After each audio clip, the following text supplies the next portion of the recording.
The main character looked at the white sign. Rising from the ground, he thought that time and disasters, like a huge blade, cuts. Moving through the ruins, he noticed that times of disaster were cutting between old and new civilizations. Having stepped on the wreckage, the guy noted that now human civilization survives in this wasteland. He looked at the high wall and thought that huge fortress walls had been built, but order continued to collapse. The main character said with a serious look that the man said that before the disaster there was a lot of human technology. He asked why everything had disappeared now. Exhaling smoke, the stranger replied that they were in the hands of a few, and humanity's firearms were more powerful than he thought. Many workers stood in front of a huge wall. The main character asked if there was a weapon behind the wall and why not destroy it. Closing his eyes, the man asked how the interested parties behind the wall could refuse this natural class barrier. The plot tells us that when disaster strikes, survival is a must. The military walked through the settlement. The main character covered his face with a cap and hood. The military man asked if he wanted to go to Mount Jing, in which case he should ask Ren Zaiasu.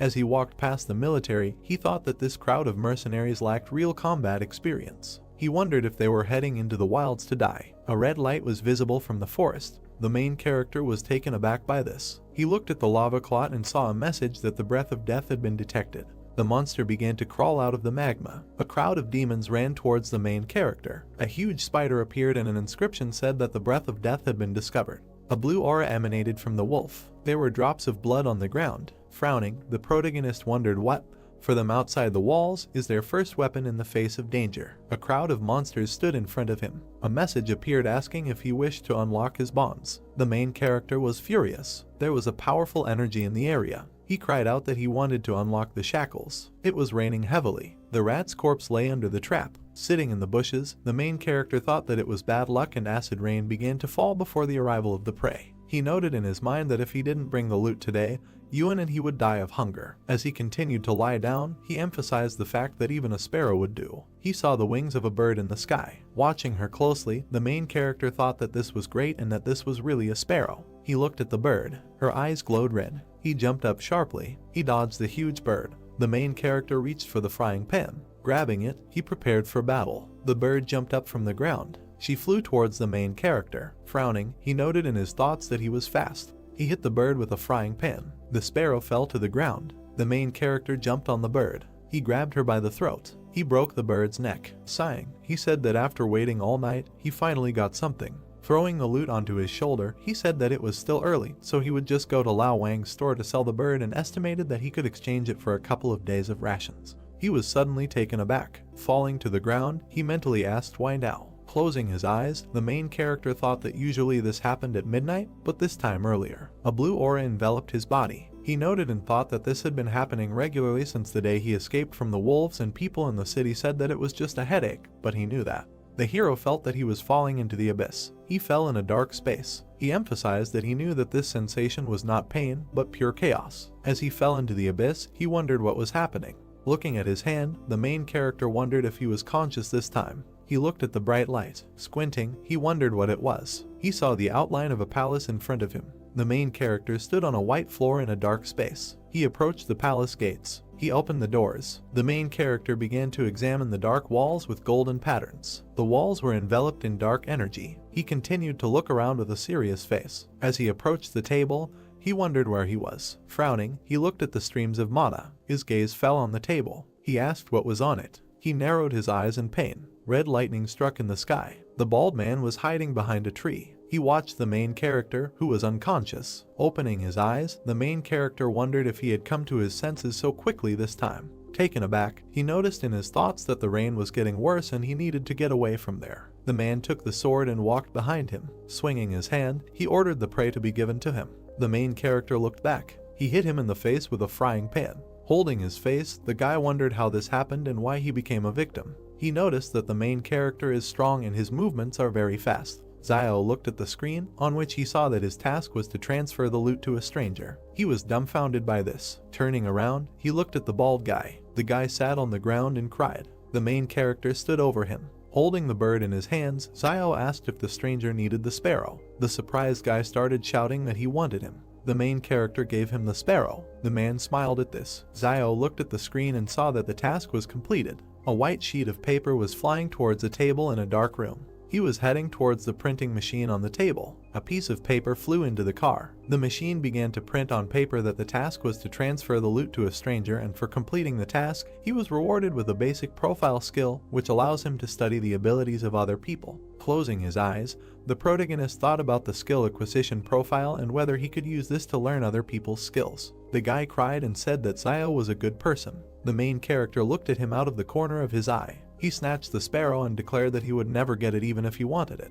The guy looked after Zio as he ran away. The enraged stranger screamed that this world was definitely heading into the abyss. Sunlight was breaking through the clouds. Zio walked through the dense forest. The main character covered his head from the sun. Beads of sweat ran down his face. He approached the dark gate. Many birds flew over the fortress. Cloudy skies enveloped the settlement. The main character walked among a crowd of people. Many passers-by looked at him with dissatisfaction. They whispered that Zio was back with his prey. Zio looked at them with a dissatisfied face. He grabbed his sword. A man with an angry face walked towards him. The main character narrowed his eyes. A grin appeared on the man's face. The guy grabbed him by the shoulder. With a serious look, he asked the stranger not to contact the main character. They looked after Zio. The guys looked at him and said that he was completely sick. Steam was coming from the high wall. The main character was heading towards a high wall. He approached a small hut. Having placed the bird on the table, Zio asked how much they would give for it. The merchant extended his hand. With a dumbfounded look, he asked to be more careful. Taking the sparrow, he said that this glass was very expensive. The main character frowned at his words. He looked at the empty shelves. The merchant began to weigh the sparrow. Smiling, he said that everything was correct and he weighed 3 jin 6 liang. Zio watched intently as the merchant cleared accounts. He said with a serious face that market prices are good now and sparrows cost 200 per jin, so the total is 700. The main character said with an embittered look that this was too little. The salesman adjusted his glasses. Shifting the scores, he stated that the maximum was 800 and there really wasn't enough meat in the fence, but everything had a price and they had to live by the rules. Zio grabbed the abacus and declared that it was almost winter, and there were few sparrows these days and below 900 was out of the question. Crossing his arms, the merchant began to quickly shake his head. The main character grabbed the bird and began to leave. The seller asked where he was going. Zio replied that he would go to Old Lai and ask his price. The merchant stood in front of him with a smile on his face and offered to negotiate, asking how much he wanted to sell it for. The main character said that first he would find out the price and then they would return to this issue. Smiling, the seller asked if Zio wanted 900 and then agreed, adding that he did not want to delay payment for Yuan's tuition.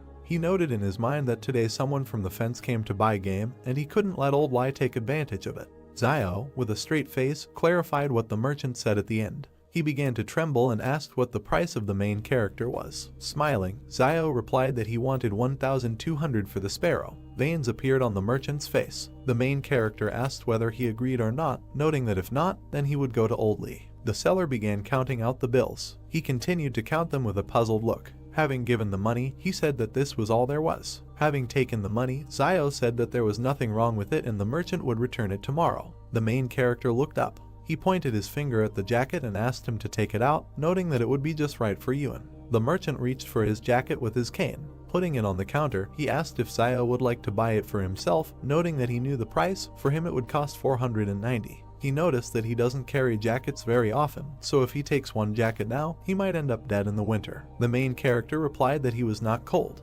Zio's gaze fell on the medicines and he asked why anti-inflammatory medicines. The seller replied that one capsule is 210. This medicine is taken for 3 days in a row and he will give 3 capsules for him for 620 and will also give a dose of iodine as a gift. Looking at the cut on his hands, the main character asked to forget about it, adding that in winter there is usually no inflammation.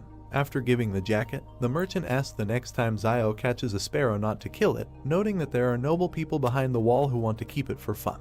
The main character replied that it is possible to live, but it will be more expensive. Zio headed towards the houses. He entered the hut. His brother was sitting at the table. He said with surprise that Zio had returned. Having sat down at the table, the main character asked how things were going with his homework. The brother replied that everything was fine. He just thinks that listening to a school teacher is not as useful as following the main character on a hunt. Looking at Zio, he asked when he could watch him hunt. Looking up, the main character replied that he could be killed at any moment while hunting. He asked if he would rather go to school and study physics and chemistry than hunt. He emphasized the fact that knowledge is the most important thing, and in this market town, no matter what chaos happens, no one will bother the teaching staff. Having stood up, Zio thought that it was a pity that training was so expensive, otherwise he himself would have gladly gone to listen. Turning around, he said that he had saved some of the giblets before selling the sparrow so that they could be used to make soup. His brother saw the wound on his hand and reported it. After putting the offal into the cauldron, Zio replied that it was just a scratch. His boiler began to steam. He put the giblets on a plate.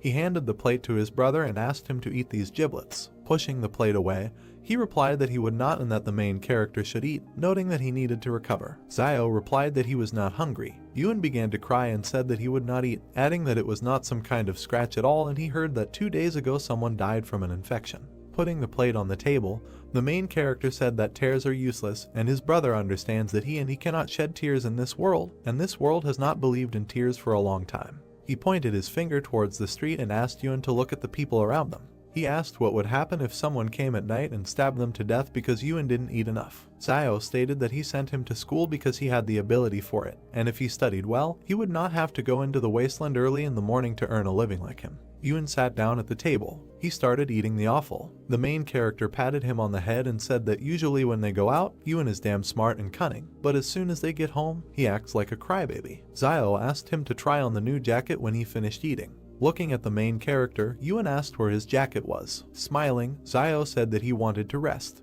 The frying pan was empty. Lying on the bed, the main character thought about the palace that he saw today. He frowned. Zio suddenly opened his eyes. He began to look around. He saw the dark palace again. The main character noted in his thoughts that the palace had appeared again. He entered it. Zio began to examine the palace from the inside. He extended his hand towards the dark stream of mana. His hand began to sink into energy. He wondered if it was all in his head. The main character saw a typewriter on the table. He took a white sheet of paper. He read the sheet on which was written about the task he completed today. Zio looked at the car with interest. Looking at it, he noted in his thoughts that it was written about justice, decency, honesty, trust, friendship, and goodwill. Taken aback, he wondered if they were telling him that he needed to be a good person in a world where morality was a luxury. Looking at the table, he declared that nothing would come of it. A lonely girl walked through the settlement. She pulled back the curtain. The stranger entered the protagonist's hut. Yuen put the blade to her throat. Yuen pointed his blade at the frightened girl. Looking at her, he paused, then asked that she was Zioyu's sister. Zioyu smiled, tilted her head and replied that Yuen was still awake. He looked at her displeasedly and then stepped aside.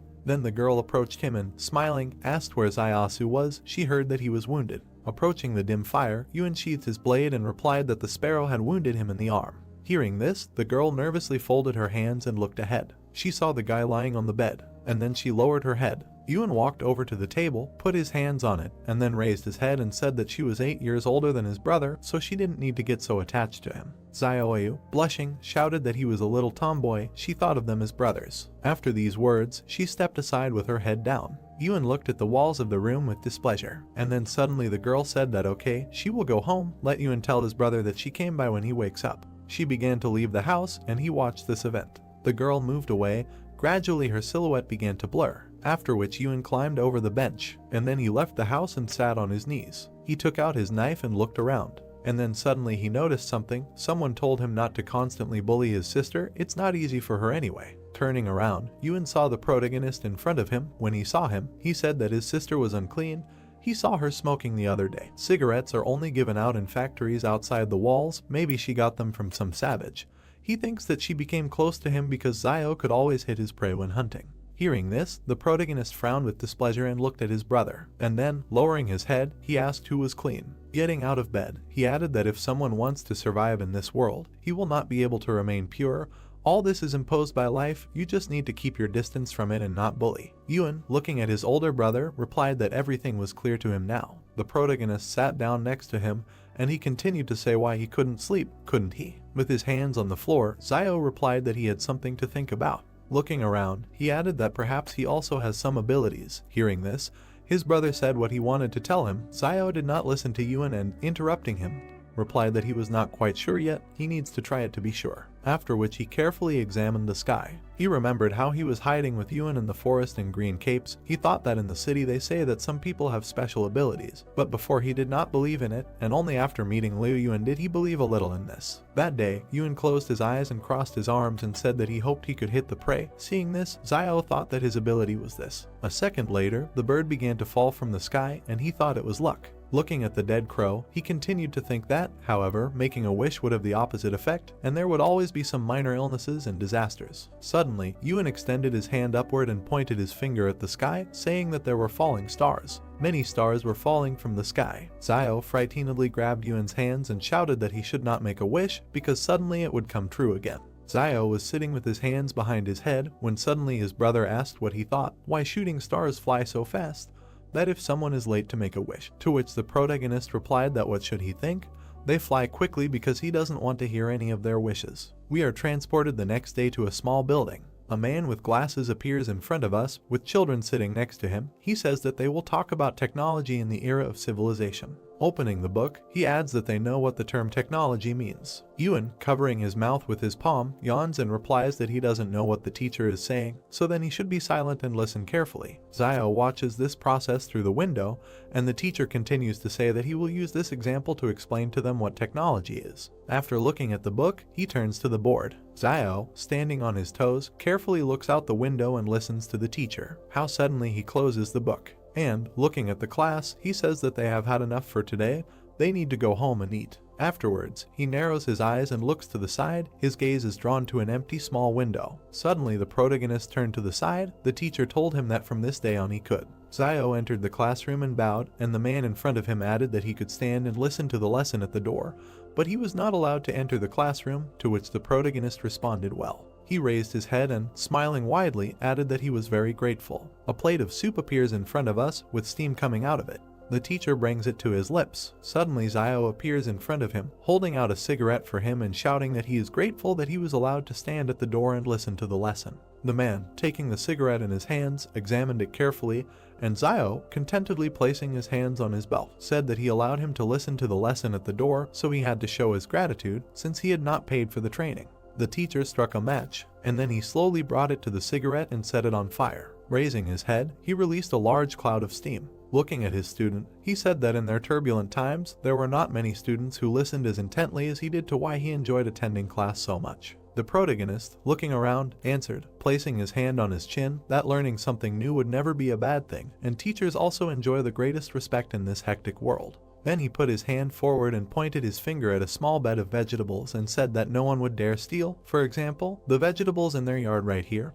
He was right. Hearing this, the teacher began to cough, taking in bad smoke. Looking at this, Zio said that he had been worried about one question for a long time. The teacher looked to the side in surprise and told him to ask. Zio imagined a huge city under a purple dome in his head and said that the teacher said that before the disaster, many technologies were available to humanity. Squinting his eyes, he added that why did it all disappear? His interlocutor, releasing another cloud of smoke, replied that this was due to the lack of offspring. Looking ahead, he added that in the post-disaster period, humanity was lucky to survive. How could it worry about learning? Hearing this, Zio asked that it is always possible to retain some information, to which the teacher narrowed his eyes and answered yes. And then he looked at the high walls and added that only this information is in the hands of a few. Zio turned to the wall, looked at her dissatisfiedly, and then said that the information was behind her. After taking a few steps and clenching his fist, he asked that in that case, why don't they destroy the wall? Spreading his hands to the sides, he added that most animals are afraid to attack people while they live together. Even without this wall, wolves will not dare to take a step. Not to mention the fact that the destruction of the wall would allow a lot of technology to be released so that civilization could be restored. Hearing this, the teacher pressed himself tightly to the cigarette and inhaled the smoke. And then, exhaling, he said that as long as there is danger in the wasteland, the renegades will live near the wall of the shelter. He imagined in his head men working tirelessly, and added that there would be a lot of cheap labor at the wall, and the consortium behind the wall would not allow it to collapse. The bare-chested man looked at the wall and wiped the sweat from his face, at which time the teacher continued to talk about how the interested parties behind the wall could give up this single-class barrier. After a second, he put out the cigarette and thought that he should save half to smoke next time. Then, putting it in his pocket, he said that they should stop talking and go to class, after which he thought that this guy quickly turned away so that he could hide the cigarette. Then, walking forward, he added that he would go to change his clothes smelled of smoke, and it would be bad if the students smelled it. For his sake, he said that everything was fine, that he had just inhaled this smoke, and he didn't even tell him to step aside. Hearing this, the teacher looked in front of him with displeasure. Suddenly, the protagonist looked in front of him in surprise and saw a task that said that the pursuit of knowledge is never easy, but what he is taught is what he will teach in the future. We are taken to the classroom. The teacher slowly walks to the blackboard. Zio goes inside and stands at the entrance while the other students inspect him carefully. The teacher, closing his eyes and clearing his throat, said okay, today they will take survival lessons. He, looking ahead, continued to say that they should not think that danger is far away, now their parents are protecting them, but when they become adults, they will have to learn to protect themselves on their own. Hearing this, the students looked in front of them with excitement and began to listen carefully, and the teacher continued to say that next they would talk about what to do if they encountered a wolf pack in the wild. He pointed his finger forward and added to tell him what he should do when he encounters wolves in the wild. Zio, seeing Pa pointing at him, was very surprised. And then, lowering his head on his hand, he began to think, saying that if they meet wolves in the wild, they should try to choose a hill. Hearing this, the teacher smiled contentedly, and the protagonist continued to say that with a good open view where there would be a tailwind. Extending his finger forward, Zio winked and added that such a place would be a wonderful cemetery according to Feng Shui. Hearing this, the master turned pale and stared ahead. There was complete silence in the class for several seconds, and then Zio, looking in front of him in surprise, thought that it was strange. Why the task was not completed, he didn't seem to teach anything bad. Suddenly the teacher put his hand to his mouth and cleared his throat. The protagonist, seeing this, bowed his head, and then, putting his hand forward, he imagined 3 huge wolves in his head and said that, probably, the teacher had never seen a wolf, let alone a pack. Even with a lone wolf there was practically no chance of survival, so it was better to immediately find a good place for yourself for the grave. Hearing this, the mentor looked ahead anxiously, and then he said that from now on he could sit in class and listen to lessons, and he would teach survival lessons. Zio, hearing this, smiled widely and asked what he would teach, and then thanked him. Suddenly, a system message appeared in front of his face with the message that the reward for completing the task of the first force appeared. Purple energy appeared around him and his clothes disappeared. Looking at his arms, he thought that he really felt an increase in muscle strength. Clenching his fist and furrowing his eyebrows, he continued to reflect that it seemed to him that the palace was not a figment of his imagination, it had a special power. Putting his hand to his chin, he squinted his eyes and imagined a muscular guy in his head, and then thought that if the strength value of an adult man is 3, before he had 2.5, but if he adds 1. Having looked menacingly in front of him, he continued to think that this is not more than that of an average adult. Smiling maliciously, he thought that in this way his chances of survival in the wild would become even higher. Suddenly, Yuan appeared behind him, and his voice scared the protagonist. Yuan, looking at his brother, said that what he meant was that the teacher allowed him to attend classes at school and invited him to be a teacher. Throwing his hands down, he added that maybe he wanted to make him a successor. Zio, smiling, raised his hand and said that he didn't think so, most likely he just didn't have enough cigarettes. Hearing this, Yuan turned pale and asked if he was serious, to which the protagonist went down to his younger brother and, with a wink, replied that it would be nice to be a teacher. When he gets old, he will transfer this position to him. Then he turned around and, spreading his arms, added that, in the end, wild nature was dearer to him. Yuan gritted his teeth in displeasure and lowered his head, and then thought that this always happens. He, looking displeasantly at his brother, continued to think that if he gets something good, he immediately passes it on to him. Zio, taking a few steps to the side, said that it is good to be a teacher, but this is not for him. His brother must study hard and develop every day in order to become a worthy and smart person in the future. He understands this. Having not heard the answer, the protagonist and the task did not turn around, and then, extending his hand to his brother, he asked what he was doing, let him not lag behind, to which Yuan, running up, said that he was coming. Zio looked down and smiled. We are taken to the soldiers. They walk in an even column past the heroes. One of the fighters, with his hands behind his head, said that he just wanted to take a few days off, and now he was asked to go to Mount Sing. Zio, looking at the squad with displeasure, thought that these people were mercenaries. Passing by, another fighter looked at his comrade and said exactly what.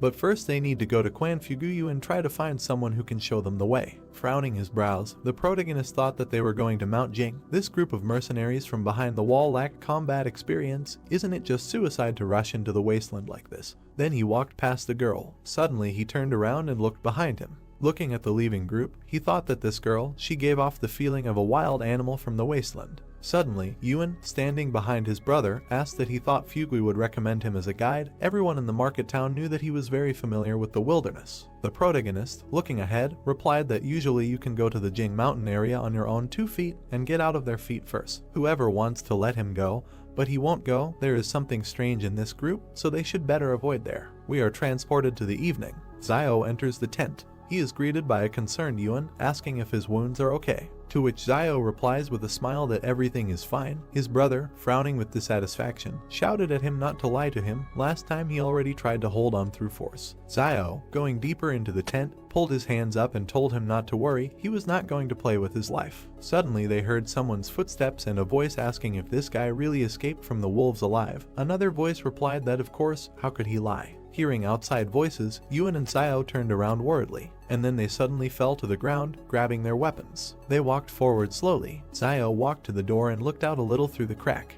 He saw the guy with the gun looking at Fugui, saying that he meant that he was sick in the head. The man in front of him, rubbing his hands with a smile, replied that everything was fine. He just said casually, "It won't hurt, he is not seriously ill, they are already in place." The protagonist, frowning with dissatisfaction, thought that this Fugui really decided to bring him together with these people. A man in a red vest walked out to class in different directions and loudly told Xiao to go out because he had guests. Yuan looked in front of him displeasedly and asked what he should do, to which the protagonist, turning around, replied that he would go out and let Yuan stay in the house. Xiao took a few steps forward and out of the tent, extending his hand forward. Then he jumped up to Fugui and, grabbing his hands, shouted with a smile that he congratulated him on the safety of his father and son. Everyone outside looked puzzled at the guy who appeared in front of them. A fighter with an orange bandage around his neck asked what kind of father and son. He meant capital and interest. A second later, he opened his mouth in displeasure and shouted that no, this schizo is definitely sick, what kind of nonsense is this? He grabbed Fugui by the collar and, pointing his finger at Xiao, shouted that yes, he was definitely sick, and he told him that everything was fine, at least he knew what would happen to him because of his lies. Afterwards, the squad began to move away, and Fugui, stretching out his hands towards them, shouted that they would allow him to explain, because Xiao may be sick, but this is not at all the case. Tears flowed from Fugui's eyes. He turned to the protagonist and asked him why he wanted him dead. And then he ran to the detachment, saying that they would allow him to explain. The detachment commander shouted that he was giving him time until dawn to find a suitable person for this job. Suddenly the girl with the sniper rifle stopped, and then, turning back, she looked at Xiao for several seconds. After a while she turned around and continued on her way. The protagonist noticed this and frowned. And then a bundle of paper and a system message appeared in front of him, saying that the necessary skills would be learned in a random order. He, looking in front of him in surprise, thought what random study meant. A bundle of paper appeared in front of him, which began to open, and a system message that the target's firearm skill had been accidentally copied, whether it needed to be learned. Seeing this, Xiao opened his eyes wide and thought that he should learn this. A huge number of system windows appeared in front of the protagonist. In one of them a download appeared in text stating that knowledge of firearms maintenance and care of firearms, regular maintenance to prevent mold, corrosion and rust, and to ensure for functionality, you need to check the magazine, chamber, external deformation, operability, accessories, and cartridges. Looking at the system messages, Xiao thought that these were all firearms skills, which meant that he could really copy someone's abilities. After he closed his eyes, a system message appeared in front of him that he had achieved success in training. He had mastered advanced skill in using firearms. Opening his eyes, he looked in front of him in surprise, saying that unless what he received was a basic level scroll, why did he learn advanced firearms mastery? After that, he went to a large system message and, poking his finger at it, received information that there are two types of skill copy scrolls. A basic level scroll allows him to learn any skill up to an advanced level. A master scroll allows him to learn other people's master skills as soon as he will reach an advanced level in one of his own skills, and also has a chance to learn the target's supernatural abilities. After seeing this, he thought that he can even learn other people's supernatural abilities.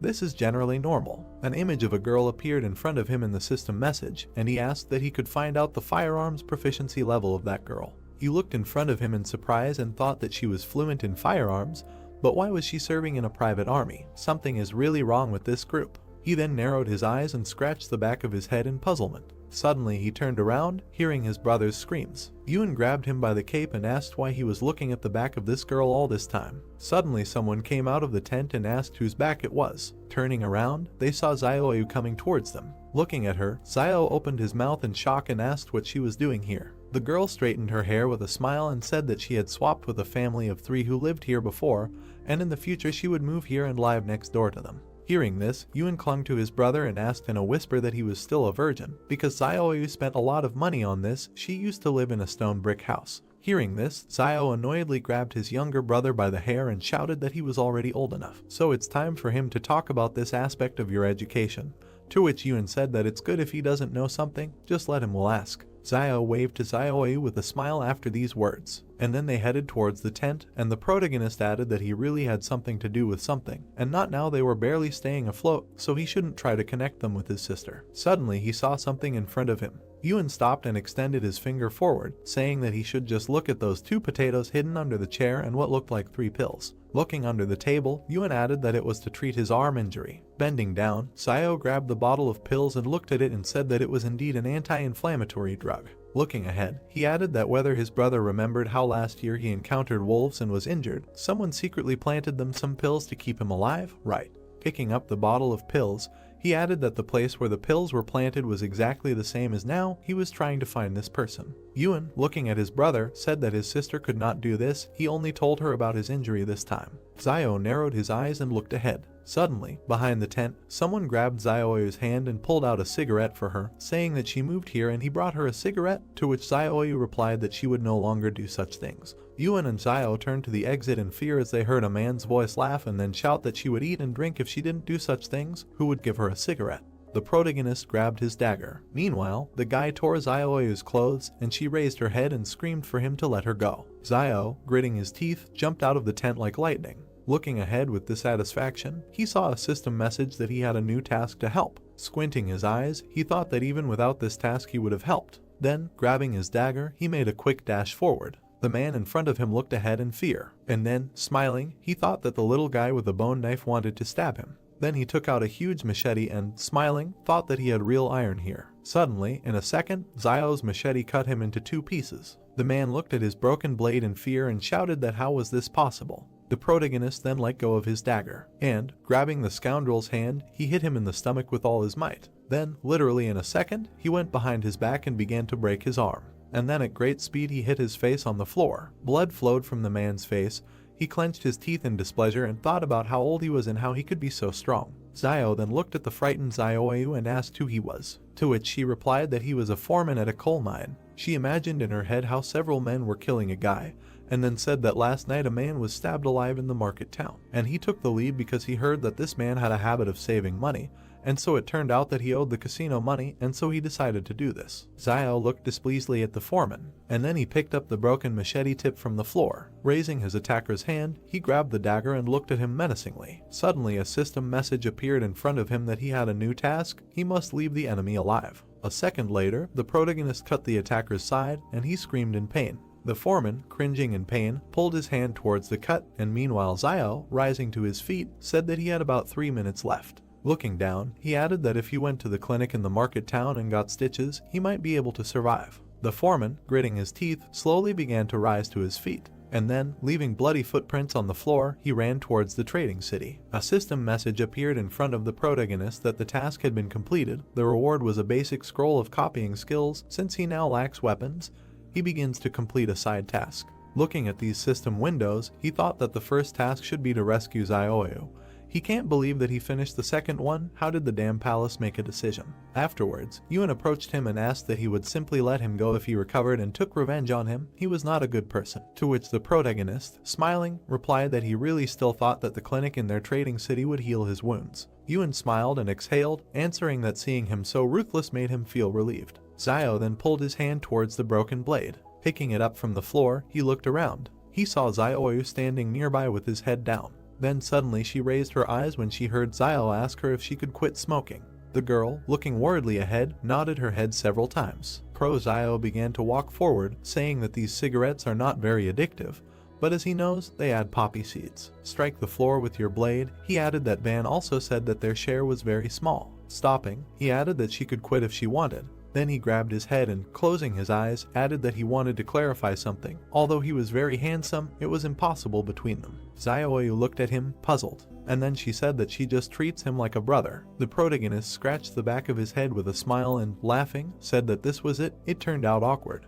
A second later, he grabbed his younger brother and, running to the side, shouted that this is what his stupid talk was leading to. Zioyu, watching this, covered her mouth with a smile and laughed. Suddenly a dark space appears in front of us, around which there are many bookshelves. In the center there is a table with a typewriter. Characters are quickly typed on the keyboard, and a message appears on the sheet that a side quest has been opened. The protagonist, smiling, thought that the side quest was a little interesting. A hand lifted a piece of paper over the table. The main character held a piece of paper in front of him.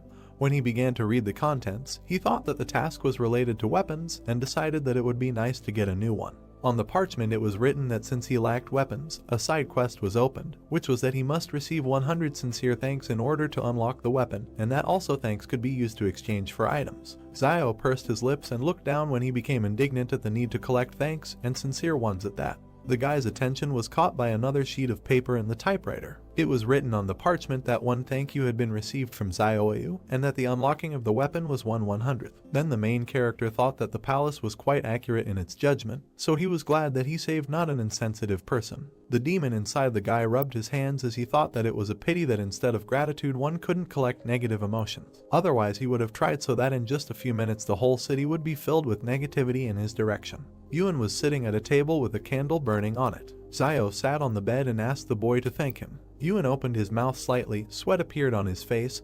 He asked his brother what was wrong with him, since he asked so suddenly that the boy was already a little scared. Zio bared his sharp teeth and appeared behind the boy as he told him to speak up and not be afraid. Long dark hair covered his eyes as Yuan thanked the boy for always taking care of him.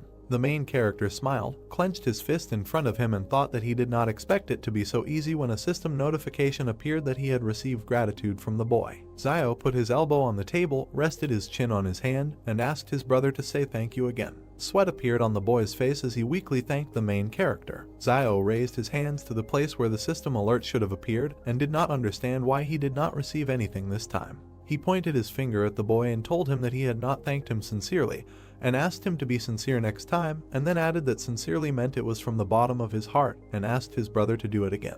Yuan, sitting at the table, exclaimed words of gratitude, and Zio, standing next to him, told him that he was putting little feeling into it and ordered him to repeat it. The boy folded his palms in front of him and drawled out the word thank you. The main character crossed his arms over his chest, shook his head and replied that this was still wrong, and that first of all he should experience emotions. Suddenly Zio stretched his hand forward, smiled broadly and said that it worked this time and that he needed to do it again. Tears flowed down the boy's cheeks. He did not answer. A cartoon appeared with Zio and his brother with the caption that 2,000 years had passed. Yuan put his head on the table and asked the main character sitting on the floor if this was his ability, and then said that his abilities had a bad effect on his voice, and Zio at that moment was thinking that after half a night of work, he only got one sincere thanks. The guy grabbed his head with both hands and said that he needed to come up with something else. 2 coins fell onto the wooden table. The main character put his hands on the table and looked up. He took the coin in his hand and looked at it. It turned out that there was a heart on it. On the back was an inscription that she was grateful to him for being with her all her life and for giving her the courage to be who she was, and that she was grateful for what he shared with her as her destiny,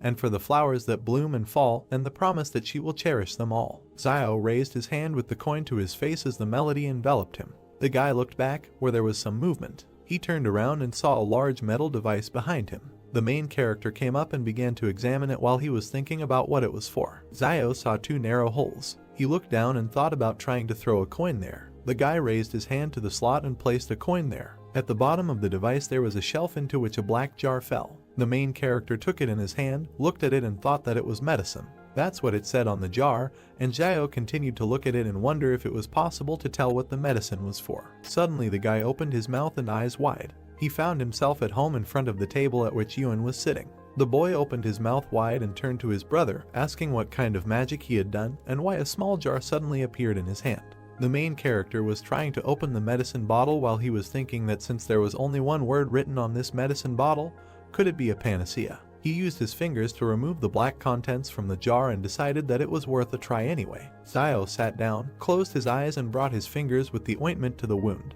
He applied medicine to the cut. The guy gritted his teeth and thought that this was reckless because this substance could be poison. Suddenly, the main character's eyes widened when he realized that the wound no longer hurt. Zio grinned as he held the jar in his hand and thought that the anti-inflammatory medicine needs to be taken for 3 days in a row, but this cream works in one go, and that one anti-inflammatory medicine costs 200, which means that the cost of the ointment, if rounded up, is 100 millions. It was then that the guy decided that he had to figure out how to get as many thanks as possible. A crowd of children stopped at the entrance to the building early the next morning. 2 pairs of shoes stopped at a wooden fence. The man with glasses worriedly asked the guys in front of him what happened to them. Zio and Yun stood with black eyes and their mouths slightly open when the youngest began to talk about what his brother wanted to do. The main character smiled broadly, pinched his brother's cheek, and replied that they were fine, they just didn't sleep well. The man with glasses opened his mouth and asked him if he had thought about what he would say today, because today was his first day as a teacher, to which the guy replied not to worry. The man in the tattered cloak touched his hand to the wooden table while he thought about how they need to find a way to collect a whole bunch of thank you coins,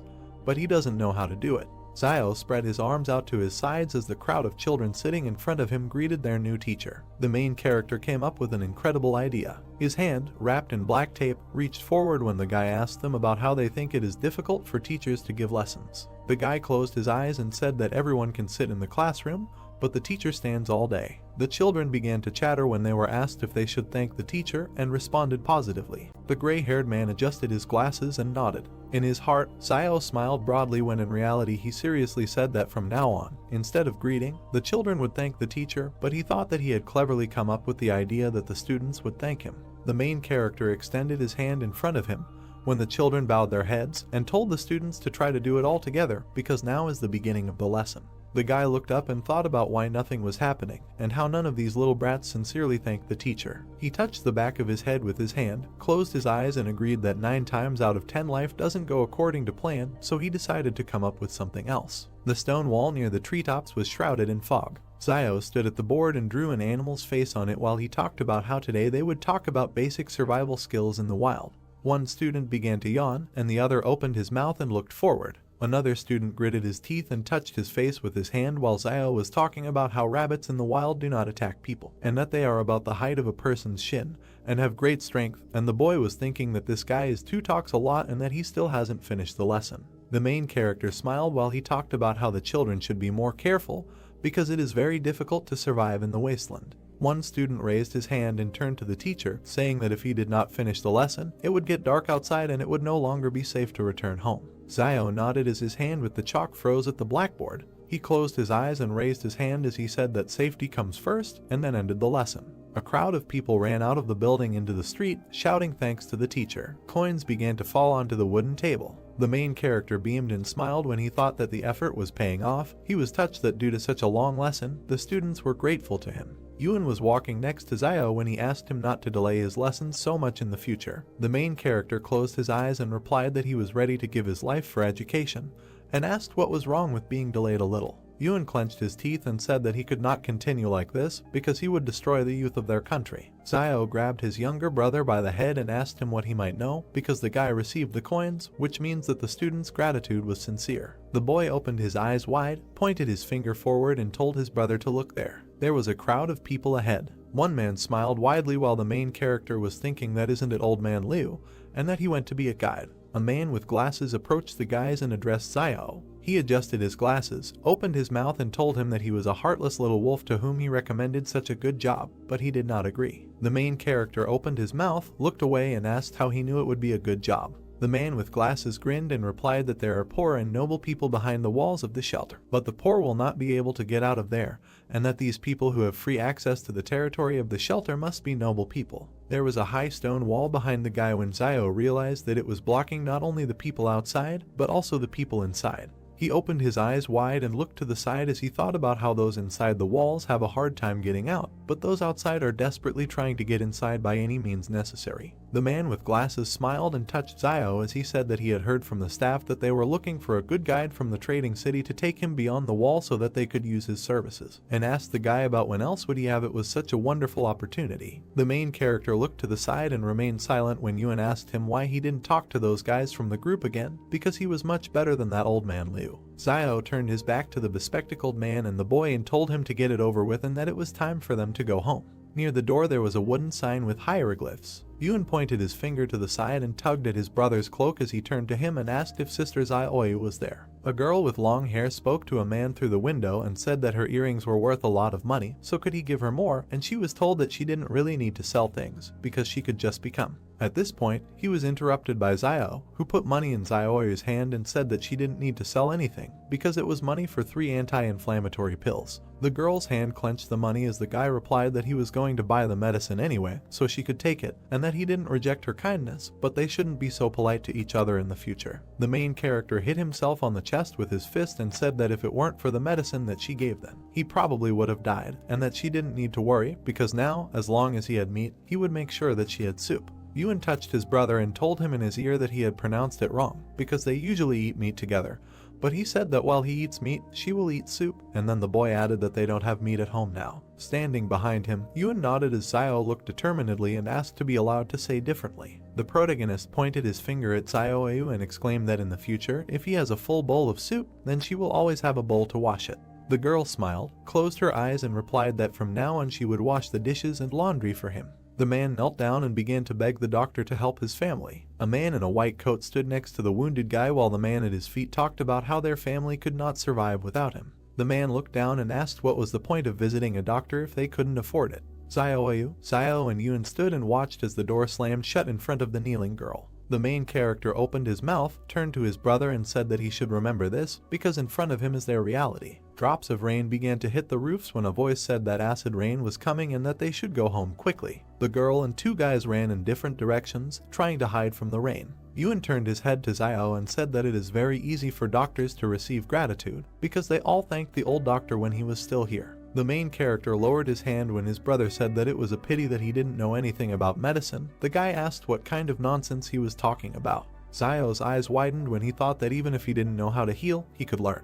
A piece of paper appeared above the typewriter when the main character added that if he became a doctor, he would be able to earn money and receive gratitude, and thus solve two problems at once. The door that led into the building was illuminated by the sun. Xiao sat against the wall of the house with a sign and thought that he didn't know what time the clinic usually opened, but it wouldn't hurt to come early. The clock struck 2 o'clock in the afternoon when the guy wondered if it was time for him to show up. The door opened slightly. The man in the robe came out, stretching and yawning. Suddenly he opened his eyes wide and screamed. He stood on one leg next to the guy sitting on the ground and asked him what he was doing here, squatting, and Xiao told him to mind his own business and not pay attention to him. The man in the robe touched the door and said that if he wanted to see a doctor, he had to bring money, and that without it he could sit here all day. A piece of paper appeared in front of the main character, and he laughed when a system notification appeared that the target's skill would be learned at random. The guy's hand squeezed the sheet. An alert popped up asking if he wanted to learn the target's skill called Deception, which was randomly selected.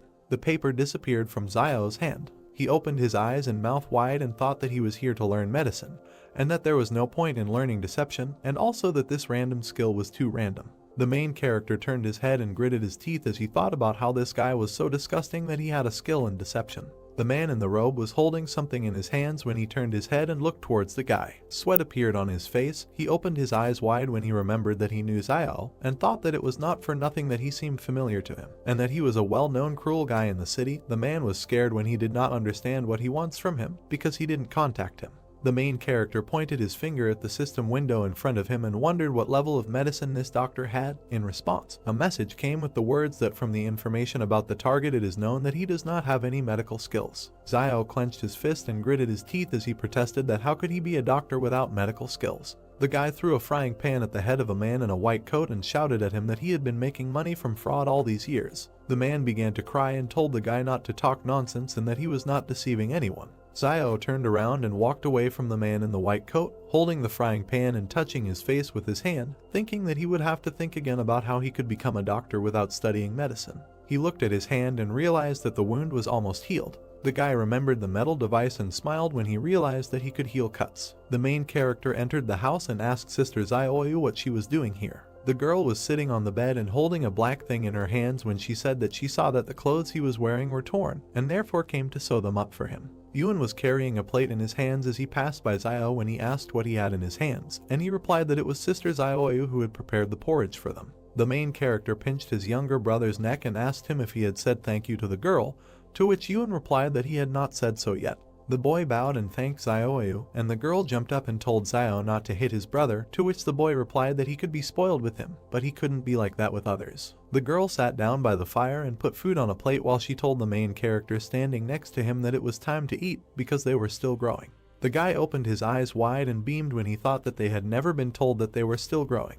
The girl handed Xiao the soup and told him to take the food and sit at the table. The guys bring the plates to their mouths with both hands. The main character looked at the sewn item and said that his sister knew how to sew very well, and then asked why she didn't come and help them when they opened a clinic for treating cuts. Things were lying on the table when a voice asked why he suddenly wanted to open such a clinic. The moon was shining above the house and the stars were shining when he replied that she would know about it when the time came. Zio lay next to his brother with his hands behind his head. He closed his eyes. The guy opened the door saying that it was time to look at what he had received over the past few days. There were 3 coins in his hand when he said that he had exchanged his gratitude coins for a bottle of black medicine yesterday, and that he now had 3 left. The main character sat down on the table, smiled and said that 1 gratitude is equal to 1 jar of black medicine, and 1 jar is enough for 3 people, and then added that in this case 1 and 3 is the right decision. He held the bottle in his hand while he thought that the more black bottles he bought, the more gratitude coins he would receive, and that he might be able to unlock his weapon faster. He turned his face to the wall when he decided it was time to sleep.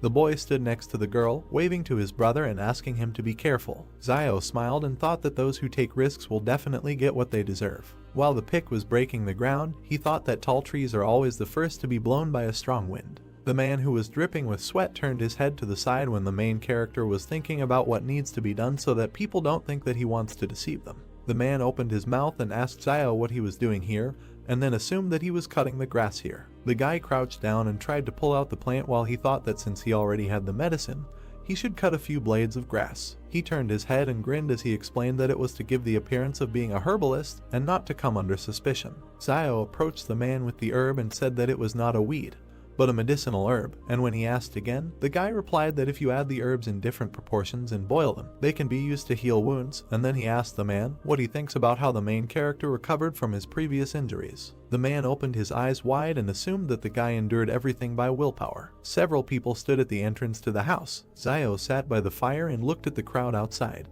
He opened his mouth and smiled. Men on the street stood and discussed among themselves. Birds were flying over the roof of the house. The main character gritted his teeth and looked away irritably when he thought about why no one was asking anything.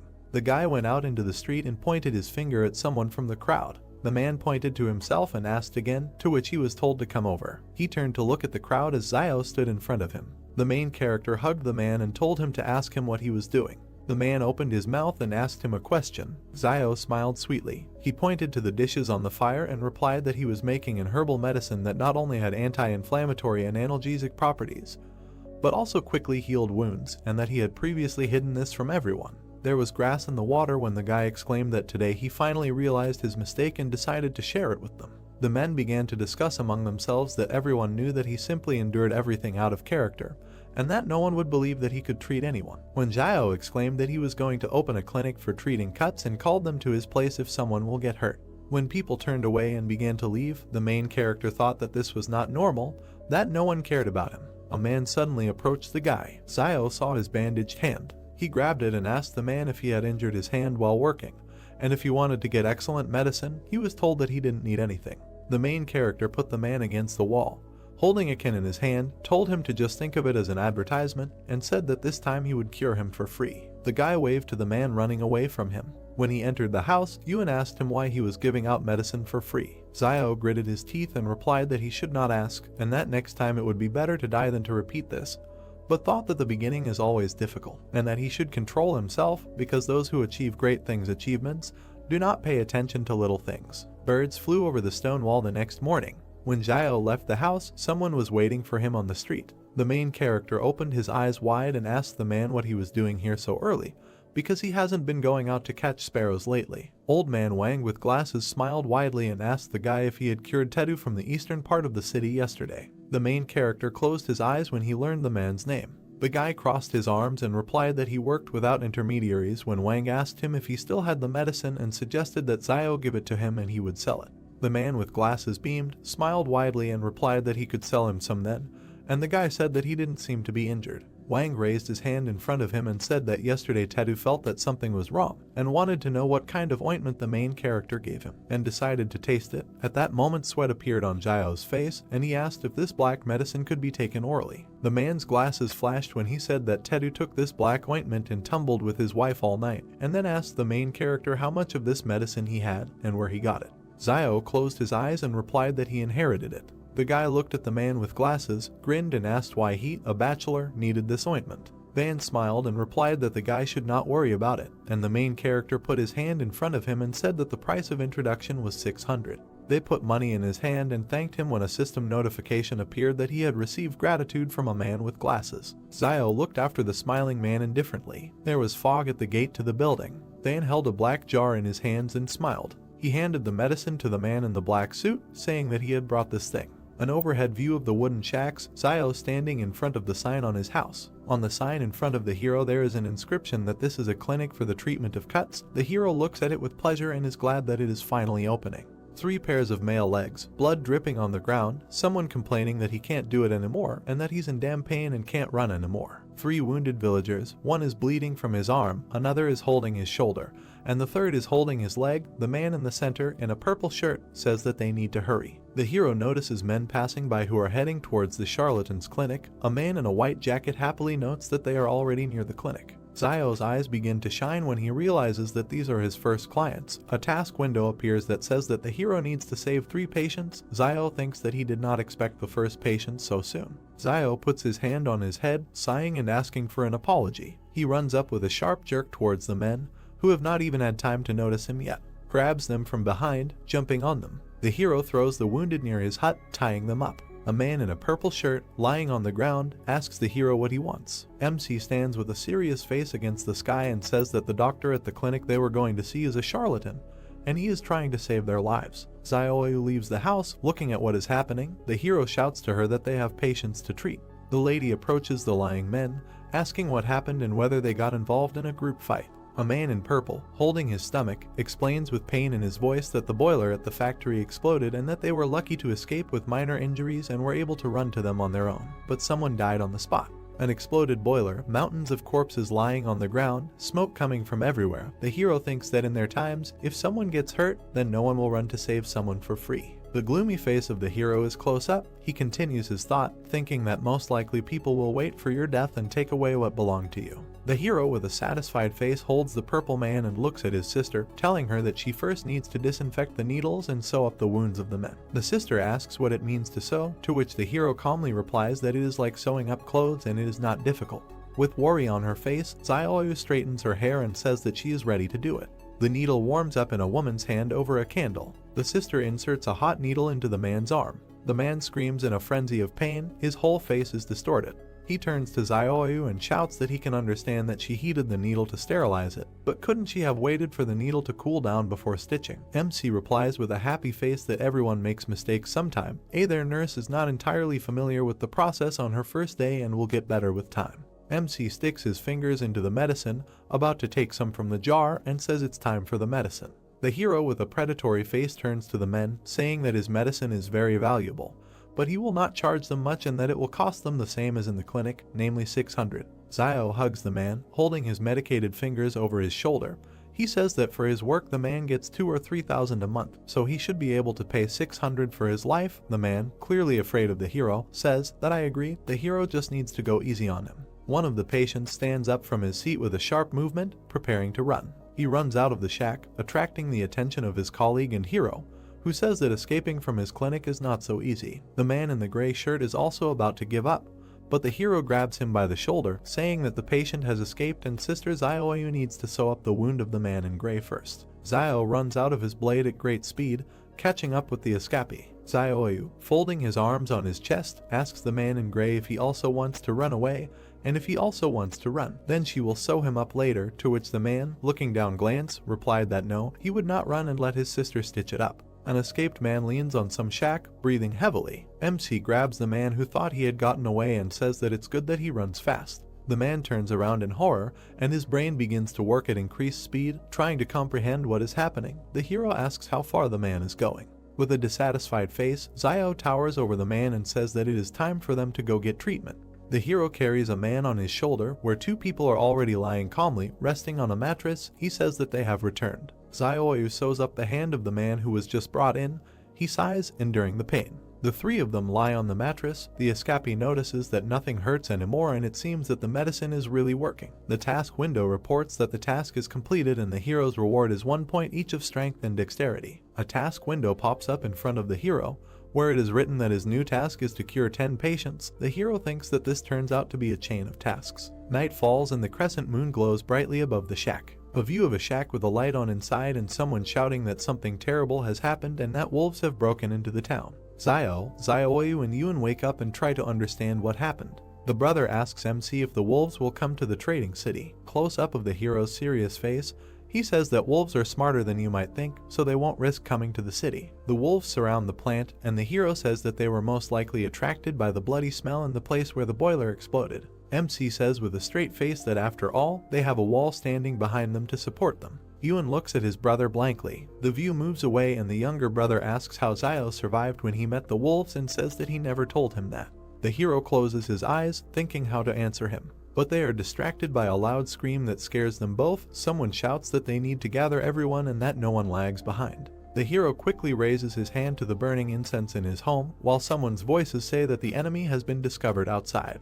MC extinguishes the candle and he and his brother stand in pitch darkness. Close up of MC's tense face. Yun asks what is bothering his brother. The hero's back. He gloomily asks what will happen if one day the wall collapses. The sister, screaming, asks if the wall can even collapse, to which the hero replies that he doesn't know, but notes that there is nothing eternal in this world. The gates open and the wind rushes out of them in a furious stream. A crowd of armed people in camouflage uniforms, armed with rifles, emerges from the gate. Close-up of soldiers passing by shacks. The brothers peek around the corner of the door of their shack. Yun asks if the soldiers have weapons on their backs, to which the brother replies that the younger one should not ask too many questions. Offended and dissatisfied, the younger one asks if he still has marital status in their house. Without looking back, the hero with a serious face replies that the younger one should not think about it too much, and that his place in the family is simply to live. Two soldiers walk behind each other. The one in front stretches his back, asking if they can't just go back if only a few people died in the factory, and complains that they will now have to kill wolves all night. The second soldier walking behind, shouting, replies that he should shut up, because this is a task from above and he needs to stop complaining.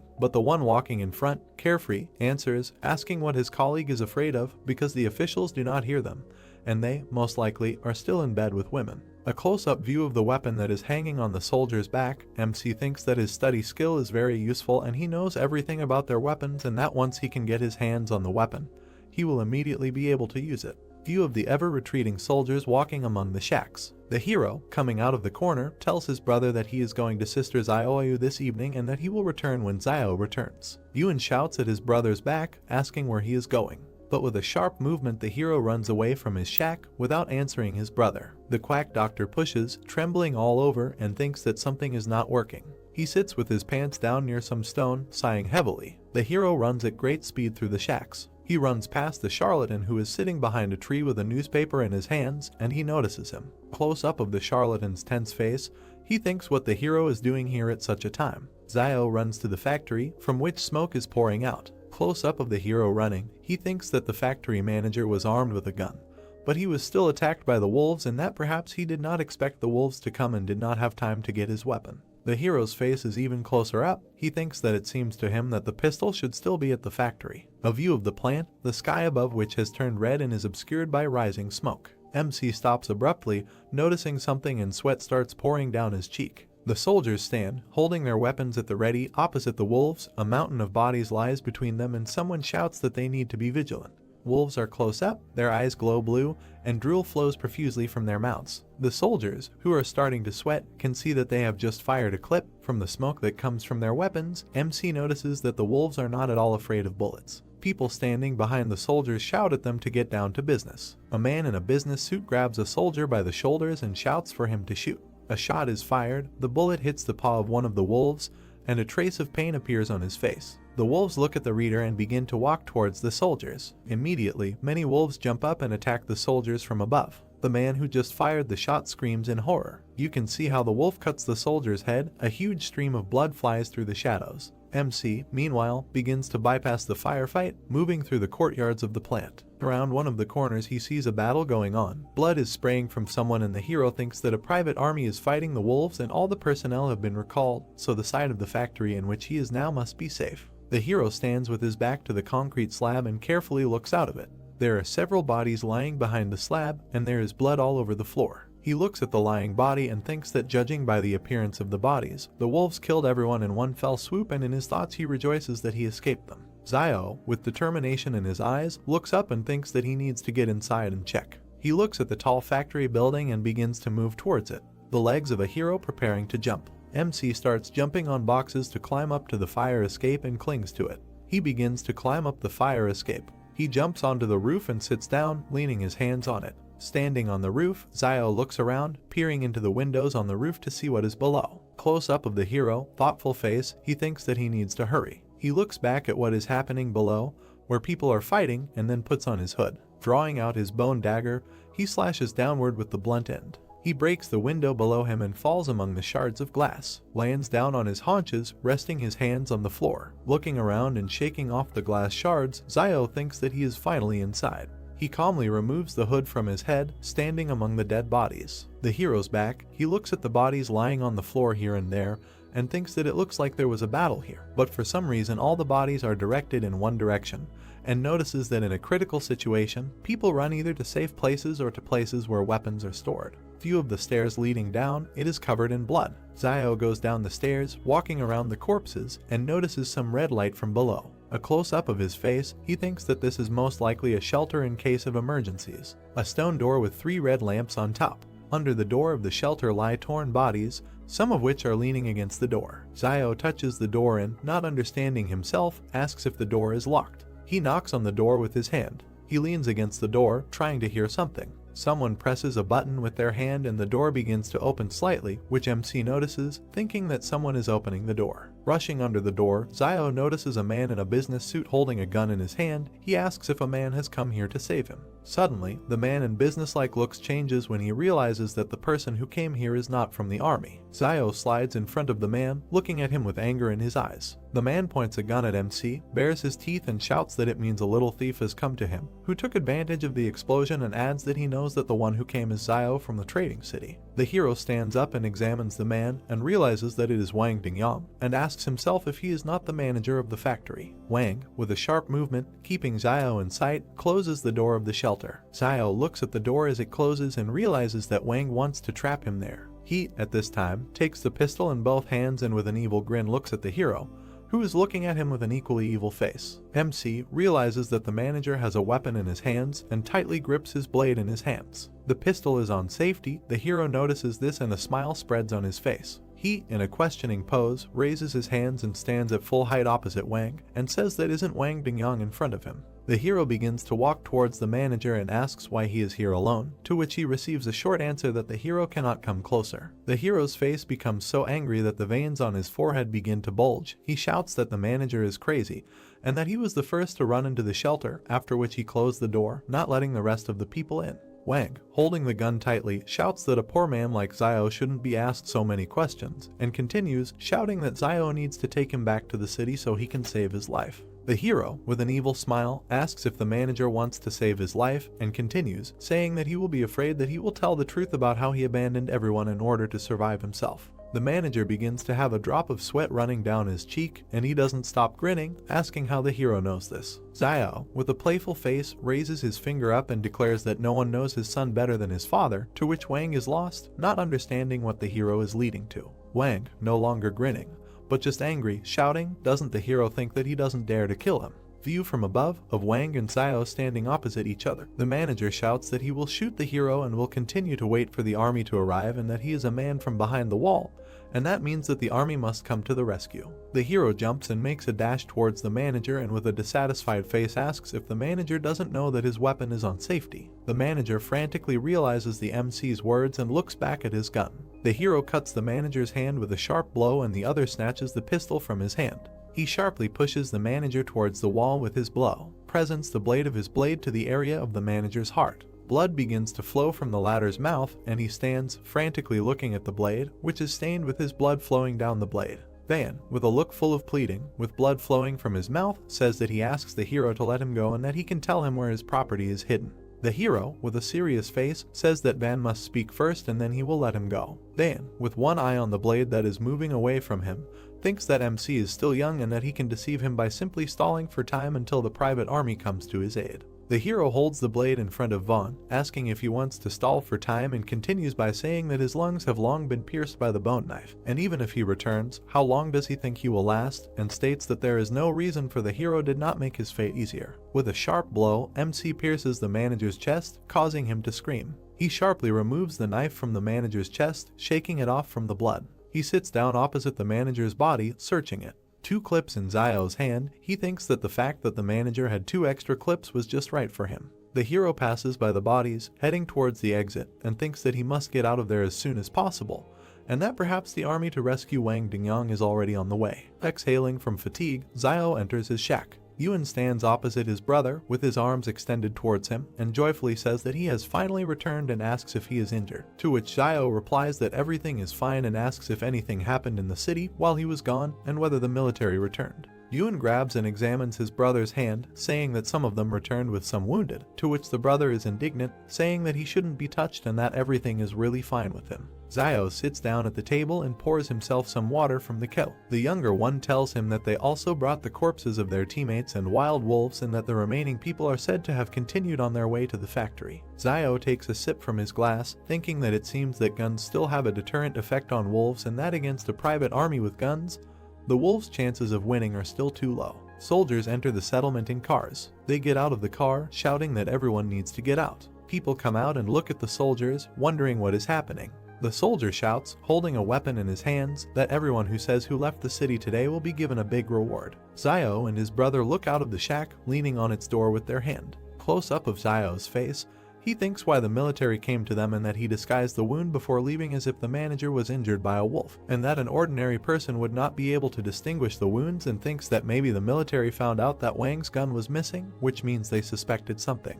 The hero's memories of how he leaves the factory, holding a pistol in his hand. The soldiers rudely question the people, and Zio realizes that they are looking for a gun. Someone from the crowd raises his hand and shouts that he knows who came out in the middle of the night. The quack doctor shouts that it was Zio and that he saw it with his own eyes. He turns and points his finger in the hero's direction, shouting that it is him. The hero's eyes are close up, sweat begins to flow down his cheeks. The soldier points in the hero's direction, instructing his subordinates to search Zio. Old man Wang rushes out of his seat, waving his arms and shouting that Zio is the same guy that Boss Luo asked to keep an eye on over the wall, and that they can't treat him like that. The head military man asks what old man Wang means, to which he replies that they can ask Boss Luo themselves why he is being looked after, but he has no right to speak. The military man remembers a man with a red shirt and rings on his fingers, realizing who Boss Luo is. He raises his head to look at old man Wang and shouts that even if Zio is one of Boss Luo's men, then this is a serious matter and that the culprit must be found, after which he will personally go in the evening to make amends to Boss Luo and explain everything. The soldiers grab MC, they run their hands around, looking for something under his clothes, which displeases Zio. The military tries to enter the brothers' shack and Yuan, clutching a knife, shouts that they cannot enter. But the older brother looks around, shouting to him that he needs to let the military through. The younger one has a confused face and is trembling. The charlatan smiles, looking at what is happening, and grins. The soldiers enter the shack and begin to search for something in it. The younger one, looking from behind the door, watches as the soldiers throw things around in search of something. He clenches his palms and prays that they won't find anything. One of the soldiers begins to lift MC's frying pan, but the chief military man, clearing his throat, asks if they found anything, to which the soldiers look back at their boss, unanimously saying that no. One of them lifts the frying pan, not noticing a pistol in its shadow, and they say that this house is so empty that even if a pistol was hidden there, they would found it a long time ago. The main military man says that it is time for them to leave and the soldiers head out. The view from under the frying pan, under which the pistol lies, of the departing soldiers. Yuan sighs, the tension and anxiety disappearing.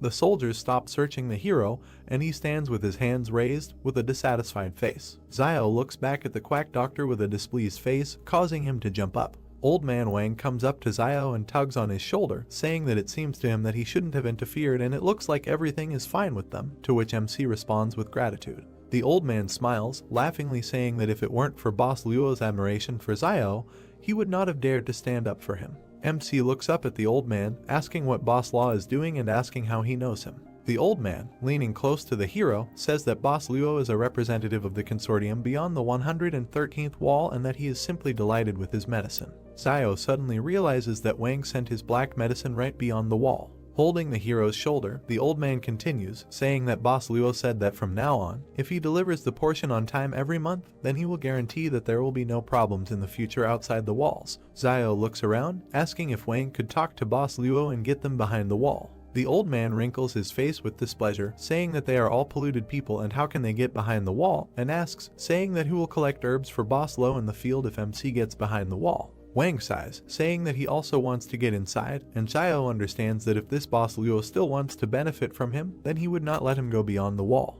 Yuan, holding his head, approaches his brother, addressing him. He grabs him by the jacket with a trembling hand, sweat streaming down it. Xiao looks back at his brother, who has already simply fallen down. He looks down in horror and screams his brother's name, realizing what happened. The hero sits on the bed, touching his hand to his brother lying next to him. Xiao frowned and looked at him, telling him not to be so stupid. He might die from this fever. He thought that his brother had made a wish again to save him and would get hit back. Yuan opened his eyes and said, "But what if something happened to him?" The girl squeezes water out of a towel. She placed it on the boy's head. He turned his head, looking at her, and asked for forgiveness for causing her problems. She touched the towel on the boy's head and said with a smile that the two of them were just big kids. But if they weren't more mature than other kids, they wouldn't be alive now. He added that basically his brother is amazing. The hero looks thoughtfully at his brother, whom the girl is caring for. Xiaoyu and the boy turned around as the boy got out of bed and told them not to worry. He would lead them all to a good life. A doorway, a faint light inside the hut, a basket hanging on the wall. Yuan asked if it was really him. It was so cheesy. The sun illuminates the entrance to the house. The guy bent down, moved the fabric hanging over the doorway with his hand, and held a bucket in his other hand. He raised his head with a question.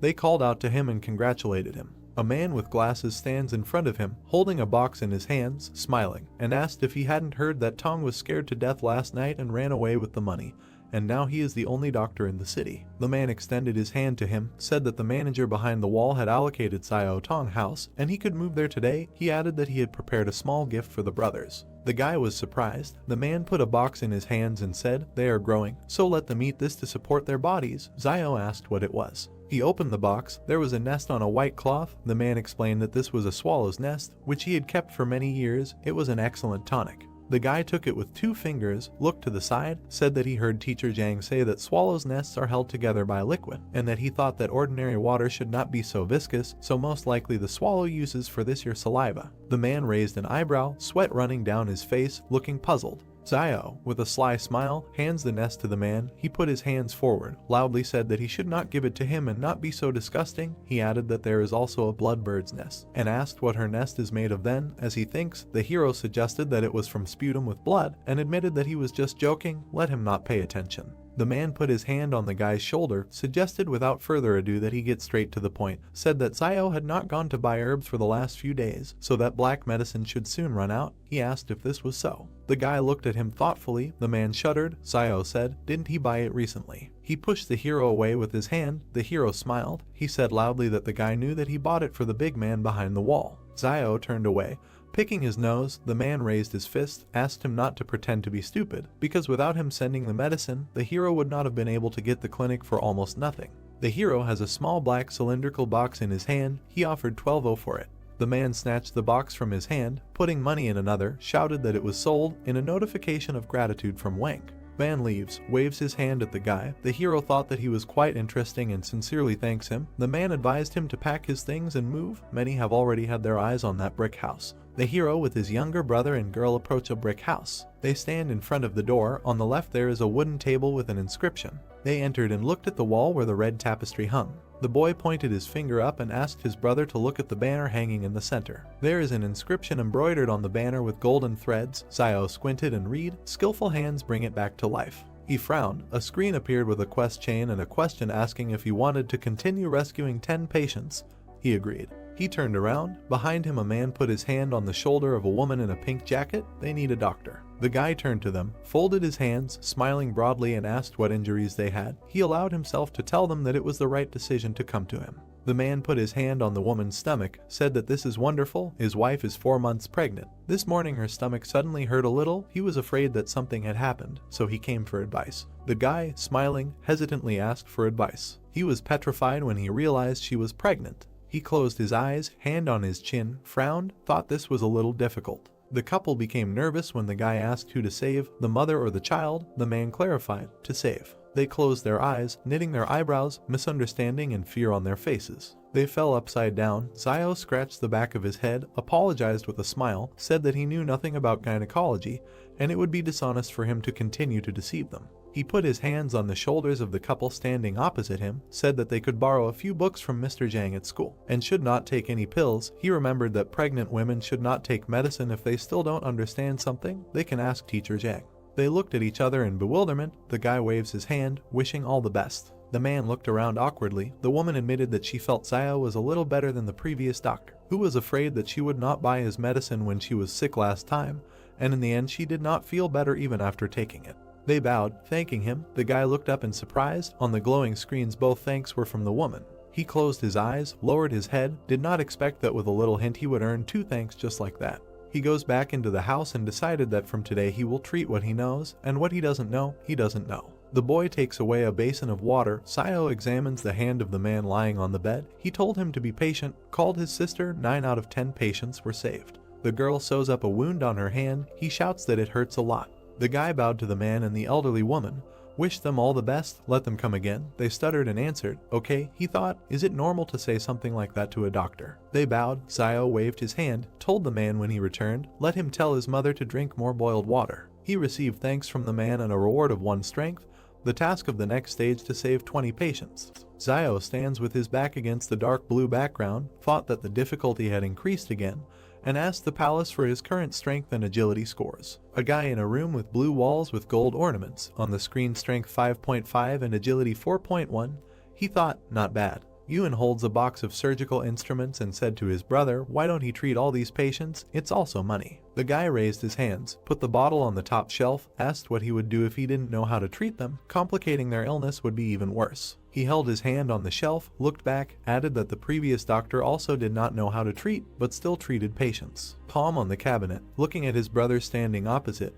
He said that they cannot follow his example. What happened to him now? No one helped him when he was in trouble, so it is important to have at least a drop of humanity. Ewan looked up, frowned, and objected that if something happened to them, then there would be no one to help them. Now many would only be glad if something happened to them. Zio put his hand on his shoulder. He bowed his head and tried to break free, but his brother held him tightly. Zio leaned towards the boy and said seriously, don't let the sadness of their age become his sadness. Ewan furrowed his eyebrows, a bead of sweat on his face, looking at him. A man looked out from behind the door. The hero turned his head, was surprised, and he turned to the doctor. A man in a blue jacket stands with his shoulders raised, timidly said that he seems to have a big problem, asked to look at it and leave everything a secret. The man began to sweat. Ewan looked displeasedly at his brother, who, barely holding back a smile, asked what was wrong with him and added that he would not treat him if his baby was no longer standing. He asked not to talk nonsense. He entered the room and closed the door behind him. He turned around, narrow eyes, a grin, said that he would demonstrate, just don't let them be scared. Menacing look of the guy, silent. The man raised his head, his cheeks puffed out. Zio covered his mouth with his hand, and the man standing opposite spat out something. There is a large glowing bubble in front of the hero. He was surprised, that's all. The bubble burst. A whirlwind of light. The guy covered his head with his hand. Ewan was scared. The flow of air knocked Ewan off her feet. Zio covered himself with his hands and resisted. The boy is sitting on the floor and calls out to his brother standing in front. The clouds of smoke dissipate. The man leaned over and put his hands forward to protect himself. Zio thought the power was not very strong, but it is definitely not something that can be done with an ordinary saliva bubble. He looked at him and said that he thought that he was not sick, but simply had some kind of supernatural powers. A drop of sweat on the man's cheek, leaned forward slightly, asked in surprise, is it the same as turning into a train out of thin air or something like that? Has unusual abilities awakened in him? Zio answered in the affirmative. He bowed low, thanked the doctor and said that he would return to his parents and tell them. The guy received thanks from him. Night, home of the hero. The brothers are lying on the bed. Zio is on his back. He puts his hands behind his head. He thinks that people with abilities are starting to appear in small trading cities. Will these times really change dramatically soon? He closed his eyes, smiled, thought, the world is becoming more and more dangerous. It's good that he has a palace. Today he has collected a lot more thanks. He hopes to unlock the weapon as soon as possible. Someone grabbed the stone fence with his hand. There was a rustling sound. The guy sat down on the bed and became wary. A group of men climbs over the fence. They jumped to the ground. A shadow fell on them and they looked up. In front of them, Zio with glowing red eyes crossed his arms over his chest and said hello. They were scared and screamed. The guy kicked the man below the belt. He fell to the ground, others stand nearby, looking at the hero. The victim raised his head and shouted, "Why did they get up? Let them attack." They raised their fists and went at the hero. Zio looks at them with a stern look. A month in the sky, a house behind a stone fence. They fell to their knees in front of him, touching their heads to the ground, asking for mercy and to spare their lives. He raised his head, looked down, and asked who sent them here. Soldiers in camouflage with bulletproof vests and weapons. One of them knocks on the door with persistent requests to open it. Zio turned his head, gritted his teeth, and thought about who else was brought here, that everyone couldn't sleep in the middle of the night. The guy opened the door slightly. The man said that there was a search order. The soldiers are perplexed and silent. The guy asked what it was. Zio stands at the door with a banner around his neck, smiling, asking if he can find out why they are all gathered here so late. The soldiers laugh. They say he uses the banner for protection. He is crazy. The hero in profile, eyes closed, smiling. He thought that they would not continue the search after seeing the banner. The man pointed his finger forward and ordered a search. He pushed the hero aside. Soldiers entered the house. Zio asked if they didn't conduct a search last time. He shouted back that the last time was the last time, and this time was this time. The hero looks at his back with irritation. Men are sitting against the wall, trying to get into the house. The soldier unties their hands. The main one shouts, "What a bunch of losers." They were sent here to look for weapons, and not only did they not find it, they were also captured. He looked back at Zio, who turned his head to the side, humming a song. The man said with a serious face that his name was Wang Qinjiang, and if Zio wanted to express his dissatisfaction through Boss Luo, let him say his name. The guy smiled nervously and said, "Oh well, did they do anything?" He wondered if this person might have something to do with Wang Dingyang. The soldiers leave the house. No firearms were found. The guy thought, and if this is so, will he let him go so easily? There were soldiers lined up behind Qinjiang. He looked at Zio and said, "Until they catch the one who stole the firearms, he will continue to check," then warned him to be careful, gave the order to leave. The man put his hand on the hero's shoulder and said that if he had been born behind the wall. The guy looked around. Songyang removed his hand and, leaving, said, "Then he would become an excellent soldier, not like this heap of garbage." The car's headlights are on. The soldiers are leaving. Zio is standing outside the house, thinking that fortunately he hid his gun on the mountain when he was collecting herbs 2 days ago. He closed his eyes and exhaled. This murder had really caused him a lot of trouble. The hero's stone house, early the next morning. The brothers were in bed, opened their eyes, woke up from exclamations. Everyone looked. The group returned. They left the house. Yuan asked if they weren't only away for a week. Why did they come back so soon? Zio guessed a week or so. People are getting out of a military SUV. In front is a soldier with a bandaged hand. The boy said they were all clean and healthy before leaving. Now, one is dirtier than the other. Zio thought that in such a time they would not have reached the foot of Jing Mountain. The only danger that could stand in their way was wolves. The wounded are passing by the hero. He thought that the wolves came here just at the time of their departure. What did they encounter then? He looked to the side and noticed that, judging by the extent of the damage, only his clothes. Among the soldiers, there was a girl with long dark hair and a cap and hood, her hands in the pockets of her jacket. He thought she was completely comfortable with weapons and seemed to really be much better than the rest. Yuan, standing next to the guy, looked to the side and asked if they were going to Old Man Wang. "The jeep is at the fruit stand," he replied. Most likely, after all, his recommended guide seemed to have returned back. Something must have happened to him along the way. A girl with long white hair with braids and dark glasses, a short top and a skirt and a robe, took off her hood, indignantly said what kind of guide he found for them. They drove around for 3 days and didn't even find the right direction. Van asked in fear, "And then what? Where is he now?" The guy watches their conversation from afar. She replied that she doesn't know. Something bit him in the river. When they found him, he was already cold. Zio thought the river is outside the city. He had never heard of anything like that. The girl pursed her lips and looked at Wang, who said that he told her right away that if she wanted to get to the mountain, she had to find Zio. And she didn't believe him then. But now the guy doesn't have time to work as her guide. He still has to work for Boss Luo. She asked if he had a relationship with Boss Luo. She frowned. There were wavy lines from her head, and asked if he was talking about that boy who was not okay with his head. The man replied that yes, it was him. The heroes are standing opposite each other. She asked, "Only he can transport people across the mountain?" Van answered, "Right."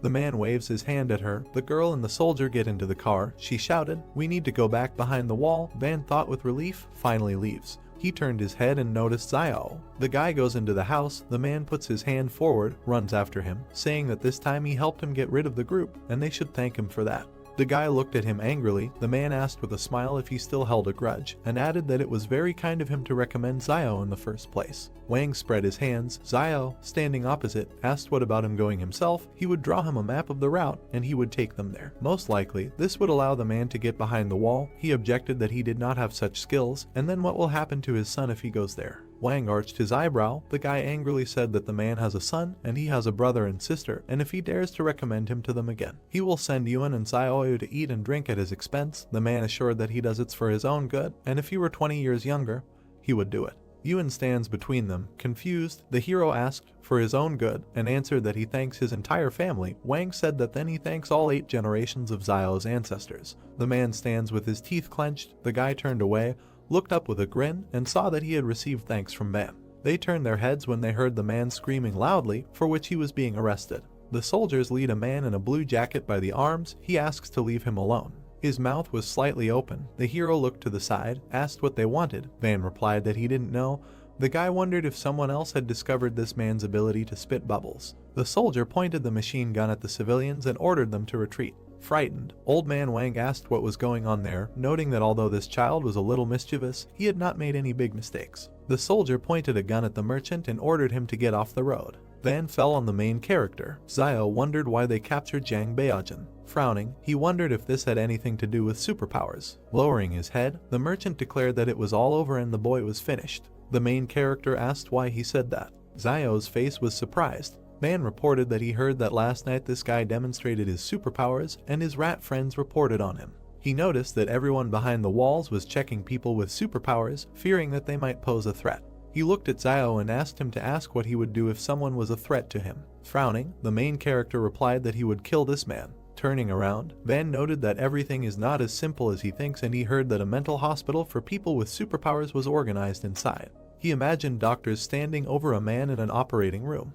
Wang emphasized that they use various tools to study them. He approached the main character and said that if he or Yuan had any superpowers, he should not let outsiders know about them. Looking at the merchant's back, Xiao accepted his words. The main character turned sharply at the cries that someone was being killed. The guy was chopping people with an axe, shouting that they had betrayed Beijing with their cheap tongues. Holding an axe in his hands, the man asked why he should feel sorry for them. The guy stabbed him in the back. The stranger, with the last of his strength, stabbed the axe into the guy's head. The woman watched the bloody battle. She lay down on her husband's corpse and began to cry. She asked how she could continue to live if Beijing and he were not in this world. The stunned protagonist watched as the woman cut her throat. Looking at the many corpses, Wang said that, alas, Beijing was an only child in the family, and if something happened to him, his parents would not be able to survive, and it was no one's fault that he began to boast of strength. A crowd of people started shouting that if his father really had a backbone, he could break through the wall and there was no point in killing the informer. Turning around, the merchant said that they were very tactless. Frowning, Xiao cried out that this is a very vile world.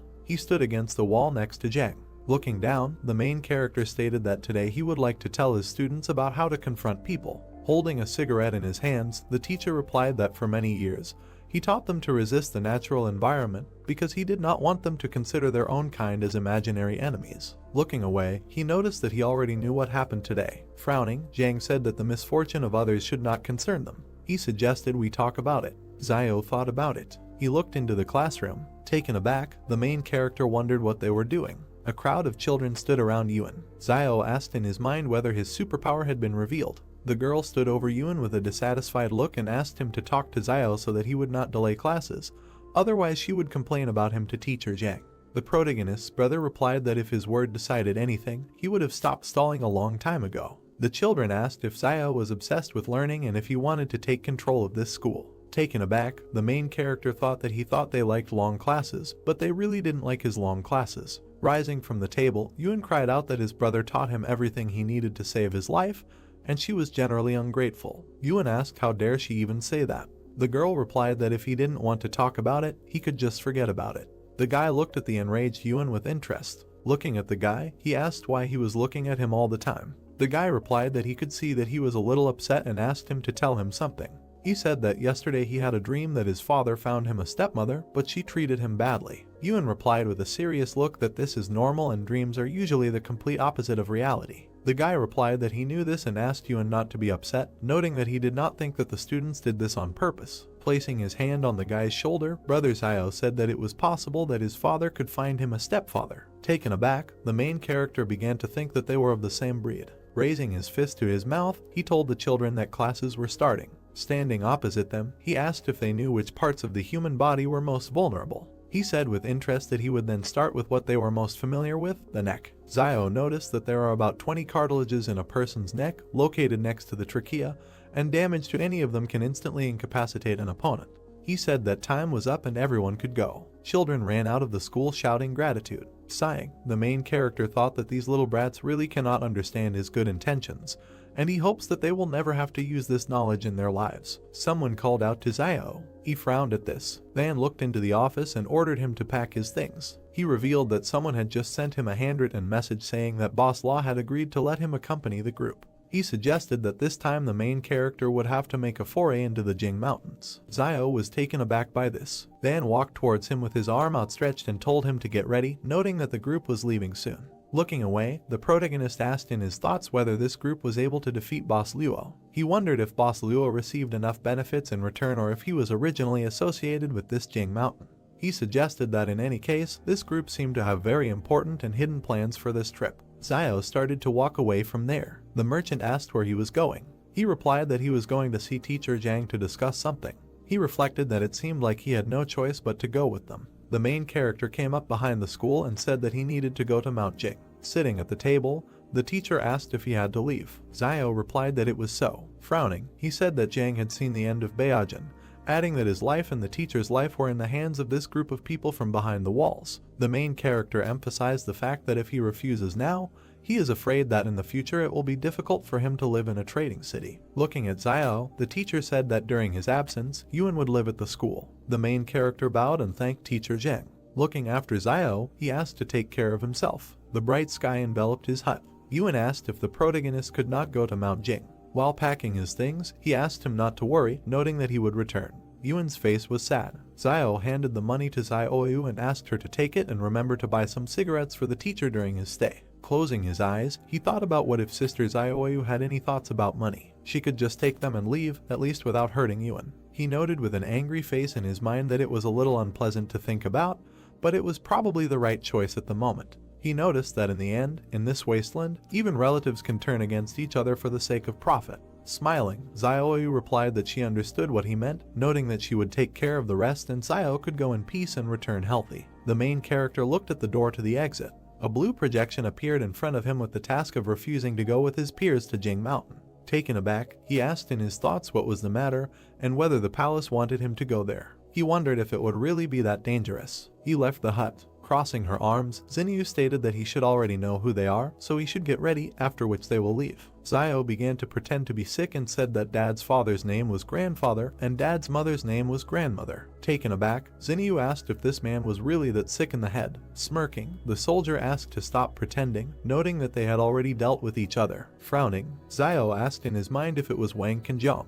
He guessed that this time pretending wouldn't work, and as long as this guy was around, he was afraid that he would have to go even if he didn't want to. Crossing his arms and turning his head away, the protagonist declared that he would not go. A white stream of energy flew through the palace. A message appeared that the task was completed, and the reward was a basic skill copy scroll that learns the abilities of others. The joyful protagonist asked in his thoughts whether the task was completed. Embittered, Qinjiang asked why he decided that. Zio walked past him, saying that he was coming. Approaching Zinyu, he stated that he could go, but he had several conditions. He noted that he wanted 30,000 as a reward. Zinyu replied that this was impossible and offered 10,000. Fingering his fingers, the main character agreed and asked to add 10 bags of salt, 10 packs of cigarettes, 100 kilograms of rice, etc. After interrupting him, Zinyu agreed to 30,000.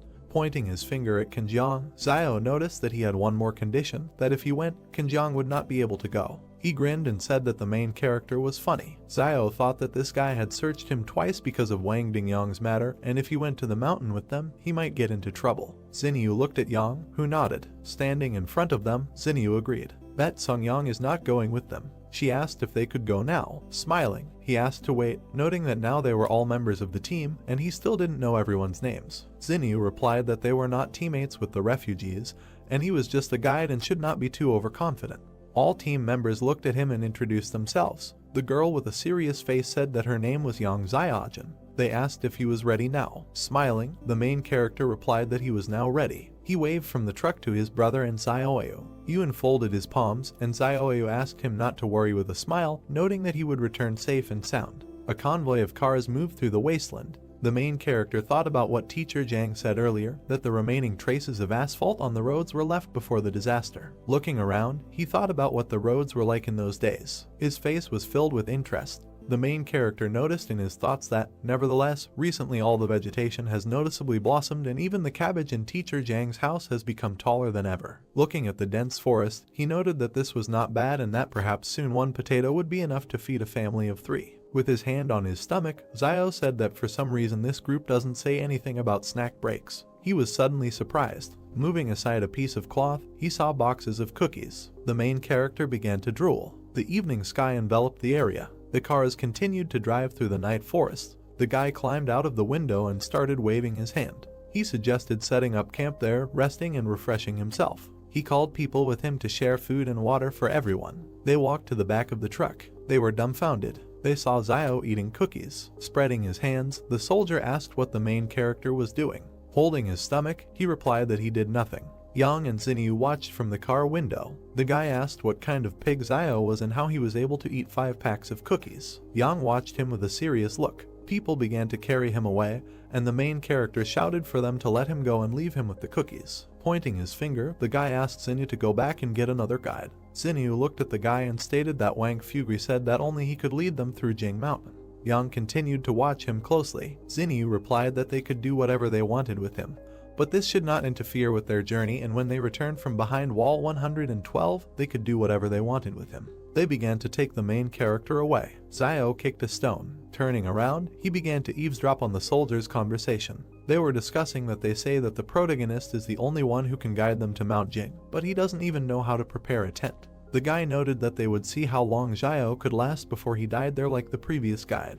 Frowning, the main character asked what was wrong with him eating some cookies. The angry guys stood in front of him and shouted asking if he had eaten a little. The angry soldier said he was warning him, that he is just an ordinary tramp and should not try to break a stone with an egg. Looking at the guy, Xiao asked if he knew that the egg would break if it hit a stone. The soldier asked if the egg would break. Closing his eyes, the main character replied that this was not true. The military man asked what would break in this case. As he left him, he replied that the chicken's heart would be broken. He suddenly turned around. Looking at Yang in the car, Xiao wondered if she was just looking at him. Yang adjusted her cap with her hand, a slight smile on her face. The stranger began to shout that he had found traces of the beast. The soldiers near the fire were surprised by what they heard. The guy fell to the ground. Stunned, Xiao noted in his thoughts that usually few animals could survive on the outskirts of the forest. He asked about what kind of animal could be there. Examining the tracks, the soldier asked if he had seen any tracks the last time he passed there. The main character pushed the soldier away. The guy asked what he was looking at. Examining the tracks, Xiao wondered if the tracks of a deer spooked them. Turning around, he saw traces of the fire. Looking around, Xiao noticed in his thoughts that in nature, not cleaning up food waste is a bad habit. Passing through the crowd, he asked to be allowed to look. Putting his finger to his chin, he said that these were the paw prints of a bear, which was attracted by the food scraps they left last time. The angry stranger asked who Xiao was fooling and whether he thought he had never seen what a bear's claws looked like. The main character replied that it could be a wild boar. He began to move forward. The frightened soldiers asked if he was going into the forest. Turning around, he replied that they were not giving him cookies, so he would go and find something to eat himself. The guy said that he could tell that their last guide died somewhere there, so he shouldn't die like him and not waste their time. Walking into the forest, Xiao replied that then he would just go and see how he died there. Moving through the forest, the main character noticed in his thoughts that from what he heard, the previous guide simply went down to the river to wash himself. As a result, something in the river bit him on the face and he died instantly. He began sharpening the stick and emphasized the fact that he had to be careful in his actions. He began to examine his spear. Putting his sword behind his back, Xiao reasoned that there was usually a source of water near the habitats of large animals, and the tracks of a large deer should lead him to the river where the guide had previously been bitten. He approached the river bank. He began to scan the shore. The main character with a calm face thought that if you only look at the water, there is nothing special in it, and the guide must have been attacked by some fish hiding under the water. He noted that he fears that he, like most city residents, does not know that there are many freshwater fish that are carnivores. Turning around, he saw an anthill. He assumed he could catch a fish. He started walking towards him. Zio stabbed the pile of dirt multiple times with his knife. He picked up a piece of earth with a stick. The main character grabbed a big ant. Approaching the river, he noticed in his thoughts that the queen of white ants was an excellent bait that should be used to advantage. He threw an ant with a piece of dirt into the water. Zio prepared to strike with his spear. A huge fish began to swim around the bait.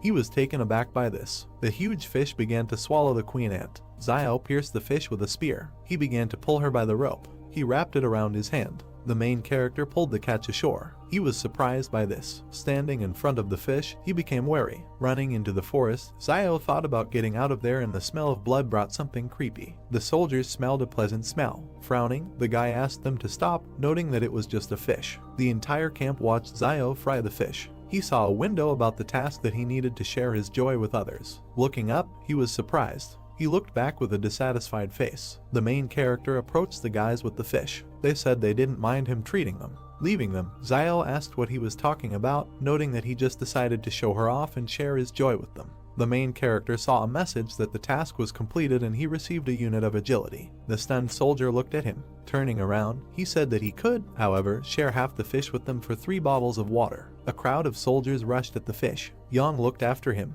She sat down next to the main character. Looking at him, she began to talk about fish. Zio frowned at this. She pointed the gun at the main character. A notification appeared in front of him with the characteristics of the pistol. Taken aback, he thought that if she wanted to eat, she could just tell him, adding that she had perfect skill with weapons, and because of this, he began to get nervous. He stated that he would only give 2 pieces to eat. Standing up with Zinnu, Yang noted that he should give 2 pieces each. Zinnu handed over a bar of chocolate and said that she was not going to eat his food just like that, and he could eat a couple of pieces too. Zio stuffed a whole chocolate bar into his mouth. Stretching out his hand, he declared that she owed him another piece. Stunned, Zinnu asked him to wait, noting that she would bring it to him. Yang began to pepper the fish. Zio looked at her and wondered if all the girls behind the wall were as beautiful as her. Yang started stuffing the fish into her mouth. The stunned main character screamed that this was his fish and she should be restrained because she was a girl. Forest, sun over the mountains. The hero opened his eyes and woke up. Near the tent, he sat down and adjusted his hood. He looked to the side.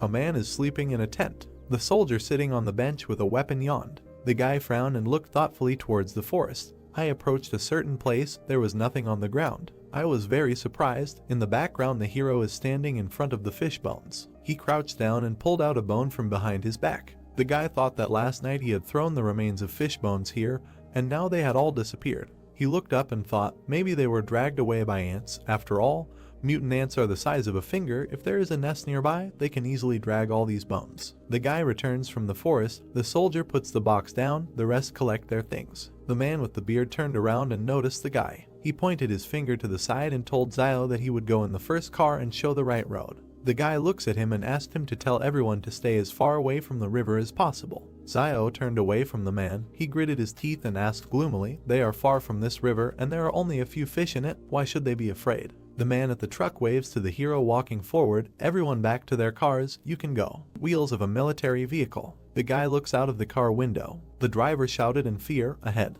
The car convoy stopped. Zio frowned, surprised. There was a deer in front of the jeep. He wondered where this huge deer came from here. Malxian takes aim. Jun jumped out of the car. The soldiers pointed their weapons at the deer standing in front of them. Zhu shouted into the radio not to shoot, no sudden movements, no need to provoke him. Cheng lowered the gun and told the guy in the black glasses not to worry so much. He was a herbivore and not to be scared. There were no large predators here. The deer lowered its antlers. He rushed forward furiously. The driver screamed in fright and turned the steering wheel. I pressed the gas pedal. One of the cars drove off to the side. The soldiers were lying on the ground and a deer hit another car. The guy opened his mouth, looks at the deer striking the jeep. The animal threw the car up. The jeep flies to the ground. The deer runs away and the soldiers shoot at it. They run to the man by the truck. The hero gets out of the jeep. The guy looks to the side thoughtfully. It's strange to him that Jan didn't shoot. She always looks like she's staying away. The girl looks ahead thoughtfully, her hands in her sweater pockets, behind Jun with a gun by the car. The soldiers help the guy at the overturned car. The man in the robe calls Zio. "Isn't he a doctor from the trading city? Let him help." The hero goes to the victim. A man with a bruise on his forehead raised his hand to his ear and clenched his teeth. The guy looks down and thought, "It's just a scratch, no big deal." He closed his eyes, put one palm on top of the other, raising one finger, and said that the pain would go away, get better faster. get better sooner. The man with the beard raised his fist and was indignant. Who even treats like that? What kind of doctor is he? Confusion on the faces of the men, the guy folded his palms and answered, a healer. The man in the robe pushed Zayo away and shouted at him to leave, he was only in the way. The guy turned his head and heard the man ask if the car could still be repaired. A guy with a black bandage on his head is following Zhu. The junior lieutenant replied that it is broken to such an extent that it can hardly be repaired, but there may still be people sitting in the back of the remaining cars. He added that this guy, Zia and Chen will sit in the back of the car, they will have to be patient a little. Zia and the guy with the headband nervously replied, okay. Smoke from a damaged jeep, people are walking towards the truck, everyone is in their car, moving on. Zia jumps into the back of the truck. The guy standing next to him complained why they didn't tell this tramp to ride around in the back of the car, all because he's a conductor. Zia screamed, clutching his throat and rolling his eyes. He fell next to the car. The soldiers ran towards them, asking what was the matter. Zhu inspects the body with a pistol and said loudly that there is nothing unusual there. He sat up and checked the guy's neck for a pulse. He froze in surprise and said that he was no longer breathing. Zayo frowned, a drop of sweat on his cheek, looking ahead. A man in a black robe runs towards the truck and asks what happened and how he died. The guy with the black bandage on his head said in fear that he didn't know. He had just climbed into the car when he screamed behind him and fell dead. He didn't see anything. Trees with a green crown. Someone paid attention to the trees, shouted, it seems that there is someone in the forest. They look around tensely. Zhu looked back. The man with the beard was begging him to come back. It was too strange. Zhu looks to the side, gritted his teeth, said sternly, no way. This time they took an order that cannot be cancelled, so either they all die or it will be completed. Xinyu approached them and shouted to stop arguing. They needed to get out of here immediately. She looked to the side and said that Zayo would lift Zia into the back and ride in it himself. The hero raised Zia's head, pulled back his hood, and there was a bee sting on his neck. The man with a beard pointed his finger into the back of the car and told the guy sitting there to get into the front car. Zayo examined the wound, wondering if bee venom could kill an adult in a few seconds. He looked back gloomily. The man asked what he was waiting for. He needed to load the body into the back. The guy replied, now, he thought that this wilderness was becoming more and more dangerous. A black bag with a body in the back. Zayo took a bite of the cookie and asked what he couldn't do at home. He needed it all. He sits in front of the bag, eats cookies, takes a new pack out of the box, said that in the end, he lost his life. And because of his death he was forced to sit back in the back, added that if he doesn't finish all the cookies in the car today, they won't call Zayo. The men in the car looked back with displeasure. A guy with a beard asked who this guy was talking to. Another suggested that he was really sick in the head. He pulled back the collar of his sweater and asked displeasedly, it's almost winter now, so why is it getting hotter as we move north? The hero is eating cookies, turned his head, thought, the temperature rises even at such a great distance. Cars are driving towards volcanoes. He thought that there are several active volcanoes in the vicinity of Mount Jing, and they are very active. Radiator grill on a jeep. The evening of the next day, the car stopped. The soldiers got out, looking at the volcanoes in the distance. They raised their heads. A man in a robe pointed his finger up, noticed that something was written there. It is written on the stone that it is better not to enter alive. They can't understand what this means. Zhu looked back at Zayo, frowned, and asked who carved it. The hero in profile, looking up, replied that he didn't know. These words weren't there when he was here last year. The man in the robe pointed his finger at Zayo, shouted why he came here. He should not come to such a place. Even if he was hunting here, he was indignant about who he even was, and was clearly hiding his identity. Zayo grinned evilly and replied that yes, there was something he couldn't tell them, actually. There is a dragon next to him. He winked, extended his hand forward with a thumbs-up gesture, and said that he is a descendant of dragons. The man and the singer were perplexed. There was a pause. Zhu pointed a gun at him, said that there was too much suspicion in his direction, so you need to tell it like it is. He asked if it was he who came here and cut out these words. The hero closed his eyes, raised his hands, and replied that the inscription was so high that with his height he would not be able to reach it, of course, if he could not put the stone on the ground.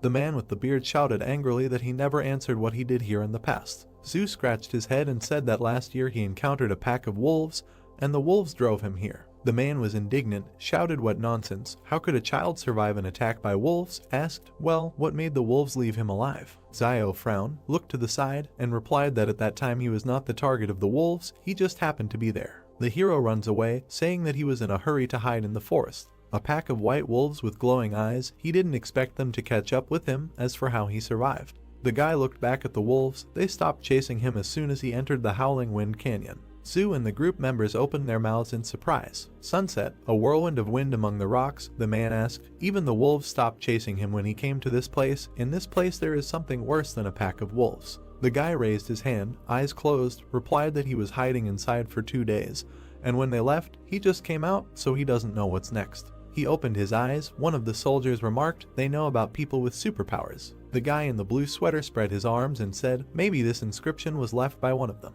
A swollen vein on his temple, Zhu ordered him to remain silent. "This is a military secret." The bald guy in the blue jacket frowned, objected. Who is he pretending to be?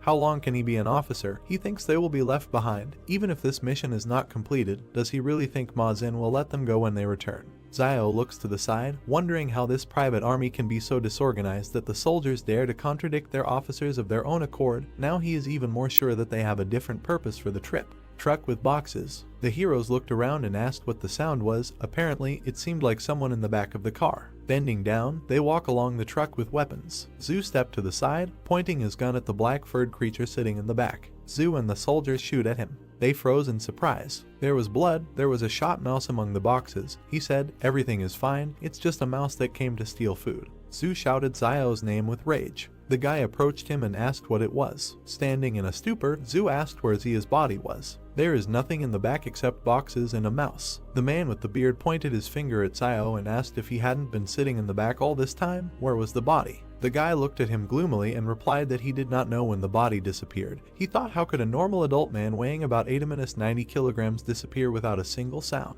A man with a beard turned to the junior lieutenant and said that they should return. "It's too dangerous here." With a stern look, Zhu looks up and remains silent. They are standing by the car. He asked everyone to come here. He said that they need to discuss everything before deciding what to do next. Everyone gathered around Zhu. He said that words were left at the entrance to this gorge. It is better not to enter alive. He suggested that in the depths of the gorge there could be dangers that even a person with superpowers would find difficult to cope with. Looking ahead, serious face. On the other hand, there are also hidden dangers lurking in the forest. Zia's mysterious death, the inexplicable disappearance of his body, and all these incidents remain unanswered. Glasses on her head, Xinyu looked at him and said, "In fact, although the forest is dangerous, it doesn't seem like their entire army will die in it, but it's hard to say what dangers await them in the gorge." Zhu lowered his eyes and thought. The girl pursed her lips and looked at him silently. He was surprised when she asked if he was worried about the situation after returning behind the wall, and told him not to be afraid. She would find a way to help him transfer from the private army when they returned. He looked away, clenched his teeth, and said that this was not what he was thinking, but he agreed with her opinion. Xiao stands behind them, looked back. Zhu noticed that it was too dangerous ahead. The guy jumped on the hood of the car, looking at the animal sitting on the top of the rock. Zhu summed up, "Today they will all rest here, and tomorrow they will return behind the wall." The man in the robe sighed with relief. "This is great." Xiao frowned and opened his mouth in amazement. A white wolf with glowing eyes bared his teeth. The guy turned and shouted, "There are wolves here, quickly into the gorge." Xinyu looks up in surprise. The guy in the robe shouted, "Has he gone crazy? Wants to die?" Xiao jumped into the back of the truck. He looked back and angrily shouted at them to run into the gorge or die right now. He grabbed the dead mouse. A pack of wolves is heading towards the gorge. The wolf attacked one of the soldiers. The others ran away. The predator jumped into the back. The hero with the mouse in his hands looked back. The guy jumped down, the wolf behind him. A man in a robe points his finger forward, pushing away a guy who is trying to get into the car, shouting to let them go quickly. Xiao bent down, his hand on the wheel of the truck. The wolf pounced on the soldier by the jeep. The wolf eats its prey. The hero looked at them and ran past. The car overtook him and turns around. The jeep drove up to the hero. The car stopped next to him. Jan opened the door, extended her hand, and asked her to climb in. The girl's pistol is pointed at the driver's seat. The hero looks at her. He thought, she didn't seem to be around. Maybe she was leaving to reconnoiter the situation, and in order to save him, she actually threatens the driver with a pistol. Frowning, he wondered how a car could outrun a wolf on this terrible road in this wilderness. Yang pulled out another gun and pointed it at him. He was scared. Sweat was running down his face. The girl screamed for him to get into the car. The wheels of the cars hit the gas. They leave the pack in cars. Wolves in blood, glowing eyes. The predators turned and went into the forest. The soldiers got out of the cars, looking back in surprise. They really weren't trying to enter the gorge. They were saved. The man with the beard, embarrassed, looked to the side and said that it seemed that the tramp had not lied to them earlier. The guy was holding a rat by the tail. The man pointed his finger at him and asked what he was doing with it. Xiao took it in his hands, closed his eyes, answered to eat it, or he thinks that he just took it to wear it. The men look at the dead rodent with disgust. The hero said that the food was in the back of the truck, and he stayed there. What else will they eat? This mouse ate his cookies, and he will eat hers. That's fair. The girl stuck a knife into the mouse lying in the guy's hands. Yang raised her index finger and said that she wanted to share, and in exchange she could lend him this knife. Huge spider legs above Xiao's head. He asked with a sly smile, how about giving it to him? Blood splashes, the girl shot at a huge spider next to the hero, he dropped the mouse. The spider fell to the ground. The guy clenched his teeth and looked up. The heroes look up, many spiders are descending towards them from the mountain.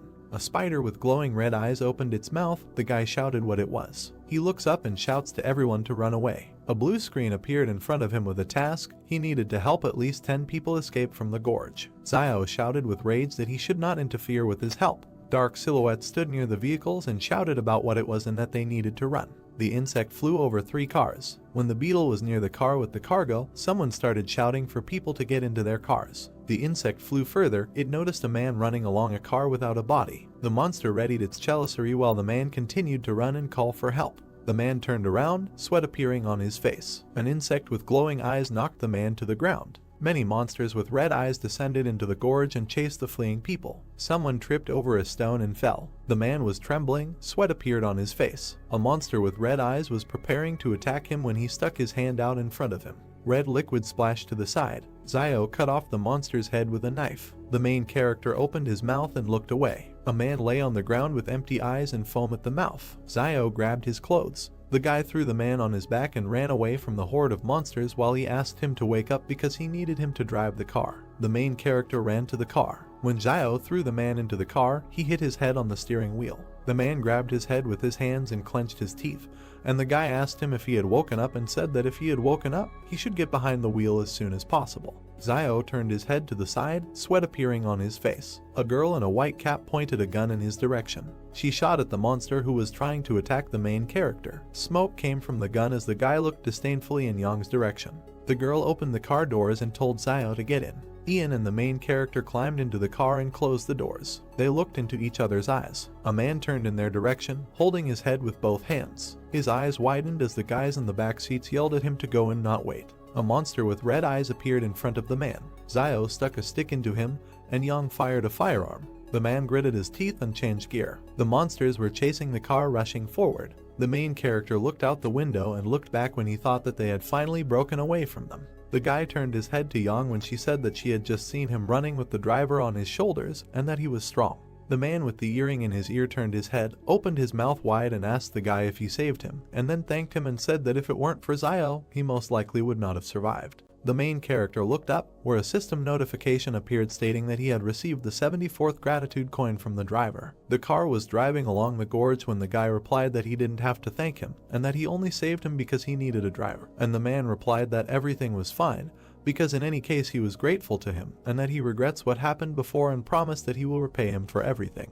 A system alert appeared about another gratitude coin received from the driver, and Zio smiled widely and was surprised that he sincerely thanked him twice. The main character looked at the man and asked him to thank him again, and sweat appeared on the driver's face. Yang looked away and exclaimed that there was clearly something wrong with the guy. Zio looked back carefully. He sat down next to the girl, who crossed her arms over her chest, coughed, replied that he was just joking to diffuse the atmosphere, and suggested getting out of the gorge before these insects caught up with them, and also reminded them that they needed to meet the cars that had gone ahead. The guy looked to the side and thought that he still knew her too little, and that his identity as a person with superpowers should not be revealed, and for this it was better to keep a low profile and quietly earn gratitude. A system notification appeared above Zio that the task had been successfully completed and that a unit of power had been received. Then the guy thought that if more than 10 people were saved, then the task was considered completed. Over the narrow gorge, stars sparkled in the night sky while the main character thought that the decisions of this palace were strange. Sweat appeared on the man's face when he saw many bones among the stones and shouted about it, and the main character looked to the side and said that those insects most likely did it. Zio remembered one monster and thought that insects have human faces on their shells because they eat people, and that they seem to eat their souls. The car passed the skull, kicking up dust. The car drove out of a narrow gorge. A crescent moon was shining over the mountains when the car approached 2 more cars. The main character was looking at the standing people when someone said that there were only 11 people left. Sweat appeared on the man's face as he said that they had lost a lot. The man opened his mouth wide and began to shout that he said that they needed to turn back, but they still went into the gorge, and that it was not for nothing that it was written on that stone that it was better not to enter alive. The man wondered why they didn't listen right away. People stood opposite each other and did not understand what was the point of talking about this now, and that if someone wanted to return, then let them leave, because the wolves were probably already waiting for them. Someone said that they had no choice but to go into the gorge and that they were lucky to survive. The man covered his face with his gloved hand, clenched his teeth and muttered that they were taking a break, and that it was useless to argue because now the most important thing was to work together and get out alive. The girl with glasses on her head opened her mouth and asked him what kind of mission he came to these mountains with. The main character stood and looked decisively forward. Zhu opened his eyes and sweat appeared on his face. The man clenched his fist in front of him, looked at the lieutenant and asked him what the purpose of his visit to the mountain was. Behind the lieutenant stood Xiao as he asked the man who asked the question who they were so that he could tell them his purpose and reminded them not to forget that they were just strangers in the company. The main character sat on the hood of the car and thought that he had heard that the group was just trying to get to the other wall and decided to go along with these privateers, and that it was not unusual that ordinary soldiers did not want to talk about it. The man in the cap looked to the side and asked how to be one. People turned towards the lieutenant and began to tell him to tell them what their mission was, because so many of their brothers had already died along this path. Xiao looked at Xenia and decided that she was also not simple, since one word of hers provoked a conflict between ordinary soldiers. A girl in a black jacket approached the guy. Yang stood in front of Xiao and said that she was hungry, and the main character gritted his teeth and asked her why she was telling him this, because she was not his girlfriend. She extended her hand to the guy and asked that in this case he would return her knife to her. Yang pointed a gun at the guy, and he sat her on a stone and said with a smile that he would bring her something to eat, and then asked if there was something she didn't eat, to which the girl answered in the negative. She remembered opening the car doors, said that she had thrown the previous mouse into the trunk, and told Xiao to use it for cooking. Sweat appeared on the protagonist's face, and he, smiling, thought that the mouse that he threw away to escape the swarm was actually picked up by Yang. That is, she stole food from the swarm of insects, and out loud he agreed with the girl's proposal. Over the fire, a hand held a stick with an animal leg. Cheng opened his mouth wide and told the man opposite that now they were all in the same boat, and that if he did not tell them, then perhaps they would all die because of this, to which Zhu replied that he had told them everything that knows. The man's nose smelled some kind of aroma. People stood in a semicircle near a piece of meat that was being cooked over a fire. Xiao stood holding a rat in his hand, from which a piece had been cut off, and thought that everything else was useless. The main character swung his hand and threw the remains into the sky when a man shouted at him asking why he threw it away. Xiao turned to him and asked if he was going to eat it, and then said that if he wanted, he should go and get it, to which the man bared his sharp teeth and shouted that he was not going to eat something so disgusting. Xiao was shown in profile as he added that it was because he had not eaten anything even more disgusting, and that he had heard it said before that many rich people behind the wall like to eat birds' nests, and also that he did not know where does the swallow have so much saliva. Perhaps it has tuberculosis. Sweat appeared on the man's face because he did not understand anything. Xiao added that it is not surprising that there is an idiom about a sick swallow circling in circles, which describes swallows that spit. The men covered their mouths and opened their eyes wide as they listened intently to Xiao.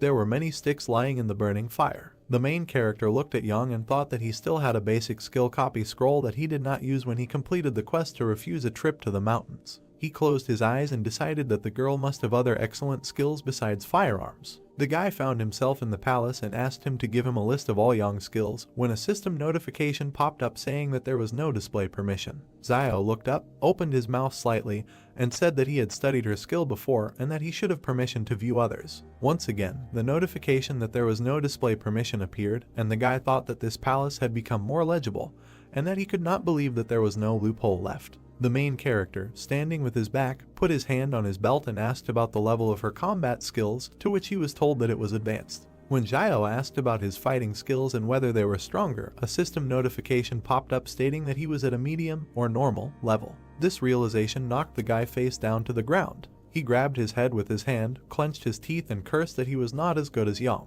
Xiao turned his head to the side, looked at the girl and decided that it was because his fighting skills were a reflection of his accumulated life experience gained from fighting people, rather than the result of professional training, and that based on his intuition, she should have powerful fighting skills. The protagonist clenched his fist as he thought about the fact that she couldn't defeat him in a real fight, and that advanced fighting skills were useful anyway, so it was worth learning them first. The guy pursed his lips and looked to the side as he decided to use the skill copy scroll. A system notification appeared congratulating the target for randomly selecting the advanced skill of jumping rope and asking if he would like to learn the skill. Xiao raised his hands to the notification window, showed his sharp teeth and shouted about why this particular skill was chosen, and why this skill was even considered an advanced skill, and how it worked. For example, would he be able to do a backflip while he was jump rope? Yang opened her mouth slightly and looked to the side when she asked when the meat would be ready, and then added that if the meat was overcooked, it would not taste good. The main character handed the girl the meat on a stick, laughed and said that it was already ready, and that in the wasteland food needs to be fried longer and water needs to be boiled for more than 10 minutes before drinking.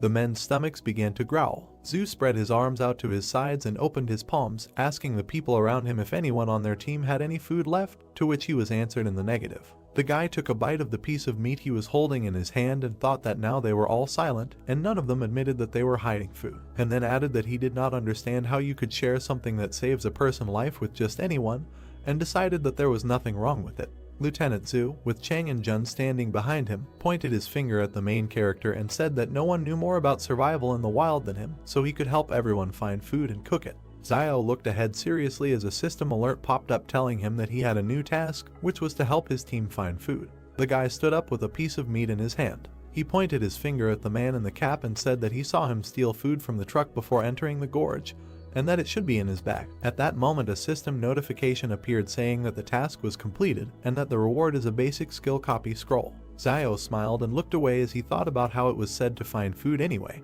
but there was no mention of where to look, so everything was fair, and then he added that he liked the way the palace graded tasks more and more. Zhu extended his hand in front of him with his palm open and ordered the man in the cap to take out the food. Cheng opened his eyes and mouth wide and screamed, asking what they were doing when he went for food, and then he himself answered that they went for clothes, a tent, and the star went for his cosmetic bag, after which the man asked again about that. Why should he share food with them now? Zhu frowned and exclaimed that he was doing this for the benefit of the entire team. Cheng pulled out a weapon and pointed it in front of him as he asked the lieutenant if he still thought he had any power now. Zhu opened his eyes wide and became angry when the barrel of a gun was pointed in his direction, and Cheng suggested that he try to touch him. There were other people standing near the two when the guy in the cap shouted that he should not try to take the food from him. Zhu looked at the gun, gritted his teeth and asked him to share with them now, and as soon as it becomes light, they can find food for everyone. Cheng, with a bandage on his face, opened his mouth and said that it was still unknown whether they would get out of here alive or not.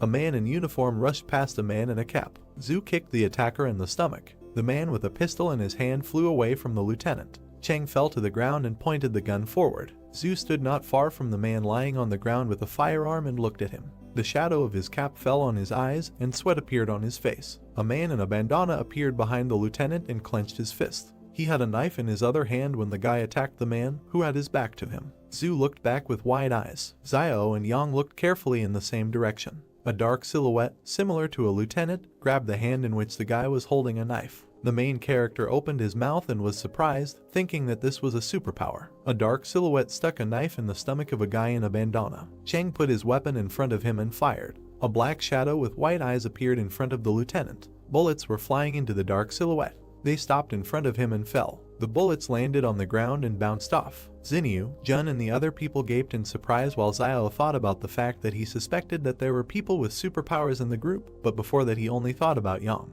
The main character opened his eyes and mouth wide when he thought that no one would have thought that Zhu would hide it so well, and that it was a pity that there was no skill copy scroll yet, because he had to copy his skill when there will be an opportunity for him. Xiao closed his mouth and looked to the side. A girl in a hood with ears was sitting next to him. The guy asked her if she was interested, and Yang continued eating meat and replied that she was interested. The main character looked away and thought that she absolutely didn't care about what was happening. Zhu stood between two black shadows. The silhouettes disappeared, and a guy in a bandana was sitting on the ground next to the lieutenant. Zhu parted his mouth and looked away as he said that he was just trying to find a way out of their situation and that he didn't want to offend anyone.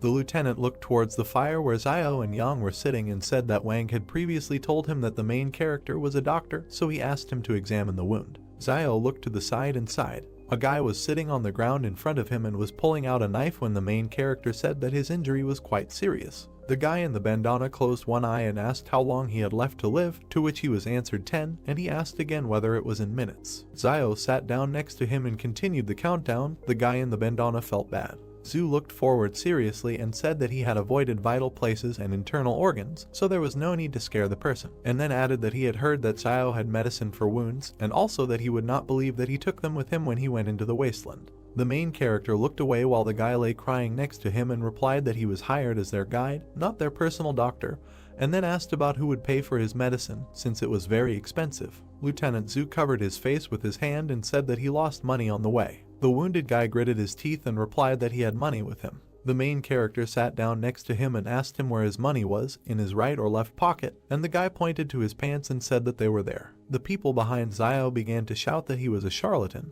because a cut cannot be treated without stitches. When he looked down and warned that he immediately wanted to say that he did not know how to stitch wounds, so it was only up to God whether the wound would heal after the medicine or not.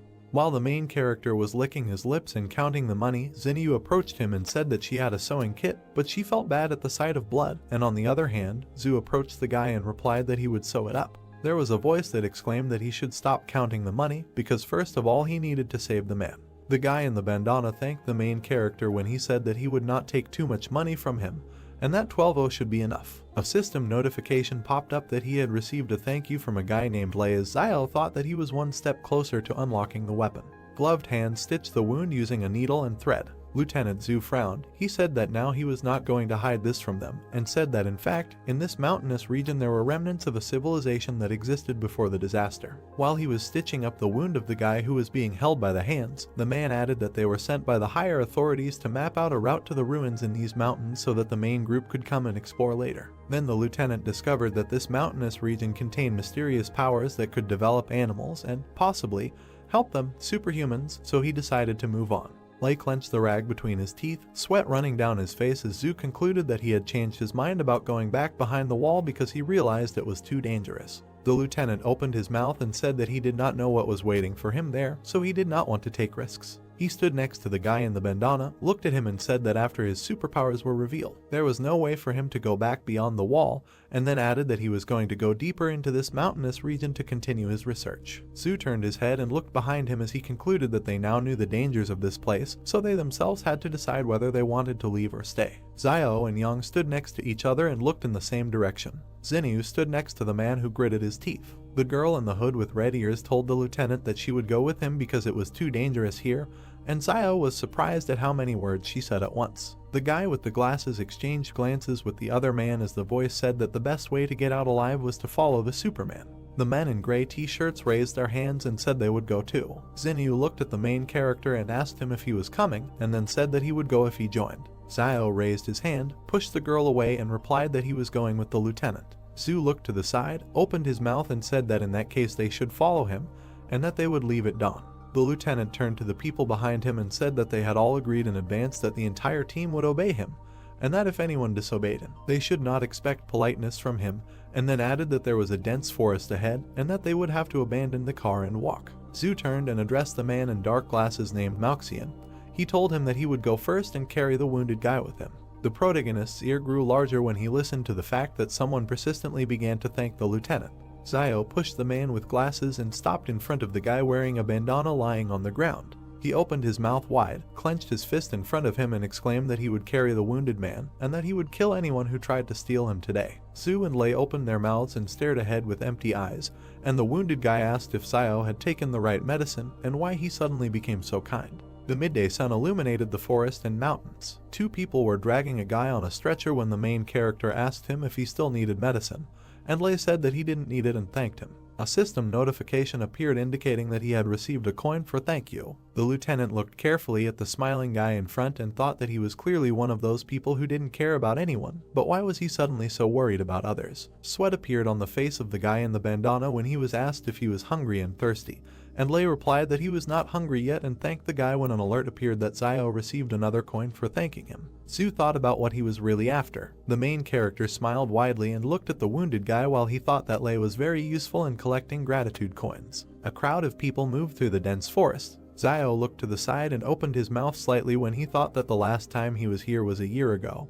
and that since then the trees had become much taller and more luxuriant. He decided that this was strange. The guy's profile didn't change when he heard someone asking why he kept touching her. In front of Zinyu stood a guy who smiled while he talked about what was wrong with touching her, especially since he wanted even more. This guy narrowed his eyes, laughed disgustingly and asked what she thought about tonight. The girl in the top and short skirt opened her mouth and told the guy not to come near her. Steam came out of his nose. They put a gun to the back of the guy's head. He raised his hands while Yang stood behind him and Zio watched it all. The girl turned to the main character and told him that this guy's gun was his. Zio pointed his finger at himself and asked if she meant him, and Yang confirmed. The main character threw the stretcher with the wounded guy and walked towards the girl when he said that there was no need to ask him twice. His hand removed the firearm from its holster as he exclaimed that he had found it. The guy opened his mouth wide, looked towards Yang and asked her if she knew how severe the charge was for depriving private troops of their weapons, to which the girl replied that if he threatened her again, he would die. Yang looked away when asked about what if she gave the gun to this tramp if he couldn't use it anyway. Xiao held a firearm in his hand and looked at it carefully. The guy who harassed Xinyu ran into the forest when Yang told him to get out. The girl carefully looked to the side and thought that the main character was quite skilled with weapons. Lieutenant Zhu looked away and remained silent. He approached Xiao and asked him if he could find food for everyone. The guy closed his eyes, raised his hand and replied that he was not God or their father, so he could not say that he would find food for all of them, and then asked if Zhu thought that if he now wanted a wild boar to crash into a tree, then it will take it and crash. At that moment, someone crashed into the tree trunk. Xiao, Zhu and Cheng opened their mouths and stared in one direction when the main character thought that this could not be true. A large boar was lying near a trunk under the treetops when people began to come up to it and say that it was really a wild boar, and that Xiao was just a magician, and also that he had a magic mouth because everything he said would appear. Xiao turned away from them and thought that the stupid child Yuan made another wish. The main character remembered the little boy who folded his palms in front of him and closed his eyes. He was wondering how he was doing at Jing Mountain, and then he wished him so that he doesn't go hungry. The man's hand held a knife, cutting the animal. The hero began to look askance at Xiao, who was talking about not leaving food for tomorrow that he couldn't finish today and trying not to mess around with blood for a long time, since it attracts animals very well. The blood from the beast slowly flowed onto the ground in which the ants were located. The main character began to answer that currently ants the size of a thumb do not attack during the day while a person is active. But at night, if the ants can smell a bloody smell near a person, he will be eaten like regular food and just one bite of the formic acid release can cause severe pain. The guy looked at Xiao, saying that he understood everything, calling the main character good. The girl with heavenly hair watched the guys, saying that Xiao was quite sincere. Out of the corner of her eye, the girl began to notice something. The beast was roasted on a fire, and many people were sitting around it. Xiao sat with the meat in his hands and, closing his eyes, began to eat it, and a girl began to sit down next to the guy, looking at him carefully. She began to look at Xiao, who was not at all happy with her, with a smile on her face, and said that it seemed to her that she could have a very good time in the wasteland. Since it looked romantic, the main character began to tell the girl that this was survival and there is nothing romantic about it. The girl began to make eyes at the main character, saying that he was very handsome and charming. The guy did not understand what the girl wanted from him. Xiao began to look carefully at the girl, thinking that she could not get anything from Zhu Xianchu, so she came to him. Zhu waved away the girl who was running after him. Before, Xiao had often seen the girl go to Zhu Xianchu to talk to him, but every time she was met with rebuff, since Zhu was an adult with a strong character who knows what he wants. Xiao looked at the girl out of the corner of his eye, realizing that for her he was just a brainless teenager. So perhaps she decided that the main character would go through fire and water for her if he showed sympathy. Xiao understood that in the end he had a weapon and he could well protect the girl. The main character began to look at his frightened sister with anger and tell her not to come closer. The girl began to look at Xiao with a playful smile and say that perhaps they had some kind of misunderstanding earlier, but in reality she is not like that. The girl began to stroke the main character's cheek, who was very surprised by this act. The sister began to tell the guy that she liked him. The guy began to shout angrily at the girl and tell her to shut up. Next to Xiao and the girl there was another person who looked at them in surprise. The main character began to look in surprise at the man sitting next to him, and the girl was equally surprised. Xinyu began to leave Xiao, saying that he was completely sick and the guy deserved to be alone.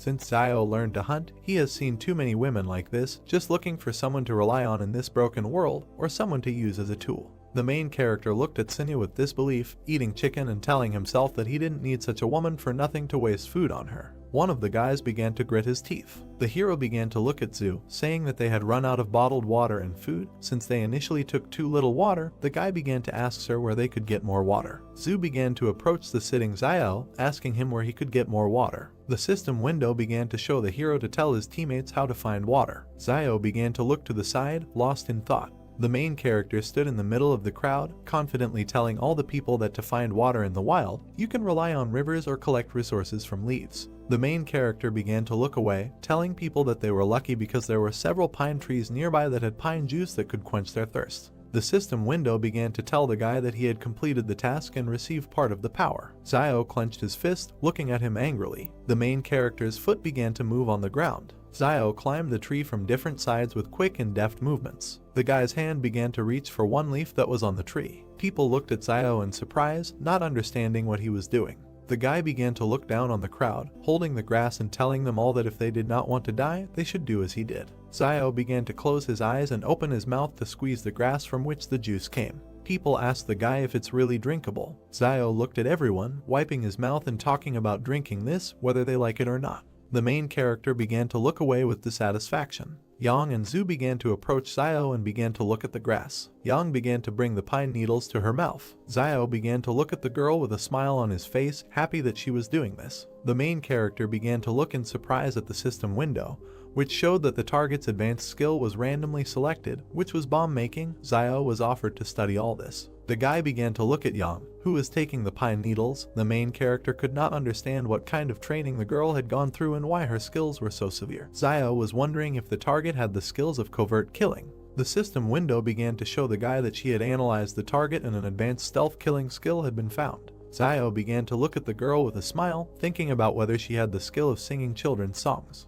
The system window immediately began to show the advanced skill and say that it had been found. The main character looked at the girl with incomprehension, not understanding what kind of disorder was in her skills. Zio quickly jumped from the tree to the ground. Two guys stood near a tree, telling each other that now they need to climb the tree. Although people have not been monkeys for a long time, the guy replied that it would be great to become a giraffe in the next life. Zio began to look at the guys, telling them that animals also do not live as they seem, and the main character heard that giraffes, although tall enough to protect themselves from external enemies, but they have difficulties in mating, so before courtship male giraffes must drink urine to determine if a female giraffe is on point. The guys were disgusted and couldn't figure out what these little known facts were that Zio had learned to disgust others. The mountains began to thicken, forming clouds. Zio began to look at this with confidence, shouting that acid rain was coming towards them. People began to quickly run away from the downpour, looking for somewhere to hide from it. The main character put on a hood, hiding from the rain and looking down. Some people began to carry the guy on the couch, who was unconscious. Cave. People began to stand in the cave, looking at the rain and rejoicing that they had it nearby. Hands began to set the torch on fire using a lighter. The guy was holding a torch in his hands, next to which there were people. The hero began to point in surprise and fear at the wall, telling him to look at it. There was someone's inscription on the wall, which said that they saw strange dark figures in the forest that disappeared. No one could understand what it meant. Huge red lightning began to appear near the cave, shooting in different directions. People looked at the wall in the cave, asking each other about who carved it. If they lost anyone along the way, everyone began to say that they lost Zuzu's body and nothing more. Sir Zhu began to look forward confidently, telling everyone that he had not heard that anyone from their 113th wall had crossed the mountain before, and perhaps someone from the 112th had taken refuge here and left a message. However, everyone understood that if they had a satellite phone with them at that time, they would have transmitted the signal. Zio began to look askance at Yang, telling the guys that he had heard Teacher Jang say that there were telephones behind the walls,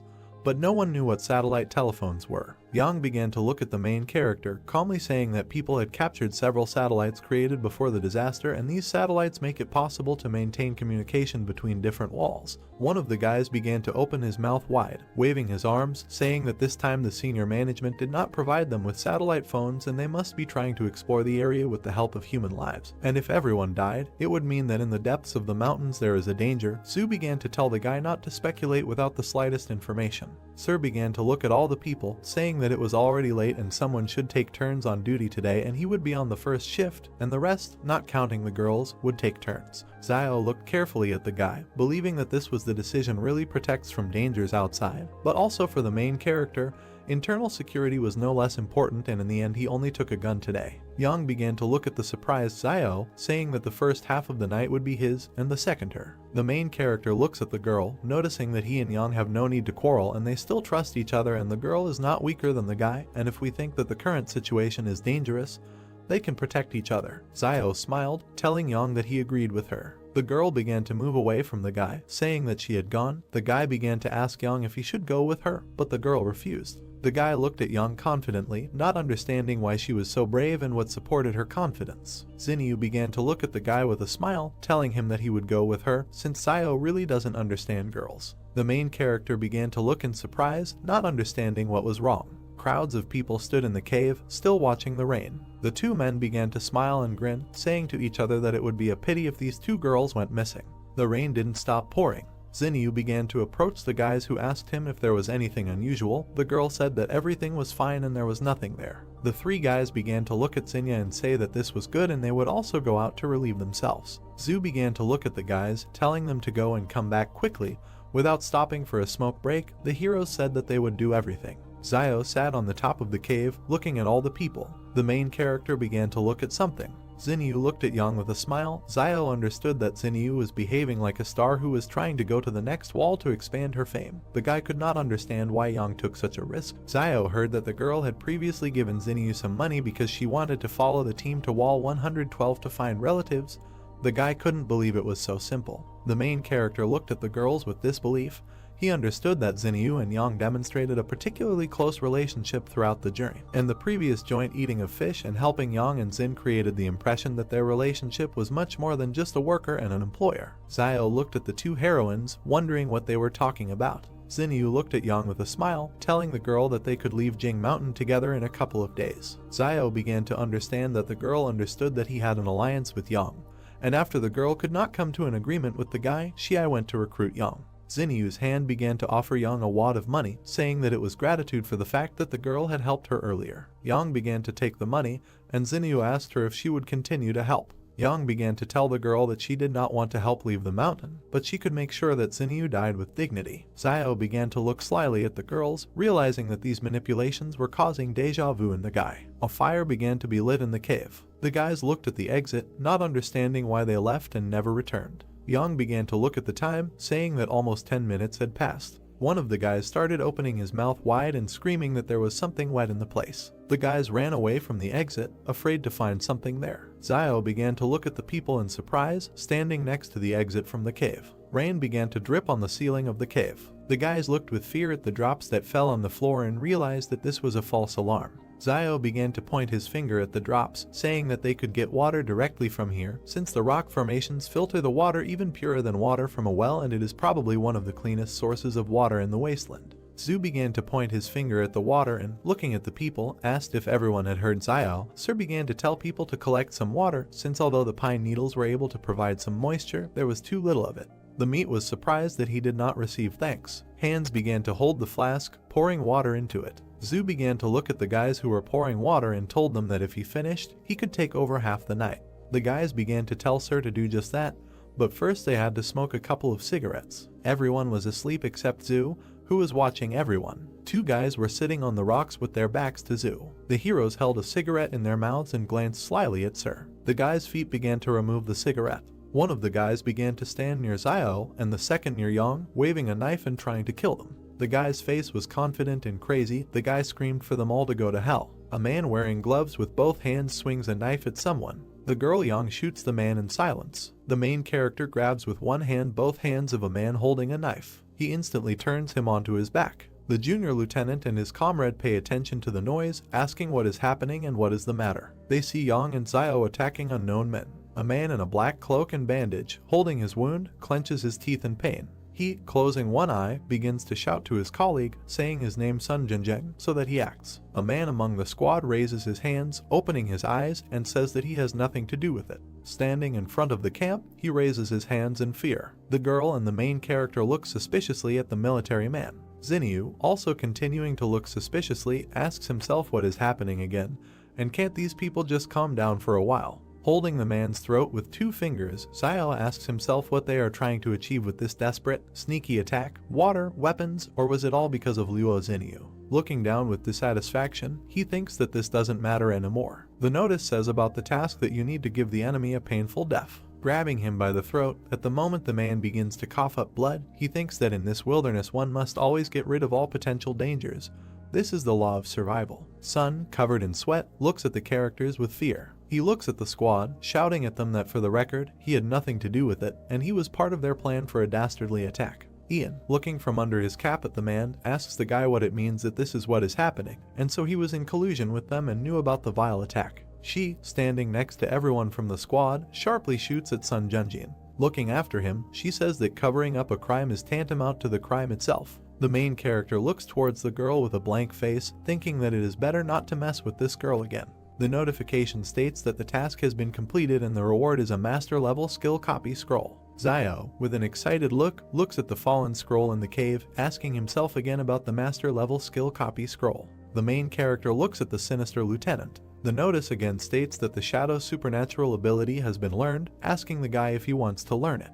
Xiao thinks that he cannot believe it, and this is exactly what he needed, responding to the notification that he wants to study. The main character stands against the background of a purple magical wall. The notification states that the target has been studied. Being in a dark room, releasing burgundy magic from her hands, similar to blood, she asks herself that this haze is a shadow. The hero turns his gaze back. He sees a dark bloody ghost with red eyes in front of him, thinking that this black shadow looks darker and more massive than Zhu Xianchu's, and this is because his appearance is darker and more massive. Seriously looking straight into his eyes, Xiao thinks that he wonders how well this shadow fights. He closes his eyes. The ghost opens from his seat, leaving his remnants of magic on the floor. He begins to circle around the main character. Suddenly, the ghost changes its direction with all speed towards Xiao, who has closed his eyes. He immediately grabs it with his hand, shattering its magic piece by piece. Holding his fist up, smashing the magic, he notes in his head that this is not bad, and this shadow is at least twice as strong and faster than his own body. He looks forward with interest, continuing to think that the density is also very high, so it is not surprising that Zhu Xianchu was able to use his shadow to deflect the shots. Poking his finger at the notification system, he thinks that according to the palace's prompts, the shadow cannot die and the use time is based on spiritual power. Seriously looking at the system and pointing his finger at it, his thoughts suggest that he can continue to use it as long as his spiritual energy is strong. But how can one calculate something as vague as spiritual power? Looking at the notice, he asks the palace what his spiritual power is. The notice states that the guy does not have access to information. He looks at him with an emotionless face, remaining silent. Against the backdrop of a dark room, he says in his head that he will not cooperate with this palace. Looking at his hand, from which burgundy energy is coming out, he asks himself that this is really strange, and why strength and agility are displayed in numbers, but spiritual strength is not, telling himself that he would rather not think about it now, while there is time, and it would be better for him to gain strength, because by training his body, he can improve his strength and agility. Clenching the magic in his fist, making a small smile, Xiao confidently looks forward, telling himself that now with his shadow abilities, he is a real person with superpowers.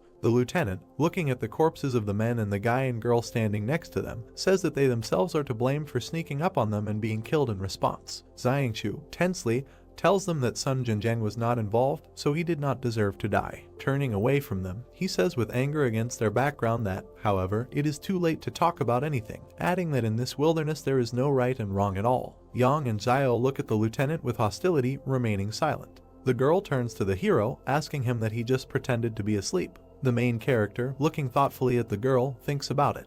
That life in the trading city has given him the habit of being constantly alert, even when he is sleeping, and not losing his vigilance. And this young Xiaojin was clearly pretending to be asleep herself, but decided to ask him, and he does not understand her. Walking away from Yang, Xiao asks if she figured it out, to which the girl says that she is bored. Two burning volcanoes smoke in the blue sky. The main character looks at the bodies lying in a line in the middle of the cave. He looks emotionlessly at the bloody body on the ground, thinking that he cannot understand how Zuxia's body disappeared earlier. Pursing his lips, he continues to look down, telling himself that these three bodies are lying here and nothing happened, and this is at least strange. The lieutenant and the hero stand at the exit from the cave, looking into the cave, informing them that it is already dawn, and let them prepare to hit the road, although they do not know what dangers lie ahead for them, but they cannot remain in place. Looking ahead, the lieutenant explains that they must find their next campsite before dark. His gaze suddenly shifts to the side, and Xianchu reveals that the two guys who went outside to relieve themselves last night haven't returned, so they're probably going to have something going on.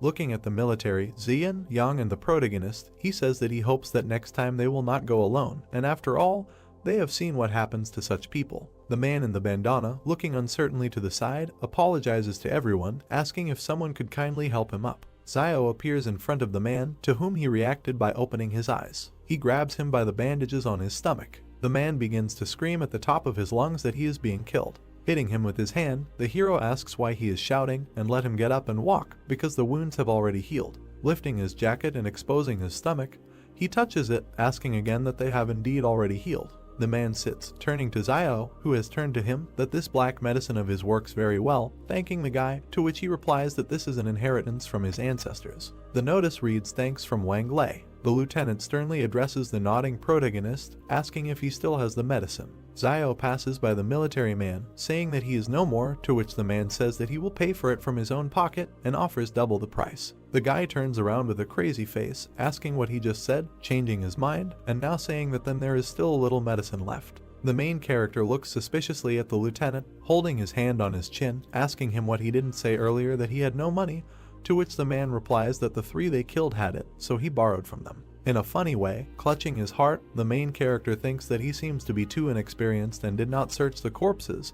How could he make such a stupid mistake, and his heart bleeds? Zio, spreading his hands to the sides in front of the lieutenant, tells him that this is not his money, but the main character's money, and let him give him at least half, to which the man says that he is not interested in money, and he will give him all 8,000 or about what he has on him if he gives him the medicine. The characters' hands pass medicine and money to each other. Zio begins to stare at the man while holding the money in his hands. The lieutenant, irritated, puts his hands on his hips, telling the main character not to look, and he really isn't lying, because that's all that happened. The history notice states that it has been discovered that there are 20,000 on the media, and he can purchase them on the initial personal storage. Zio thinks about how he needs to buy it, repeating it several times. Dark magic is creeping towards the door. The notice states that this is a successful initial personal storage purchase. The main character gradually approaches the dark door, thinking that it hurts so much, and he would like to see what storage space he paid 20,000 for. Zio grabbed the door handle. Opening it, he sees a brick wall with a hole in it. Closing the door with all his might, the guy, angry, asks what it is, saying that he paid 20,000 per cubic meter, asking what are the prices for housing in commercial areas. Thinking about the crappy palace that he decided to throw it at money and ruin his youth, adding that when he is refined to the intermediate and advanced level, he thinks that the palace will become a real home.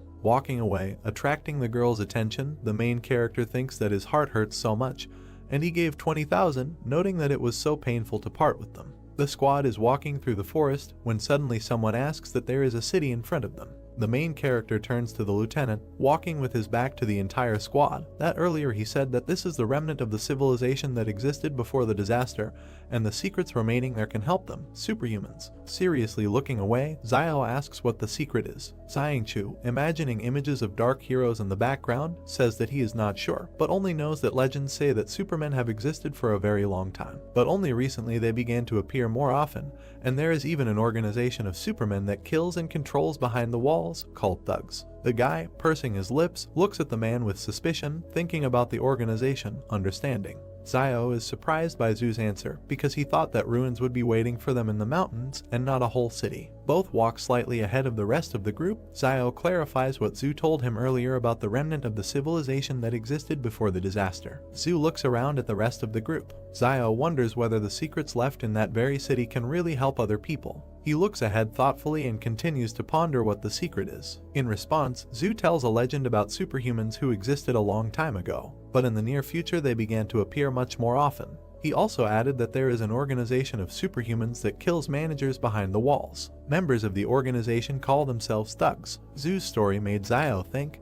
because if there is a whole organization of such people, then there are quite a lot of superhumans. He turned his gaze to Zoo and clarified whether the army was engaged in their capture. A member of the organization, of whom only one silhouette is visible, stands on a mountain of corpses. Zoo gives a negative answer, because superhumans are much stronger than Zio can even imagine. Zoo continues his speech against the background of an image of a table, behind which 4 silhouettes of thugs are gathered. He says that currently all fortresses are aimed at superhumans and that no one knows exactly how dangerous superhumans are. However, the leadership of the fortress has created a shelter for superhumans and intends to use the power of the thugs for their own purposes. Thus, Zoo revealed the true reason for their departure to explore the mountains. The other members of the group are not far behind the two. Zoo doesn't know what potential Jing Mountain hides, but he knows for sure that Wang Qinjiang, before setting off, found out information about other teams that are also now on their way to Jing Mountain. Zio was wary and, referring to the fact that the fortress wants to use superhumans, asked Zoo because his abilities probably played an important role in their plans. Zoo is angry at the people from the fortress because ordinary people do not regard superhumans as their own. He crushed the ant and told Zio that he couldn't even imagine what a person is capable of in relation to someone whom he does not consider one of his own. Baring his teeth, he ended up saying that he would never return. Liu Bu overheard their dialogue and insisted that they would not reveal Zoo's secrets. Both turned to look at Liu Bu. Zoo clarified that out of the entire group, he is most worried about Liu Bu. Zio pointedly pointed out that if the main cause of Zoo's worries did not return, then he could calmly return back. Liu Bu became wary and looked at the guy angrily. Zoo also did not remain indifferent and asked if Zio was also a Superman. The guy got nervous and asked again. In fact, Zhu did not suspect anything, but pointedly noticed that Xiao had awakened a special ability to irritate people. Xiao feels very uncomfortable and smiles nervously. At the same time, he asks the palace whether he has a perfect level skill. Smiling mischievously, he reasons that the skill he perfected at a young age, however, it will not be able to compare with Yang's skills. He stopped abruptly. Xiao turned around and, pointing his finger at Yahello, advised the group to beware of puddles, because stumbling upon a leech at this time of year is deadly. Sunlight shines through the foliage of the trees. Zhu noticed something ahead and asked everyone to look ahead.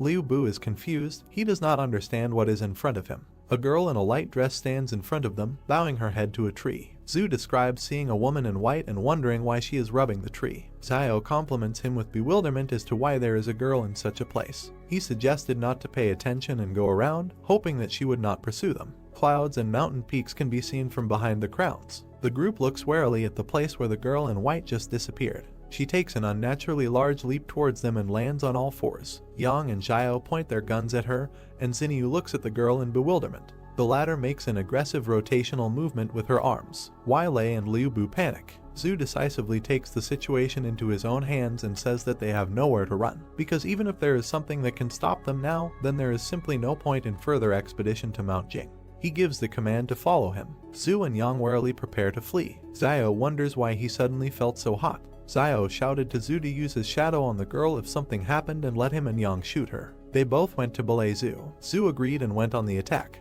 His palm began to exude black mist. He sent his shadow to attack. The shadow runs straight towards the girl in white. She is moments away from capturing the mysterious girl. The shadow grabs the stranger by the throat and presses her into the ground. All that was left of the girl was a white haze, and Xiao, seeing this, decides that Zhu's ability is quite enough. The whole group approaches the girl, who is still hanging by the throat from the hand of Zhu's shadow. The girl with a scary face is perplexed and assumes that the group was sent by the fortress. Zhu says he hasn't seen anything like this outside the walls, but the girl looks shabby. Xiao looks in surprise towards the shabby wood. Near the roots, the tree bark has been stripped off. Xiao notices something under the tree and tells his comrades about it. He opens the box. Xiao takes out a piece of paper from it and wonders what it is. In front of him is a card with a QR code for payment. Xiao thinks maybe it's something left over from the disaster, since the card is plastic and could have remained unharmed for a long time. The pattern on the map is puzzling. He asks his comrades if the pattern looks like a map of the labyrinth.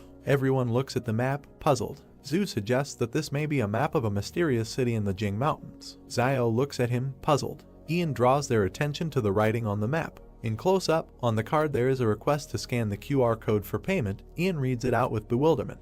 Xiao is indignant that in order to go through the maze you also have to pay. Zhu puts the card in his chest pocket and suggests moving on. Close up of the team, and a little to the side of Liu Bu with the girl. Zhu says that whatever is hiding on Mount Jing, they will have to take a look at it eventually. Liu Bu asks the others if they should take this shitty doll with them. Xiao, Zhu and Xinyu looked at him puzzled, but one of them suggested taking it anyway, it might come in handy. Liu Bu looks at the girl in white with confusion. A beautiful sunset can be seen from behind the mountain peaks. The group decides to stop in an angular cave for the night. Zhu looks ahead and notices that there is a pine tree growing nearby, and if anyone is hungry, let him pick up some pine cones for a snack. Xiao cuts the tree trunk with a knife and green liquid oozes out. Zhu is puzzled. He approaches Xiao and asks if he can drink it. Xiao looks at him. They were joined by Liu Bu and Xinyu. Liu Bu asks what it is and if it can be drunk. Xiao raises the knife with a cheerful expression and gives a negative answer. He does this to put some poison on his knife. Liu Bu is extremely surprised. He doesn't understand what kind of person Xiao is, that he even puts poison on his knife. Zhu and Xinyu refuse to comment on the situation and stand stone-faced.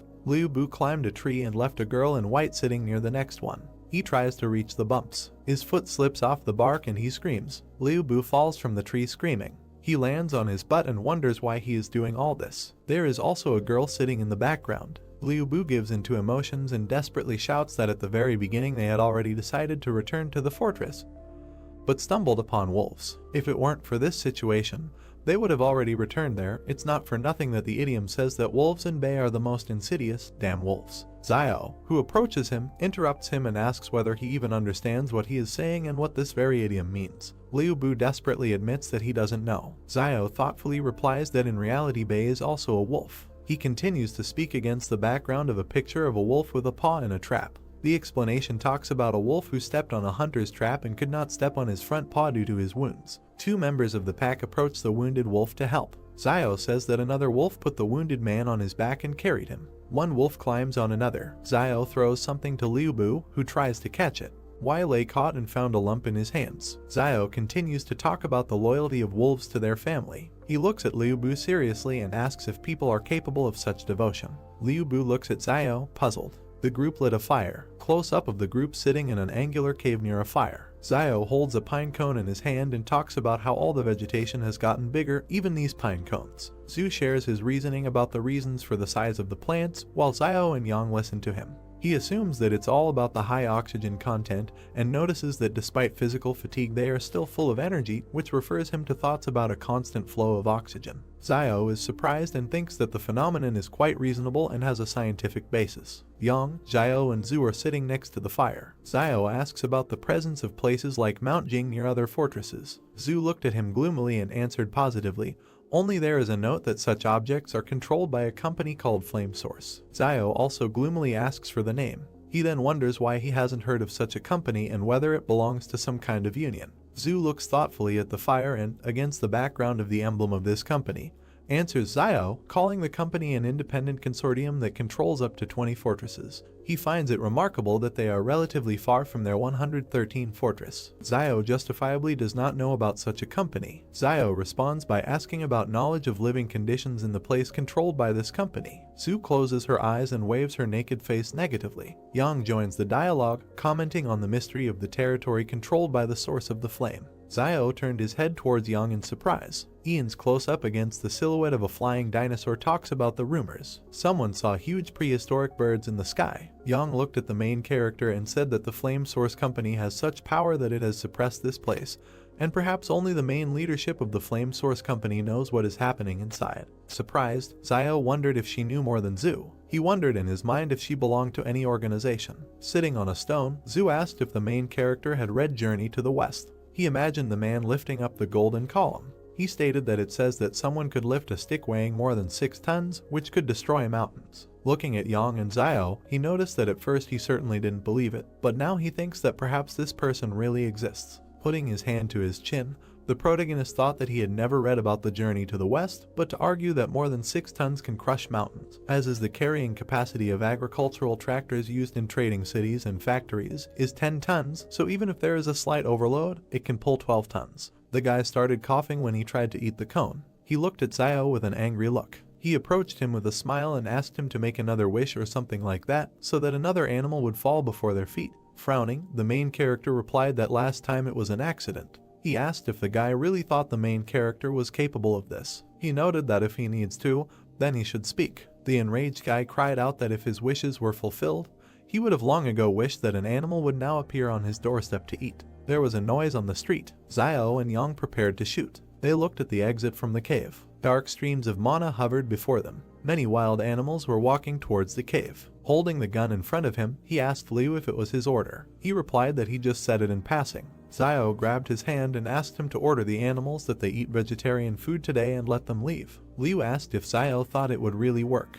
He ordered him to speak, assuming that it would suddenly work out. The animals looked at him with stone faces. Liu tearfully asked them to leave. Many animals immediately ran away from there. Taken aback, Liu asked if it worked. The stunned protagonist asked how this was even possible. Frowning, Zio suggested that Liu had awakened his luck like Yuan. The night sky was surrounded by forests. Looking at the sky, at the many birds, the main character emphasized that this was not so and that something led the animals there. Surprised, he assumed that the animals were moving together in one direction and did not dare to attack them because they were being pursued by something more terrible. Streams of wind came from the forest. There was a chain on the ground. She suddenly began to rise. The beast was chained. He continued to move through the forest. He walked through thick grass. A powerful wind came from the dark forest. People stood at the exit of the cave. An enraged Zio asked what those sounds were. He continued to stare into the darkness. Looking at the frightened Liu, he asked if the sound had disappeared. The guy suggested hiding somewhere else for a while. Frowning, Zio asked him to wait, noting that animals have a much stronger instinct for danger than humans, and these animals were clearly trying to hide in their shelter, so this cave should be relatively safe. Kneeling down, the main character asked what exactly they were hiding from, and what that sound of chains was. Yang replied that there must be something in the forest that would frighten even them. The main character with a serious face asked if they noticed that. He remembered the many human bones along the rocks. Zio said that they saw human skeletons in the gorge when they passed through it, but it was unusual not to see animal skeletons in the forest. Frowning, he stated that any living creature could die from attack, disease, and old age. He asked how they didn't see a single skeleton. He remembered how the fish bones disappeared in the forest. The main character noticed that, to make sure, he deliberately threw out fish bones in the forest. As a result, they disappeared the next day, and there were no traces left around. Turning around, he said that there is also Zuzia's body, which disappeared without a trace, and all these missing people have one thing in common: they all disappeared into the forest. Frightened, Liu wondered if it was possible that after animals evolved, plants also evolved. Zio replied that it was unclear. Zhu said with a serious face that there was no need to be too nervous and it was good that they realized this earlier, at least they could take precautions in advance. The frightened Lei noticed that there was no danger as long as they stayed away from the forest. Zhu presented their route and reported that it lay in relatively sparsely wooded parts of the ridge and hills. The main character, with a puzzled look, wondered if everything would be so simple. He began to hear powerful gusts of wind in the forest. Zio was dumbfounded by this. A monster with red eyes looked at them. There were chains on his hands. Steam was coming out of his mouth. Yang, with a serious face, began to aim at the beast. Her face was serious. He took the pistol off the safety. They, together with the main character, were preparing to shoot. Zhu screamed loudly so that as soon as he appeared, they would start shooting at him, and he would order his shadow to go around him. The chain flew up above the ground. Frightened, Zio reported that he was approaching. A powerful aura emanated from the forest. Taken aback, the main character assumed that judging by the sound, he was getting further away from them. Standing in the cave, they wondered what was happening. Frowning, Zio noted that this monster was afraid to leave the forest, and the cave is located about 10 meters from the forest and it looks like the animals were hiding there before. Turning around, Zio stated that there was something wrong with the forest, but they were lucky to escape it. Stretching out his hand, Sui said that the danger had passed, so they should rest and he would be the first on duty today, and after midnight the main character and Yang would replace him. They looked at each other. Standing next to Zio, Sui said that he couldn't help it if they didn't trust him, but he was on duty first anyway. Light smoke came from the extinguished fire. The main character and Ian were sitting near a rock. The afternoon sun illuminated the forest. There was an explosion. Zio and Yang suddenly woke up. Coming out of the cave, they asked what was happening. Looking at the smoke in the sky, Zio guessed that the Jing Mountain volcano was erupting. Stunned, Sui suggested that it seemed that the other teams infiltrating Mount Jing had made their move. With a serious face, he suggested that they speed up, noting that they needed to do it before they learned the secret. The main character looked at Suya and asked if he was tired of living. He emphasized the fact that it is unknown what dangers lie ahead for them, apart from this explosion. Frowning, Sui replied that they were already there and there was no turning back, so the only thing they could do was to find the secret of Jing Mountain as early as possible. Smiling, Zio noted that this is true and since they have already taken it, they need to bring it to the end. Yang watched him silently. Black smoke rose from the volcano. The group ran across the field. Lei wiped the sweat from his face and said that it was very hot. They saw a huge beetle. Moving further, Xinyu asked why they thought the animals became bigger but the people did not. Looking at Zio, she noticed that instead, people received superpowers. Turning around, Sui said that from ancient times to the present, human evolution has always been associated with mental abilities. After looking at him, the main character said that teacher Zhang said that there is a gene in the human body that limits muscle development. He introduced the human body and the progress of evolution. He noted that this is because smart people are more attuned to their environment, causing the brain to require more energy, so muscle development must be limited to avoid competition with the brain for resources. Zio emphasized the fact that only humans have genes that limit muscle development, but this is the price they gave for the sake of intelligence. Taken aback, Yang stated that she saw a Superman with a developed physique. She asked what he would say to this. Putting his hand to his chin, the main character suggested that his ancestors had something to do with wild animals. The group was taken aback by this response. Looking at the main character, Xinyu said that teacher Zhang at their school in the trading city is very smart and he must know a lot. Moving towards the mountains, Zio replied that this is true, he knows a lot of things, but he starts making up stupid things in class if he comes across something he doesn't know. He noticed that usually the teacher reads books and so on when he is free. There are such people behind the walls of the fortress, and they are all amazing. He said that in his free time, Zhang grows vegetables in the garden. Surprised, Xinyu asked why things in the trading city were not exactly as she thought. Teacher Zhang sneezed loudly. Sui asked him to wait with a serious face, noting that there was a human body ahead. They walked towards the human remains. While examining the corpse, they wondered how he could suddenly appear there and perhaps it was someone from the King Consortium. The main character was suddenly taken aback. Holding up the iron pendant, Xiao asked in his thoughts if this was the badge that the soldiers carried with them. He read on it that it was Suziya. The enraged protagonist said that it was Suziya who died from bee venom, and whose body mysteriously disappeared before they entered the gorge. He asked how Zhu could have ended up there. Taken aback, he wondered if something had brought his body there. Raising his hand to the bones, the main character said that judging by the wounds on his body, some animal had eaten his entrails. Examining the remains, Xiao asked what animal could have left such teeth marks, judging by the even bites on the body. The frightened Sui cried out that these were marks of human teeth. Turning around, the main character asked if he was sure. Sui replied that he was almost sure of that. Looking away, he revealed that he was bitten on the hand by his first love when he broke up with her while he was still in school. With a cry, Xiao asked how he found the time to talk about such things when they were all scared. Looking at the corpse, Sui asked why there were traces of human teeth on the corpse and whether someone had gone crazy from hunger and eaten their own kind. Frowning, Xiao asked what the guys thought, whether it was possible that what was dragging the chain last night was a person. The group was scared by this theory. Grabbing her gun, Yang yelled that they were getting out of there and using a three-man tactical formation in case something sneaked up on them. Turning around, Xiao asked what a tactical formation was. Yang asked if his teacher taught him this, noting that she thought he knew everything. Pointing her finger at the floor, she asked him to go to her left, adding that everyone controls their own sector of vision and should shoot directly at any strange creature approaching. Smiling, the main character replied that he understood everything. Moving along the gorge, the main character thought that Yang seemed to have taken command. As a matter of course, and no one said anything else. He assumed that everyone understood that Yang is not so simple. She is not only ruthless and not afraid of the changes taking place, but also knows details about the source of Flame Company. The sounds of gunfire were heard from the volcano. Looking up, Sui reported that the firefight was becoming more active, and it seemed that they were getting closer to the secrets of Mount Jing. Looking at the floor, Xiao asked what was there. Sui picked up the shell casing from the floor. Examining it, he said that it was from a bullet fired by the King Consortium. The group was surprised by this. Looking at Xiao, Sui whispered that it looked like the King Consortium was also there and had already made their move. The wild boar ran towards them. The group was scared. He ran past them. The guys targeted him and shouted that he was limping and they would take advantage of it.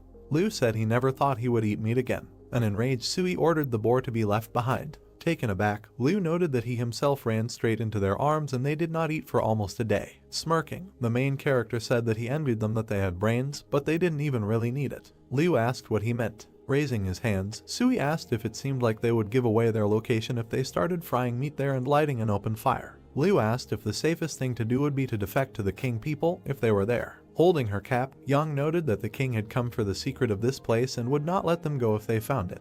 Looking at the guys, she said that in this case the safest thing is to kill them as soon as they meet them and never show mercy. She noticed that to be merciful to enemies means to be cruel to yourself. Turning around, Sui asked them to move on, adding that turning back was certain death and moving forward was the only way to survive. Lei and Liu walked past Yang. Sui said that they further avoid meeting the King Consortium fighters based on where the shooting is coming from. Lei stated that he thought they would starve to death before allowing the Kingmen to catch them. Yang looked after them. Smoke rose from the volcano. Looking into the dark forest, Sui said that perhaps in an hour they will know what is hidden in this Jing Mountain. He suggested that there was much less shooting. Looking at the main character, he whispered that if they had to fight guerrilla warfare in the future, they would have to abandon the other three, who would not be able to keep up with the three of them. Turning around, Xiao looked at the tired group members and agreed with Sui. Turning around sharply, Sui asked where Yang was. Standing in the forest, Liu asked where she was and when she disappeared. Stunned, Xiao thought that with Yang's power, it was impossible to disappear without warning unless she herself wanted to leave. They looked at each other and nodded. The sounds of chains were heard in the forest. The frightened members of the group screamed that they heard this sound again. Looking into the forest, Liu screamed that this monster couldn't take Yang away. He saw that the people in front of him had disappeared. Frightened, Liu started screaming loudly and asked where the two were. Standing in the forest, he asked why the two had disappeared. Lei looked back and said that the sound was getting closer. Liu began to run away from there. He closed his eyes in fear. Lei overtook him. Running after him, he shouted that Lei had just been injured and was already running so fast, and Xinyu was a big star and was running very fast. Liu frowned. He tripped Leia. While escaping from there, Liu asked for forgiveness, noting that someone must be sacrificed in order to survive. The monster rushed at Lei. Stunned, Liu turned around. Blood began to flow from Lei. The monster was sitting on him. Liu and Xinyu continued to run. Closing his eyes, he screamed that he just wanted to come back alive, and there was nothing wrong with that. He looked at Xinyu with an angry look. He extended his hand to her and said that in order to survive, you need to sacrifice something. He couldn't reach her. The soldiers pointed their guns at them and asked who they were. Pointing his finger back, Liu said that a monster was running after them.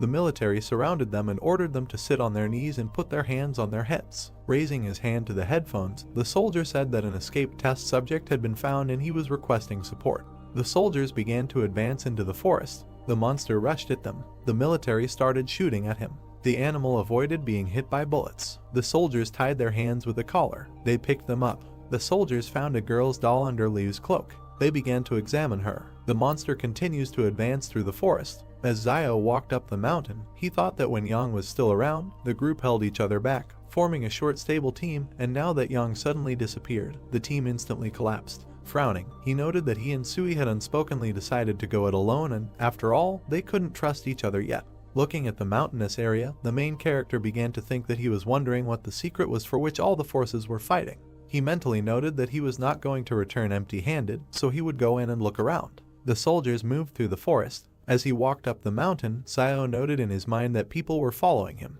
Looking at their backs, he wondered if they were King Consortium people. They shouted that the experimental object had been found and they were asking for support. Hiding, the main character thought about the experimental object. He wondered if there were still people in these wild places conducting experiments. He wondered if so many people couldn't kill one monster, or if it was too strong. Looking around the treetops, Xiao noted that, however, this monster had attracted their attention, so he could take this opportunity to act stealthily. He was hiding behind a stone. While examining the base, the main character asked why they needed a place where there had recently been an explosion. He saw the scientist collecting the blood of the beast. He closely watched the man in the white coat. He began to sneak up on him. While looking around the ruined settlement and scientists, Xiao wondered if the King Consortium was capturing mutant beasts, noting that he feared that these beasts could not escape the fate of being studied. He was suddenly surprised. He saw a man on the roof of a building. Xiao looked at the guy in the white shirt. A man is depicted in a white suit and blue tie, looking down intensely. The main character looks at him, hiding behind a rock, and thinks that perhaps this is the man in charge of this operation. He notes that if on a normal day he saw someone in a white suit roaming the wild lands in a white suit, he would write off would be like a weak-minded person. Xiao stares at him. We see how the main character looks at the roof of a building, on which a man in a white suit points with his finger and says something. The main character thinks that this man now standing on top of the building, on the contrary, does not feel out of place, perhaps because that he is a leader and does not need to go into battle. We see fighters with weapons, an excavator and doctors in masks who are preparing syringes. The main character thinks that the surrounding area is heavily guarded and the number of fighters could reach 1,000. He notes that it looks like the King Consortium intends to find the secret of the mountain that he talked about Zhu, and that in the current state of affairs, he is unlikely to be able to compete for what they are looking for, and there is no point in him taking risks for the sake of a secret unknown to him. Xiao looks at the broken street and thinks about leaving everything as it is. We see a destroyed building. The main character walks along a road littered with rubbish and debris. He walks around the ruins from the city and thinks that it is amazing that there is a huge city here, and although all the buildings are in pieces, the main structure is still intact. Xiao takes a step through the rubble. He walks forward through the ruins. We see his back. He thinks that one can only imagine how beautiful this city used to be. Xiao turns around in surprise. He looks at the surviving sign and reads the title. The main character thinks that Xiao you can sounds a little mysterious. Xiao sees another sign and lists what he has already seen: a beauty salon, fast food, and a health center. The main character looks thoughtfully to the side and remembers a strange doll, a QR code, and a sign with an image. He asks the question that he risked his life, went all the way to find all this. Xiao stares ahead and thinks about waiting. He descends sharply down the rubble. The main character looks at a sign with famous tobacco and alcohol products. He is surprised that there is such a shop here and thinks that in their days there is tobacco and alcohol. Xiao notes that if he can find their source, he can become the richest man in a trading city. He smiles joyfully and slyly, clasping his palms together. Xiao thinks that since they are only interested in mutant animals and secrets, he asks not to blame him for devastating the rest of this place. The main character looks at the shop and notes that, protected by plastic packaging, tobacco and alcohol should be in good condition. He reaches out to the crack and notes that it is broken, so all the cigarettes and alcohol inside have also turned to dust. The main character holds his heart with horror. He thinks that his dream of becoming the richest man has been shattered. Xiao clenched his teeth, frowned, and thought with anger that he really had to leave just like that. He couldn't take the main secret with him, so he had to take at least something. We see another sign. The main character thinks he needs to go and look somewhere else. He looks at the doll in a short skirt and top. He is surprised that they are there too and does not understand what they are needed for. Xiao raised his hand to his chin and looks thoughtfully at the doll. The main character begins to strangle the doll. He wonders if there is air inside and does not understand why it looks like yum. Zio applies even more force. The doll's head inflates and increases in size. The doll's head suddenly explodes. The main character wipes his forehead with his hand with relief and assumes that he knows what this is for. He walks down the street and carefully looks around. In the store, Zio stands near the counter with goods and reaches for the top shelf. He picked up a white jar. He reads in surprise that it is old white gold. He does not understand what the hell it is and whether there is gold in it. Zio, surprised, opens the jar and pours out the contents, and pills fall out of it. The main character furiously throws the jar on the floor and thinks that all the people of the old world are liars. He emotionally says that this is some kind of Zio you can, and there is no gold in him. Zio closed his eyes and raised his hand to his chin thoughtfully, noting that he heard Wang say earlier that there were shops selling gold behind the wall. Dollar signs appeared in his eyes. He reasoned that this city is very large, so there should definitely be a store like this there. We see the facades of buildings and the starry sky. The main character notes that in their days gold is a valuable currency, and it does not deteriorate, so if he finds it, he will definitely be rich. A brick building is shown. The main character's brother goes with a flashlight to Zioyu, who is sitting on the mattress, and thanks her for taking care of him all the time lately. The sister replies that it is good that Yuan's temperature has subsided, otherwise she would not have known how she would have explained this is Ziosu. Yuan puts the lamp on the table. His sister asks what his brother is doing now. She hopes he is safe. Yuan says that he thinks he is safe and recommends not to worry. Yuan looks at Zioyu kindly and thinks about how he had a fever the other day because of desire, and his sister could have taken the money and just left him. But she didn't. Instead, she helped him, just like a mother, that he was trying to cure his child. He was very pleased. Zioyu turned to Yuan and sternly said that since he had already recovered from his illness, he would have to attend class tomorrow to make up for his missed homework. Sweat appeared on Yuan's face, and he fearfully replies that she shouldn't do this because his brother is not at home. Zioyu smiles sweetly and says that in any case, she doesn't care because he will do what he is told. We see a brick house against the background of the starry sky. A bright moon is depicted. People are sneaking around in the darkness inside a high fence. Yuan and Zioyu stood up in fear. The sister notes that there is someone outside. Yuan will nervously add that there is more than one person there. Zioyu fearfully takes up the weapon and orders Yuan to stay put while she goes out and takes a look. She trembles, nervously holds the knife in her hands and walks forward. Yuan watches her leave the house. A bald man kicks in the door, and another one stands nearby. They attack the stunned Zioyu. She screams and points the knife at them with her eyes closed. A man with an angry face tries to snatch it. He calls Zioyu names furiously. Two men force her to the ground and hold her by the neck. In fear, she orders them to let go and leave her behind. The third one attacks Yuan with a knife. He swings and hits the bed. Yuan falls to the ground. He lands in a fighting stance. The man, dumbfounded, notes that he is a smart guy. Yuan remembers them and thinks that these three were usually messing around in the market town, but he didn't expect that they would actually attack this house next to the school. He looks at the man sternly and thinks that because of his recent illness, Sister Zioyu must have become their target when she went to buy meat to help him gain some strength. A teacher comes into the house. The criminal points a knife at him and says that he hasn't liked this old man for a long time. The attacker stands in a fighting stance and says that Zhang must have a lot of valuable things. Yuan, standing nearby, nervously asks that they still dare to kill the teacher. The criminal attacks the boy and orders him to give the money in an amicable way without these resistances. Yuan furrowed his eyebrows and thinks that they even dared to touch the school teacher, afraid that no one would find out who committed the murder. We see the roofs of houses in the dusk. The attacker brandishes a weapon and a wound appears on his body. Yuan sharply fired his pistol at him. The other two men are shocked and don't understand where he got the gun from. Yuan continues to shoot criminals. They start running towards the exit while the boy shoots. Two unknown people watch as a man lies on the ground. Yuan furiously pointed a pistol at the lying man, and the others began to scream in horror and run. Yuan shot at them. All three died. They are lying on the ground. Zioyu looks out with the teacher. Yajin says with horror that he knew that Zio was quite a ruthless person, so he understood that Yuan would be like him.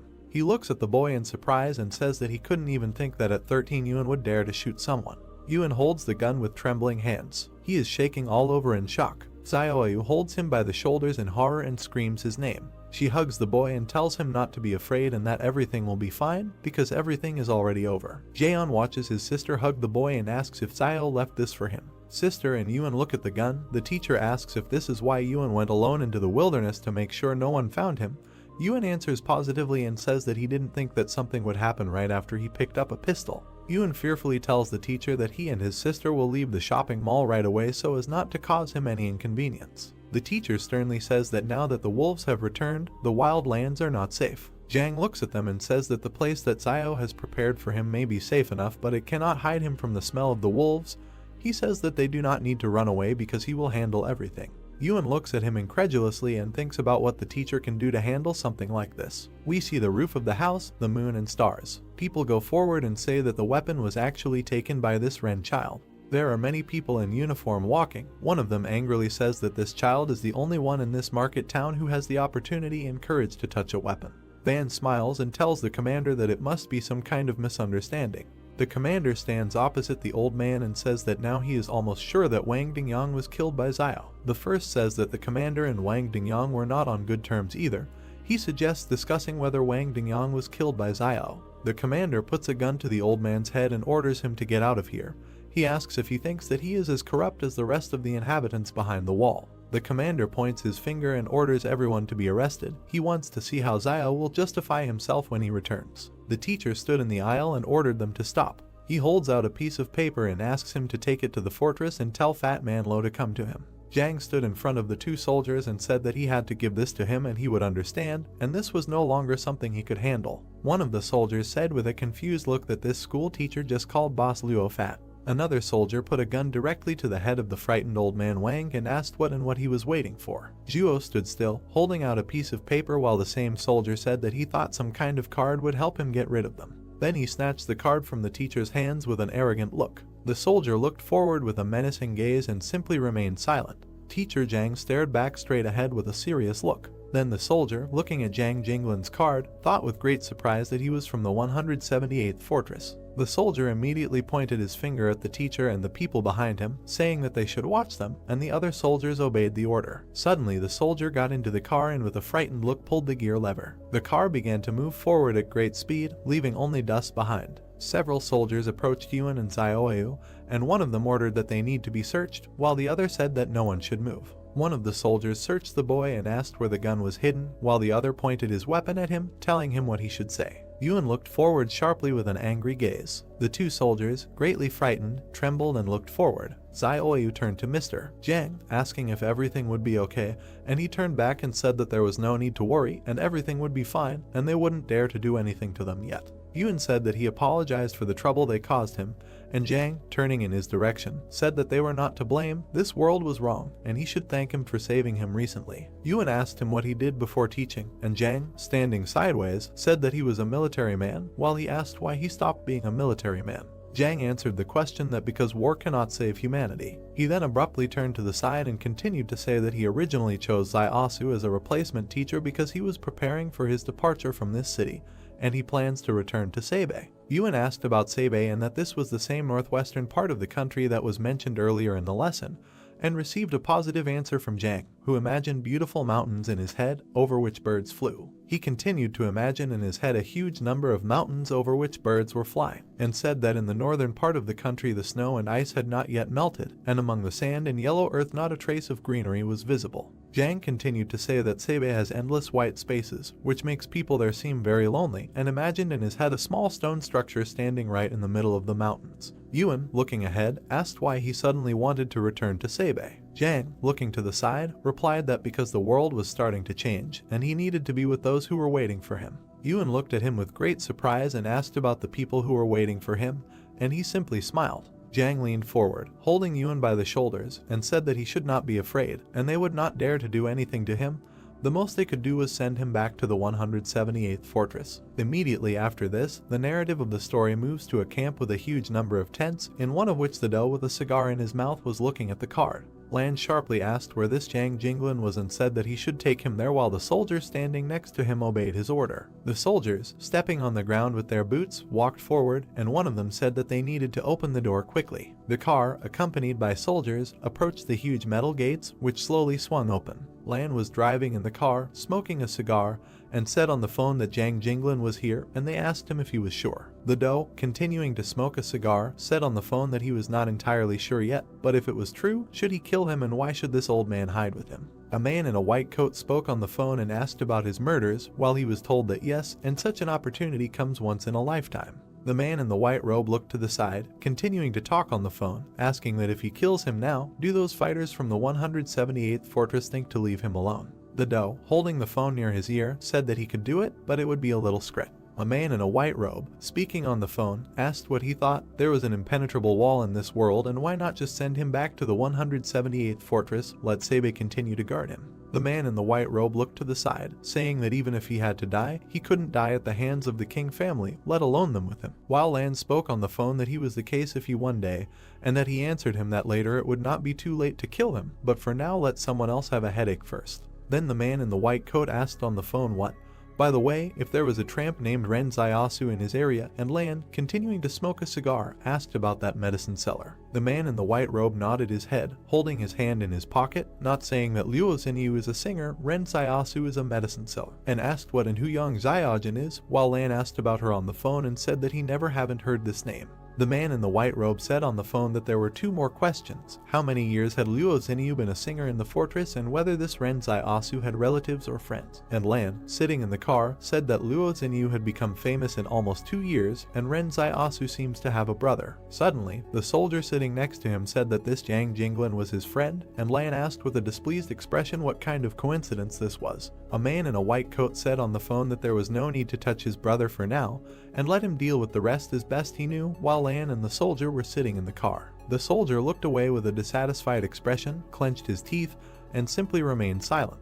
Immediately after this event, the narrative moves to a huge city standing right next to the mountains. A man in a white robe lowered his hand with a walkie-talkie in it. The man in the white robe turned sharply to the side, looking forward. The man in the white robe, sharply behind the block, said that he forgot to introduce himself, and he is King Zhen from the King family consortium, Luo Lan's younger brother. King looked towards Liu and Xinyu kneeling in front of him, saying that he was glad to meet them. Xinyu looked straight ahead with great disdain as King called them Mr. Liu Bu and Miss Luo Xinyu. King walked forward and said that they should tell him more about these three people, Zhu Xianchu, Yang Zaiajin, and Ren Zaiasu. King arrogantly looked at Xinyu sitting below and asked if there was something connecting Ren Zaiasu and Yang Zaiajin. They say that the names sound very similar. Liu exclaimed with fear on his face that they were not connected in any way. He then looked at King and said that Zhu Xianchu is a Superman who has the ability to release a shadow from his body that can even stop a bullet. Liu gritted his teeth in fear, saying that he could not say much about Yang Zaiajin, but the one to be most afraid of was Ren Zaiasu. King, looking to the side, asked in surprise why. Xinyu looked to the side with an arrogant look and asked that because he could cultivate anyone.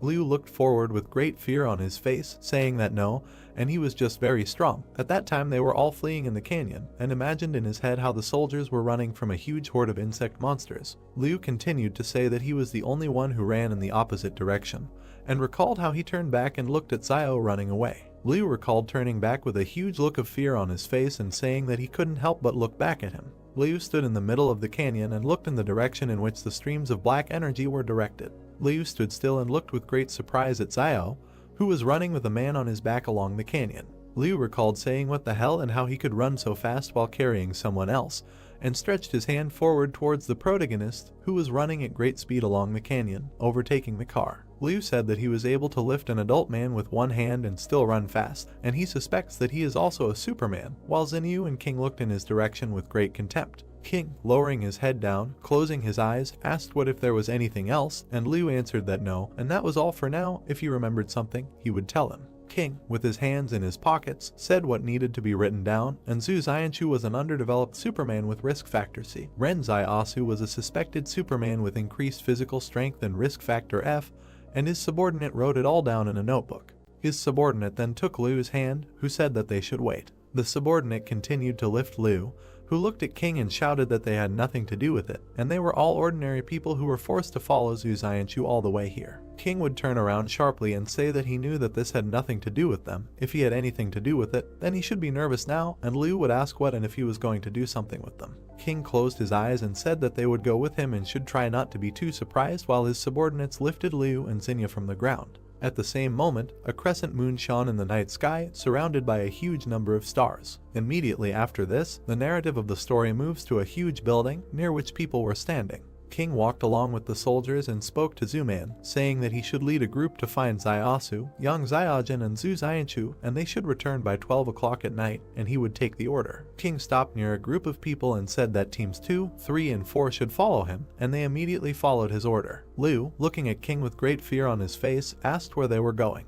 King stood in the middle of the city street and said that now they themselves will soon find out. The narrative of the story then shifts to several soldiers standing near a huge cage. King raised one of his hands up, holding the other in his pocket. Liu stood next to Xinyu and was surrounded by soldiers, saying what the same.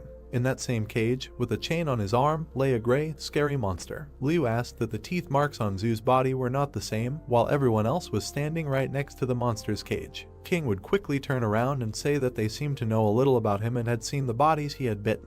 Xinyu looked forward with great fear and asked what this was all about. King, standing right in front of this monster, said that they were a product of the pre-catastrophe period, and they had only recently learned of their existence, and they should be called test subjects. Xinyu looked straight at King and asked about the test subjects, and he said that he must have recently escaped from the walls of some laboratory. King, with his head down, continued to say that they were all surprised how they survived to their days, because this is a living example. Xinyu, looking in his direction, said that this means that they came here for this sample and to find the laboratory that once held these experimental subjects captive. Suddenly, King turned his serious gaze to the side. King, standing still, says he doesn't know if they know that multicellular organisms like humans use cell division as the basis for growth and reproduction.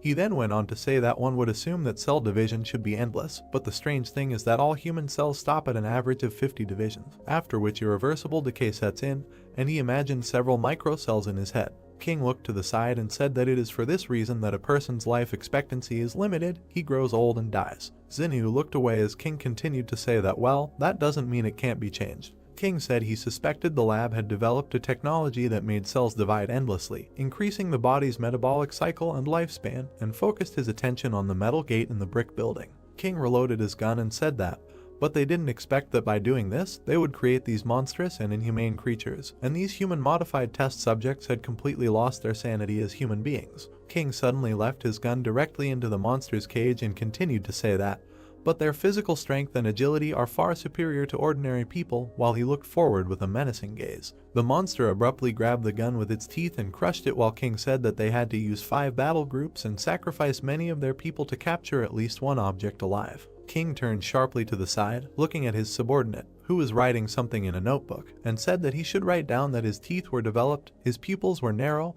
his habit of moving on all fours, he was no longer human. King closed his eyes and continued to say that it was suspected that he was the product of a genetic change, and it was assumed that this laboratory was a secret experimental facility of the Flame Source Company before the disaster. Xinyu looked to the side with a puzzled look and reasoned that the base was the source of the flame. King looked down as she speculated on whether the King Consortium could take over this technology. The monster, standing on 4 limbs, squeezed its jaw with enormous force, breaking the pistol into small pieces. King looked towards the soldier and said that he should shine a bright light on him, and he obeyed the order. The soldier raised his hand up and made a finger gesture to another soldier standing on top of the building. Then the soldier sharply turned the huge searchlight to the side. A bright light suddenly illuminated the monster in the cage and the people standing next to it. The monster in the cage covered its face with its hand after the light hit it. The monster suddenly began to back away, closer to the shadow, while in its cage. King, tilting his head down a little, asked about photophobia. The soldier standing next to Qin and Xinyu said that there are 2 possible causes of photophobia. The first being the weakness of the individual who was once human and now it is reflected in what it is now,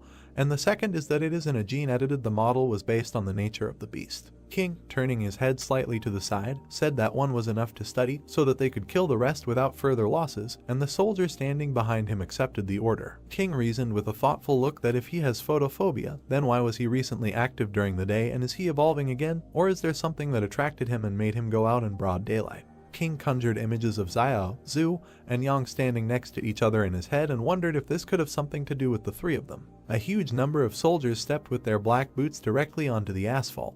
Man in a shirt stood in the middle of his subordinates, while through the radio they asked him what they had found, not them. Man in a shirt, using a walkie-talkie, said that there were no leads yet, but an active search was underway, and in response they told him that it was good and they should find them as soon as possible. Immediately after this, the narrative of the story moves to one of the buildings in the destroyed city. Xiao stood near the entrance to a huge building and wondered if all the stores before the disaster were built on such a grand scale. The protagonist focused his attention on the nameplate hanging on the building and reasoned that this was Lu Wang's department store, and if he could open a department store, then there might be a gold store somewhere. Zio entered that same department store and moved slowly around it, wondering what kind of mess it was and whether there could be a gold store here. Suddenly, the protagonist turned sharply back and looked at the shelf with goods. Right on the shelf were toys of characters from Journey to the West, and Zio reasoned that Journey to the West, and wasn't that the name of the book that Zhu Xianchu mentioned earlier. Then the protagonist stretched out his hand to the toys and reasoned that the one with the stick must be the general, after all.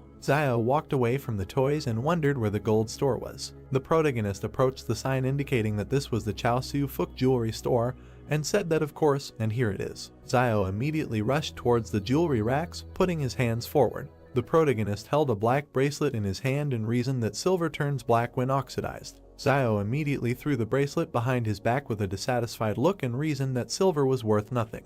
The protagonist held a huge yellow ingot in his hand and reasoned that here it was, gold. Zio joyfully stood right in front of a rack with a huge number of gold bars and reasoned that he thought there was enough gold here so that he, Liaoyuan and sister Zioyu could live comfortably for decades, and if they returned to the trading city with this, then the opening of a gold store would be no longer a dream. The protagonist thought and raised his hand to his chin, arguing that there was so much here and how he could carry it all. Zio suddenly realized something and reasoned that he would definitely do just that. The protagonist was holding in his hands several gold jewelry right above the shelf. Zio was doing something with his hands right above the jewelry rack. The protagonist held a ball of gold in his hands and reasoned that if you look for all the gold jewelry in the ball, you can put it all in the palace vault. Zio reasoned that it was already full and needed to be pushed in, and tried to hold the door with his shoulder, which was barely staying closed. The protagonist, holding a bag made from a cloak on his back, walked forward and reasoned that he would wrap the rest in his cloak and carry it away. Suddenly, several soldiers stepped with their black-booted feet directly on the ground. Zio looked forward with great surprise, his eyes wide open. A squad of soldiers with a man in a black shirt headed forward, passing through the department store building. Zio was hiding behind one of the building's walls, watching a squad of soldiers pass by. The protagonist looked out from around the corner with a tense look, wondering where the king fighters suddenly appeared from here. Zio looked ahead with great dissatisfaction and reasoned that there were so many people, and they were alert enough, and whether there was any danger here. A detachment of soldiers led by Man walked through the department store past a rack with characters from Journey to the West. Man looked sharply to the side and was very surprised by what he saw. Man opened his eyes wide in surprise and simply silently looked to the side. The protagonist, peeking around the corner, nodded his head and wondered if they had left. The entrance to the department store building was surrounded by complete silence. Man looked around the corner, looking at the entrance to the department store building, showing the soldier. The soldier asked Manny in a whisper if something had happened. Man, recalling the figures of characters from Journey to the West, said in a whisper that he had already searched this building and its contents were now in places that were not in the right places, as he remembered, and reasoned that he remembered that it was the monk who was riding on a white horse, and next to it stood a monkey. Man looked out from around the corner, standing next to the soldier, and said in a whisper that it looked like someone had been here, and perhaps even still inside, and reinforcements needed to be called to immediately surround the area. Man suddenly made a gesture with his hand, sending the soldiers forward. At the same moment, soldiers lined up on both sides of the entrance to the department store building. The protagonist looked forward with great surprise, his eyes wide open. A huge number of soldiers stood near the entrance to the department store building. Zio turned around with great surprise and looked to the side, reasoning that why the king fighters decided to turn back. The protagonist turned back and leaned against the pillar, reasoning that it looked like Liu Bu and the others had revealed his existence to the king consortium after they were captured, which meant these guys were coming for him. Zio looked sharply down at the bundle from the cloak that contained the gold, and reasoned that it looked like he couldn't take the gold. One of the soldiers made a gesture with his hand and looked forward with a serious look. At the same moment, a detachment of a large number of soldiers armed with machine guns immediately entered the department store building.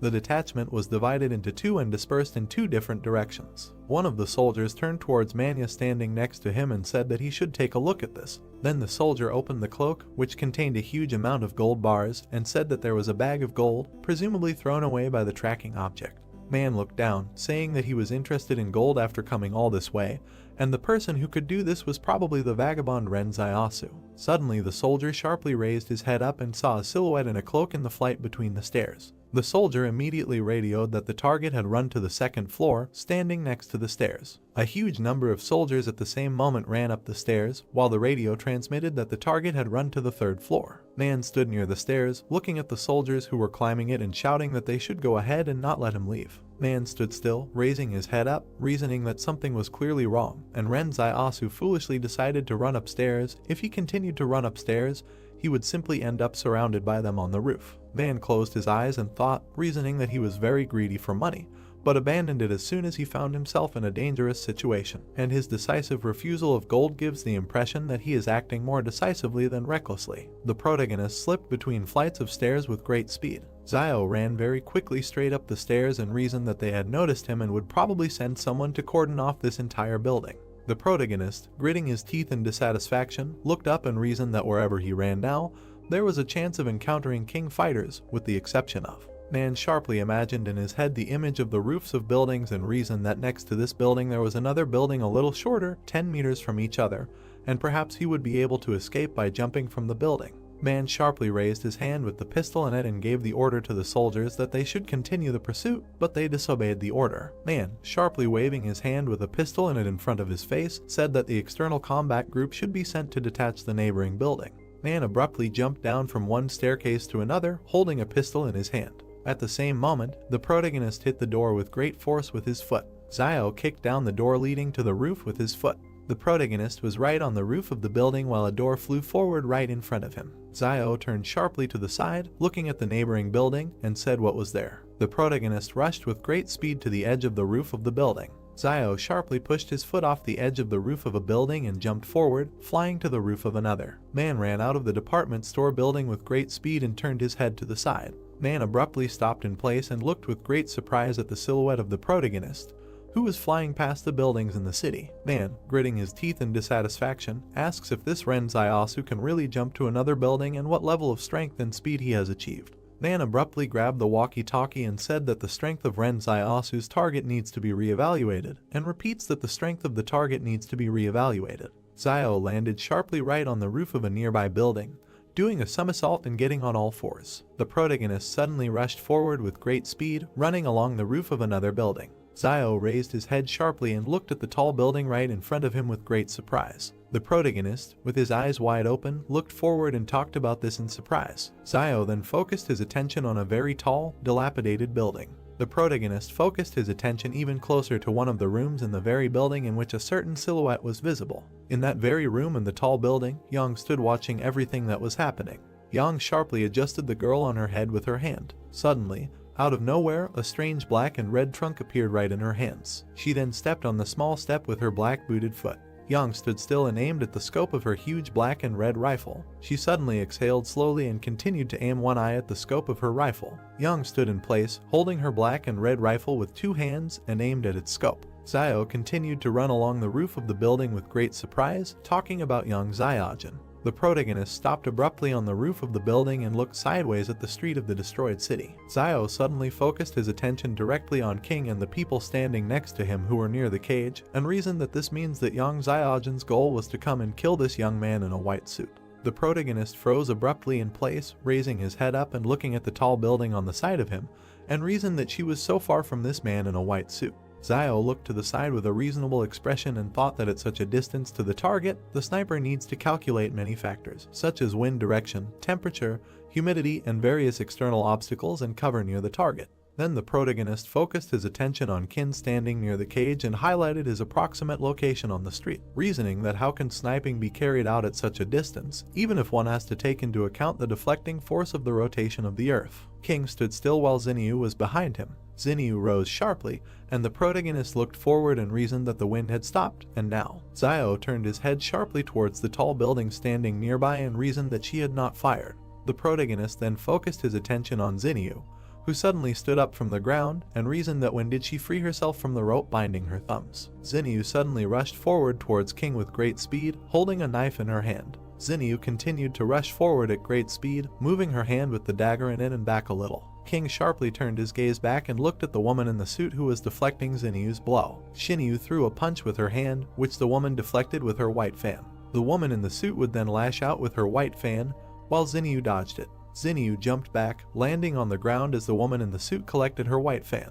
The woman in the suit suddenly took a blade out of her pocket and threw it forward with great fury. Xinyu landed on the ground with a huge look of fear on her face, holding a knife in her hand and looking at the blade flying towards her. Suddenly, a circle of purple energy appeared on the ground right under Xinyu's hand. Xinyu abruptly fell into a dark space through a circle of purple energy, while a knife flew into her place where she had just been. The woman in the suit watched as a flash of black and purple energy remained in Xinyu's place. The woman in the suit said with surprise on her face that she was a Superman, and King stood next to her, watching everything that was happening. The protagonist watched what happened with great surprise and reasoned that Luo Xinyu was in fact also a Superman. Xiao turned sharply to the side and asked that where did that fragile and quiet Luo Xinyu go, and it must be someone else posing as her. King turned sharply to the side, looking at a tall building in which a bright and yellow light was coming from the window. At the same moment, Yang fired her huge black and red rifle. King turned sharply to the side with a huge fear on his face while someone shouted that there was a sniper there. The bullet rushed with great speed straight towards King, who was standing still. At the same moment, the girl in a business suit jumped sharply to the side, gritting her teeth. She suddenly leaned forward, opening her 2 white fans behind her back. Then the girl in a business suit put 2 white fans right in front of her and tried to deflect the bullet flying at her. The girl in a business suit clenched her teeth in dissatisfaction and fear and simply remained silent. The bullet fired from Yang's rifle slightly damaged the white fan. The bullet, flying forward at great speed, destroyed the white fan into small fragments. At the same moment, the girl in a business suit fell back while the same bullet hit her chest. King stood still and watched as that same bullet flew right through the body of a girl in a business suit. King looked down at the body of the girl, who was falling down and coughing up a huge amount of blood. King, turning to the side, straightening his cloak, said that what a pity. One of the soldiers sharply pulled the pin from the grenade and said that everyone should prepare for a smoke grenade. At the same moment, a smoke grenade fell straight to the ground, releasing a huge amount of smoke, and a certain voice shouted that it needed to be compacted. King stood in place while a huge amount of smoke surrounded him, and voices were heard in the area to look for a sniper position, and it was an abandoned building in the southeast. King abruptly pulled out a bullet from the destroyed asphalt with his hand. King held the bullet in his hand and looked at it with great seriousness and simply remained silent. King turned his gaze sharply to the side and thoughtfully reasoned that, surprisingly, this was an attack by rebels, and this is a group of people about whom there are vague rumors in the circles of the consortium. King walked up to Liu, who was sitting on the asphalt, and said that being her agent and not even knowing that his employer was a Superman, he was still really very stupid. They took Liu by the clothes and lifted him up, and he said that she was just like that before. Suddenly, that same silver bullet was brought right to his eye. King, piercing Liu's eye with a silver bullet, said that he should rest in peace and in their time there was no place for such scum. Liu slumped straight to the ground and screamed loudly as blood flowed from his eye. The protagonist stood still, looking at the tall building right in front of him, and reasoned that so, Yang Xiaojin and Luo Xinyu are working together. As expected, the more beautiful a woman is, the more dangerous she is, and never thought that they would put on such a show here. Xiao raised his head up and recalled the images of Yang and Xinyu, reasoning that in retrospect, their disguise was not really flawless, and, I remember, before going to Mount Jing, I asked to remove Wang Qinjiang from the squad, and Luo Xinyu glanced at Yang Xiaojin during the decision, but at that moment, neither of them cared about it. The protagonist then mentioned in his head the events of the past, how they sat together near the fire where the meat was cooked, and reasoned that later, when he shared the fish, Yang Xiaojin also called Luo Xinyu. Xiao recalled how Yang pointed her gun directly at Zhu and reasoned that there was also an incident where someone was pestering Luo Xin and Yang Xiaojin quickly intervened. But at the time he thought that she only helped because they both were girls, and who would have thought then that they had known each other for a long time. The protagonist looked ahead with a thoughtful look and reasoned that, but why exactly they wanted to kill King Zhen and why the Superman sacrificed himself to protect him. Yang pulled the bolt of her rifle and a silver bullet flew out. Then she sharply turned the muzzle of her rifle to the side and, holding it with both hands, aimed at the sight.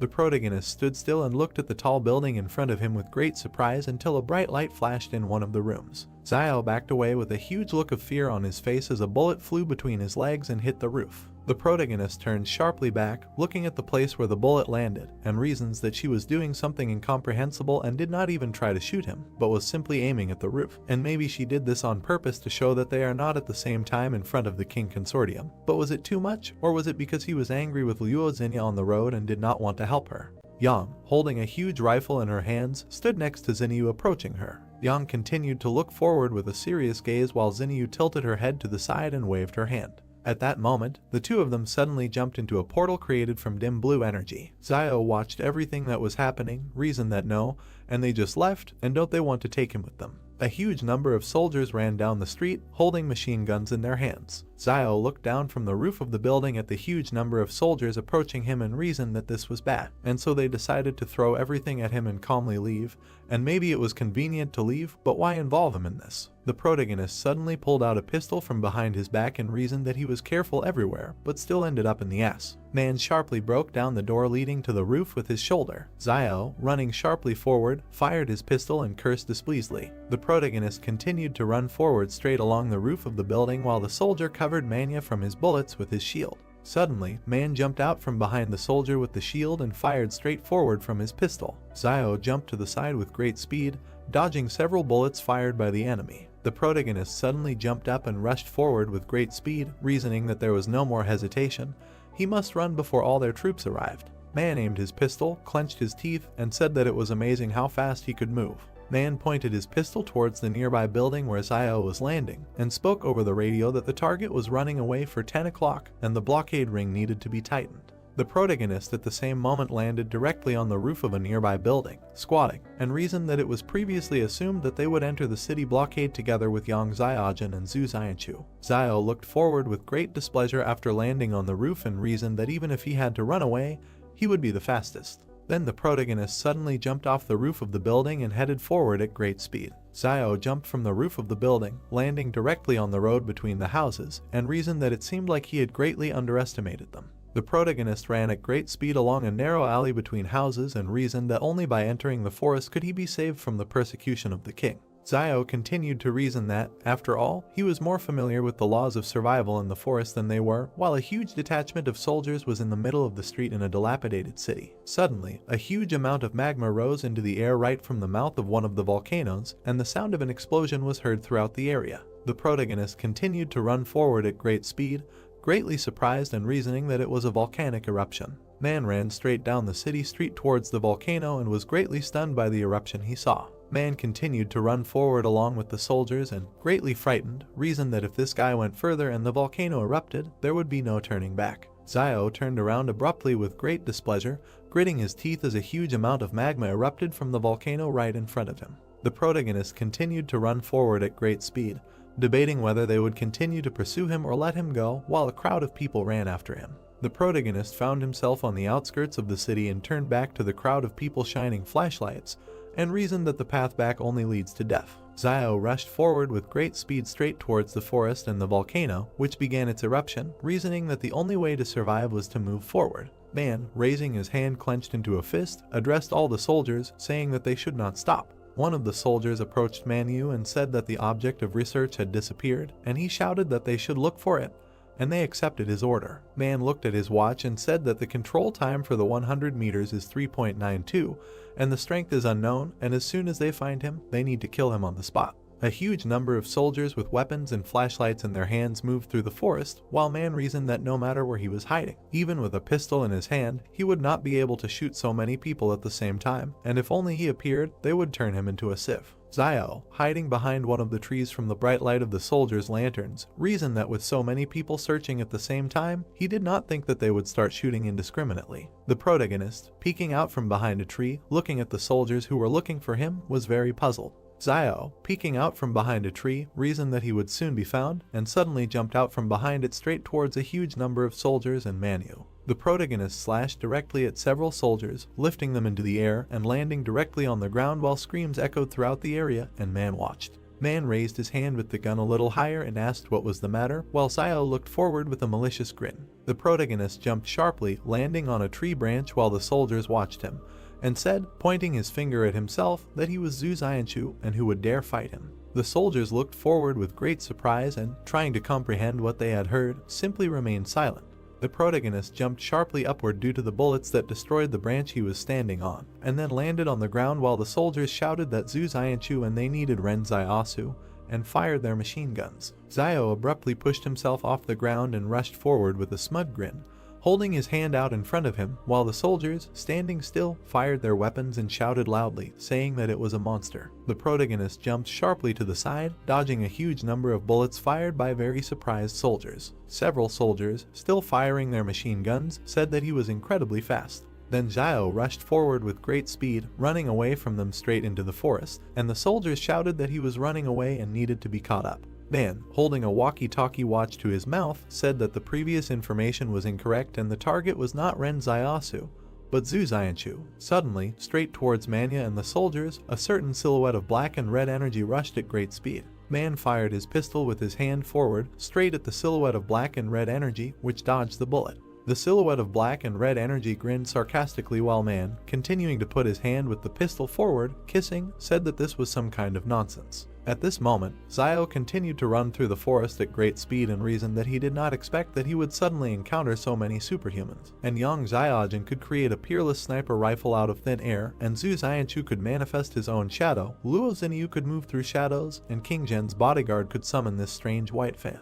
The protagonist ran straight through the forest and continued to reason that everyone hides their abilities very well and does not show them until they have to. So it is better for him not to reveal his abilities, which is why he had to go by the name Zhu Xianchu. At this time, the shadow of black and red energy was dodging the bullets that the soldiers were firing, and Zio reasoned that now the shadow could be brought back and ordered it to return, and it immediately rushed forward with great speed. A shadow quickly passed between the soldiers, throwing them into the air as they screamed loudly in fear. The shadow grinned a little, running away from them, and immediately found itself right next to the protagonist, who was standing in the middle of the forest and looking to the side. Suddenly, the shadow did not seep into Zio's body, and he suddenly shuddered, greatly surprised by this. The protagonist leaned sharply on a tree and trembled violently in pain, reasoning that it turned out that I had a side effect, and it seems that this shadow cannot be used just like that, and the body also feels all the wounds that it received. Zio, closing one eye, looked to the side and reasoned that, however, in the end, he got rid of the king people, and first he should rest, and once they regained their strength, they would figure out how to avoid it. The leg, shackled in chains, suddenly became very tense, destroying them. Zio was very surprised, holding his chest, and reasoned that it seemed that he was not alone here. The protagonist stood still while several strange monsters appeared right in front of him, moving on all fours, and he wondered what it was. Several gray monsters lay on the ground, looking forward with furious gaze while Zio reasoned that life was indeed unfair. Zio was very frightened, closing one of his eyes and gritting his teeth, reasoning that it seemed that he could not escape. At the same moment, the protagonist stood in place right in front of the three gray monsters, until a silhouette suddenly appeared right above him, jumping down. Zio turned sharply to the side, looking straight ahead with great surprise. Subject attacks Zio with a jump. Zio dodges at the last moment. He talks about how to get out of the situation, because it is impossible to shoot now, this will attract the King Consortium. He gets up and realizes that it's hard to be squeezed on both sides. The subject also stood up to prepare to attack. Zio thinks that it's still better to attack with a dagger up close. More experimental subjects arrive from the forest. Now Zio can only rely on his dagger. He is very nervous and closely watches his opponents. Zio shakes his head in panic, because the dagger is not in place. Zio doesn't understand where the weapon disappeared. He remembers how Yang ran into him before she disappeared. Ian is sitting on a cliff. Perhaps then she stole the dagger. Yang happily looks at the dagger. Zio wonders if she really took him back, although the trust that was between them would make such an act extremely heartless. Zio looks in surprise as the test subject climbs the tree. 3 test subjects crawl towards him. Zio tensed up and decides to attack first, for which he uses the ability copied from Zhu. He casts a determined glance towards his enemies, deciding that this is not the time to be sad. Having sent the shadow to attack, he shouts to the test subjects to die. The unpleasant sensation makes him take a back and turn around. The subject attacked from the back, leaving a cut with his sharp claws. Zio screams. He roundhouses one of them in the face with his fist. He looks in surprise at the fist that hit the test subject's face. He looks at his hand in horror and screams in pain. A scream is heard against the backdrop of a dark forest. Zio throws the test subject aside, grabbing his face. Shadow Zio hits the test subject while he looks over his shoulder at the 3 lying humanoids and talks about the thickness of their skin, since it cannot be injured without a weapon. The product of the experiment makes a big bite on the side of the shadow, which affects itself. Zio grabbed his phantom-bitten side and decides that if he continues to fight with them, he will definitely be eaten soon. Closing his eyes in pain, he thinks about how he can get a weapon.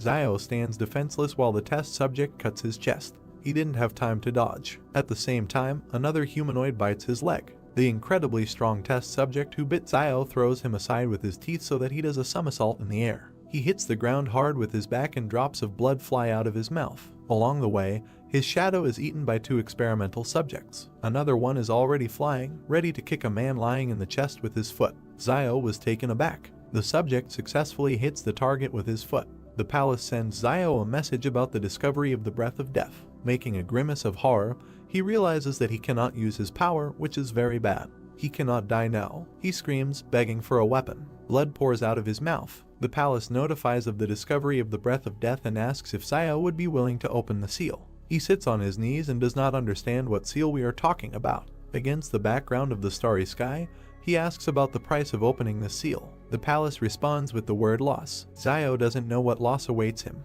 He is wounded and exhausted, sitting on his knees holding his elbow. He indignantly wipes the blood from his mouth, for he shed a lot of blood, ate a huge amount of wild roots while he was alive, and now the palace declares that he must lose everything, and on what basis it is not clear even to him. The test subject kicks him in the head and he flies off. Zio asks the palace for an understanding of how he was given all this: the gold, the money, the gun, his brother Liayuan, his sister Zioayu, and even the clothes on his own body. He is on his knees again and asks why the hell does the palace even need his clothes. He does not receive an answer and offers to at least bargain. He gets hit in the jaw. He desperately wonders if this is the end, because he has lived so little. The palace gives him the result of the check, because Zio only has 7 thanks left to collect before receiving the weapon. Zio looks at the inscription against the background of the night sky and wants to thank himself all these 7 times. He cups his face, closing one eye. Zio's first gratitude is that he never shies away from new opportunities. The second is that he is never afraid to face danger, while he thanks himself for the 3rd time for never compromising in the face of trials and tribulations. He is kicked again by the test subject. Zio flies to the side. He stands up and thanks himself for the 4th time for always having a backup plan when faced with temptation. He closes his eyes and extends his hand forward. The 5th thanks is that he was never a hypocrite. With a smile on his face, he says the 6th gratitude for his sober assessment of the situation and lack of hesitation in decisions. He enthusiastically shouts 7th gratitude for the fact that when he finds himself in terrible situations, he goes through all the hardships. In the background, an active volcano erupts into the sky with a column of fire. Zio gets down on one knee, preparing to attack the next test subject approaching him. He screams for the weapon to be unlocked. The subject runs towards Zio with his mouth open to bite. The palace counts Zio's 7 thanks towards the total score. Zio aggressively directs a black ball glowing purple at the test subject. The subject flies to attack, and Zio sits with his hand outstretched towards him. The ball in his hand forms a long blade that glows red. He points the blade at the test subject. Making a determined face, he talks about a sword that draws the line between life and death. Such a sword is no match for an army of thousands. The blade cuts right through the test subject. 3 bloody humanoids bare their teeth at Zio. Zio himself stands menacingly against the backdrop of the 2 halves of the test subject.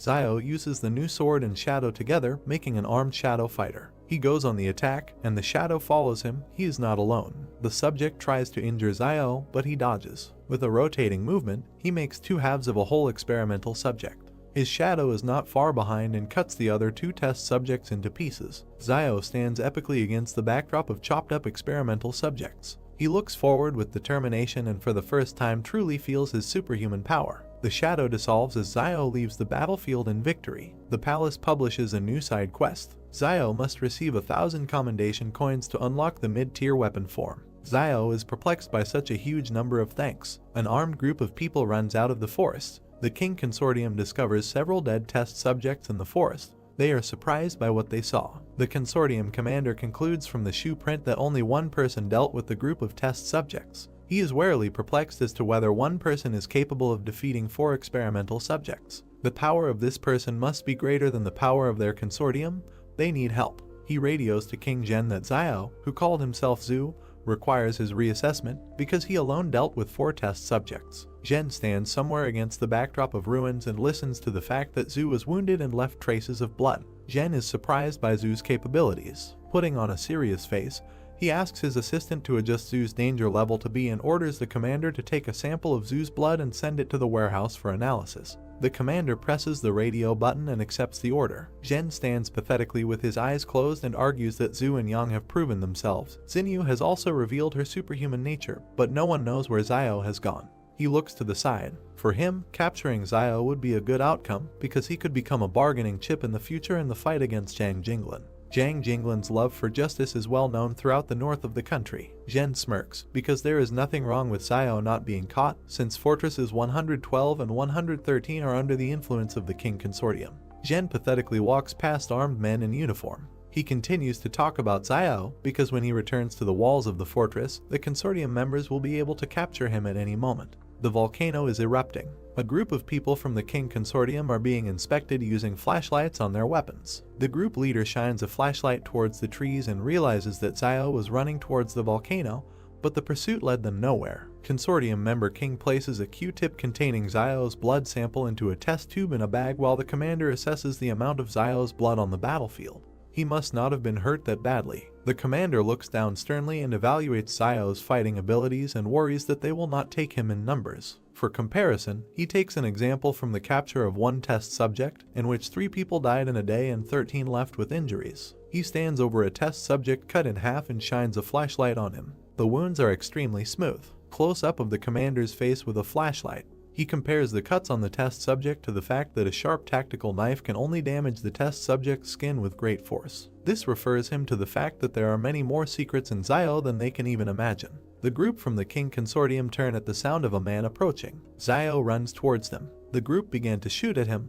While the commander wondered why Zio returned, he seemed to be running away. A terrified Zio yells at the group to look at what's behind him instead of aiming at him. He struggles to escape from a huge crowd of test subjects. The commander was taken aback because he thinks that this could only happen if Zio took and tore up the lair of the experimental subjects. Zio calls upon his shadow to carry him on its back and orders the group to flee, for if they continue to just stand there, they will all die. In the background, a large cloud of test subjects is approaching them. The group led by the commander is in shock. They decide to disobey Zio and open fire on him. He dodges shots with the help of a shadow and is perplexed that in such a situation they would still prefer to shoot at him. The shadow is getting ready to jump. Zio decides to let the monsters play with the consortium group, for that matter, and with the help of the shadow he jumps to escape from pursuit. He jumps over the squad, they dodge. The commander turns around and realizes that the crowd cannot be left unattended, because their rear may suffer, and even the city will be behind them. A huge crowd of experimental subjects bare their teeth, preparing to attack the squad.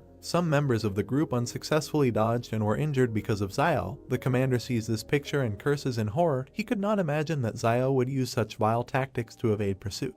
He realizes that Zio is using the test subjects in order to contain the squad and get rid of persecution from both them and the test subjects. The commander with a menacing face looks at the crowd and does not understand where such a large number of experimental subjects came from, if the information said there were 100 individuals. Close up of the commander's face. He thinks that the source of the flame may have deliberately spread false information to deceive Jen, and most likely this happened after the source of the flame could not intersect with the King Consortium to resume the work of this laboratory. This is quite possible, because Jen killed many people from the source of the flame campaign over the past couple of years. He worriedly notifies the city via radio that a defensive line should be built. Team members follow orders to fire to support defenses on the ground. We need to gain time so that the city can prepare for the attack. Zio turns to look at the group going to the front line and thinks that maybe this is the difference between the consortium members and the private army. A close-up of the squad in combat readiness is shown. Zio is surprised by the dedication of the consortium soldiers, that they are willing to sacrifice their lives and safety in order to buy time for their comrades in the rear. The shadow drives him away from the carnage while he talks about Jen with his image in the background.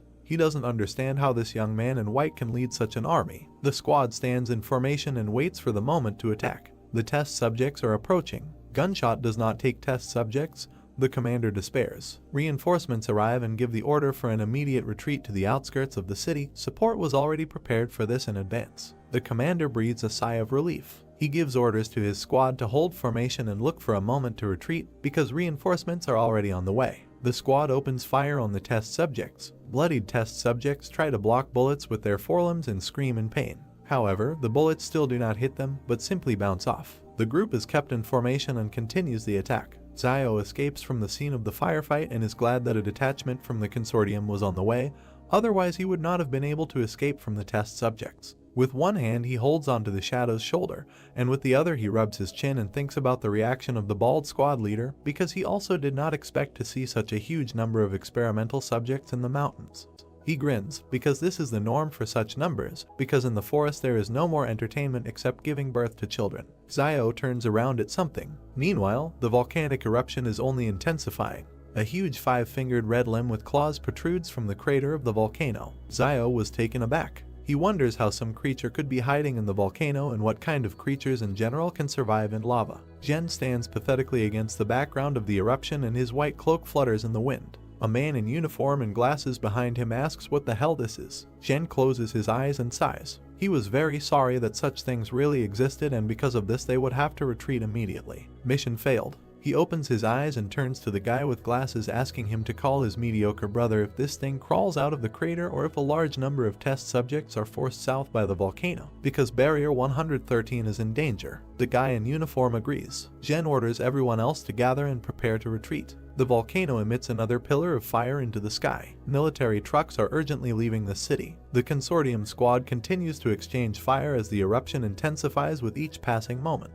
The commander turns around and yells to the squad member to evacuate all personnel. The commander and several other members of the consortium cover the others who retreated. A new wave of bullets hits the test subjects. Jin himself arrived at the scene of the shootout, and his people cover the detachment while he pompously stands at the head. People evacuating are running near it. Close-up of Jin holding a detonator. Test subjects run through trees with guided bombs on them.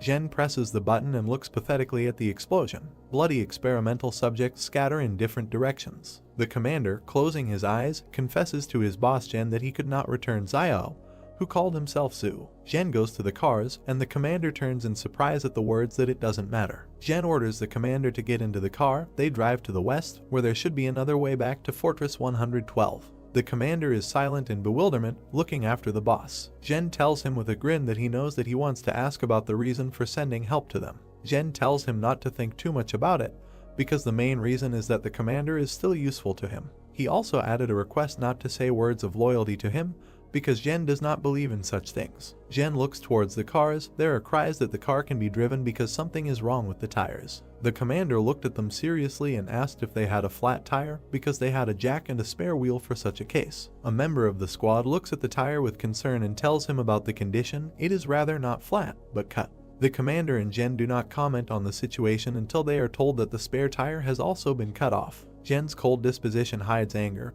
He thinks about Zhu and really wants someone to be killed and asks Xuxuan to bring him a bulletproof vest. Another column of fire into the sky from the direction of the erupting volcano. Close-up of the feet of running soldiers. The commander worriedly reminds Jin in the bulletproof vest about what will happen for failure to complete this task, namely, he must receive punishment in the consortium. Jin replies that everything is fine.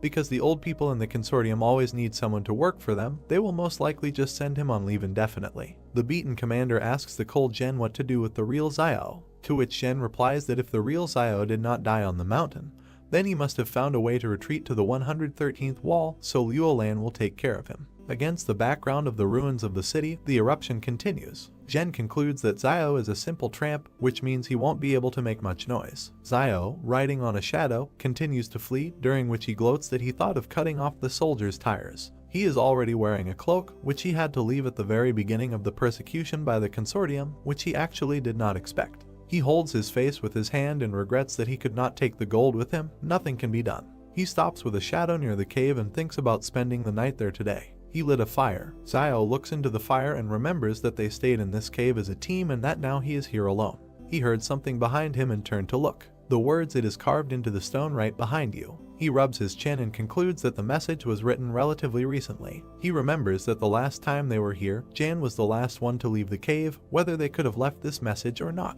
He looks thoughtfully to the side at the background of Yang's image and wonders if she is really so cruel that she would carve out such inscriptions to scare people purely for fun. Something flies out of the volcano like a fireball and bounces in a couple of places. 3 different animals run out of the forest. Xiao looks at the erupting volcano. He looks ahead warily and realizes that he won't be able to rest tonight and his time is running out. He finds himself riding the shadow again. He understands that in order to be saved he needs to continue his path. Xiao runs past the trees in a zigzag pattern.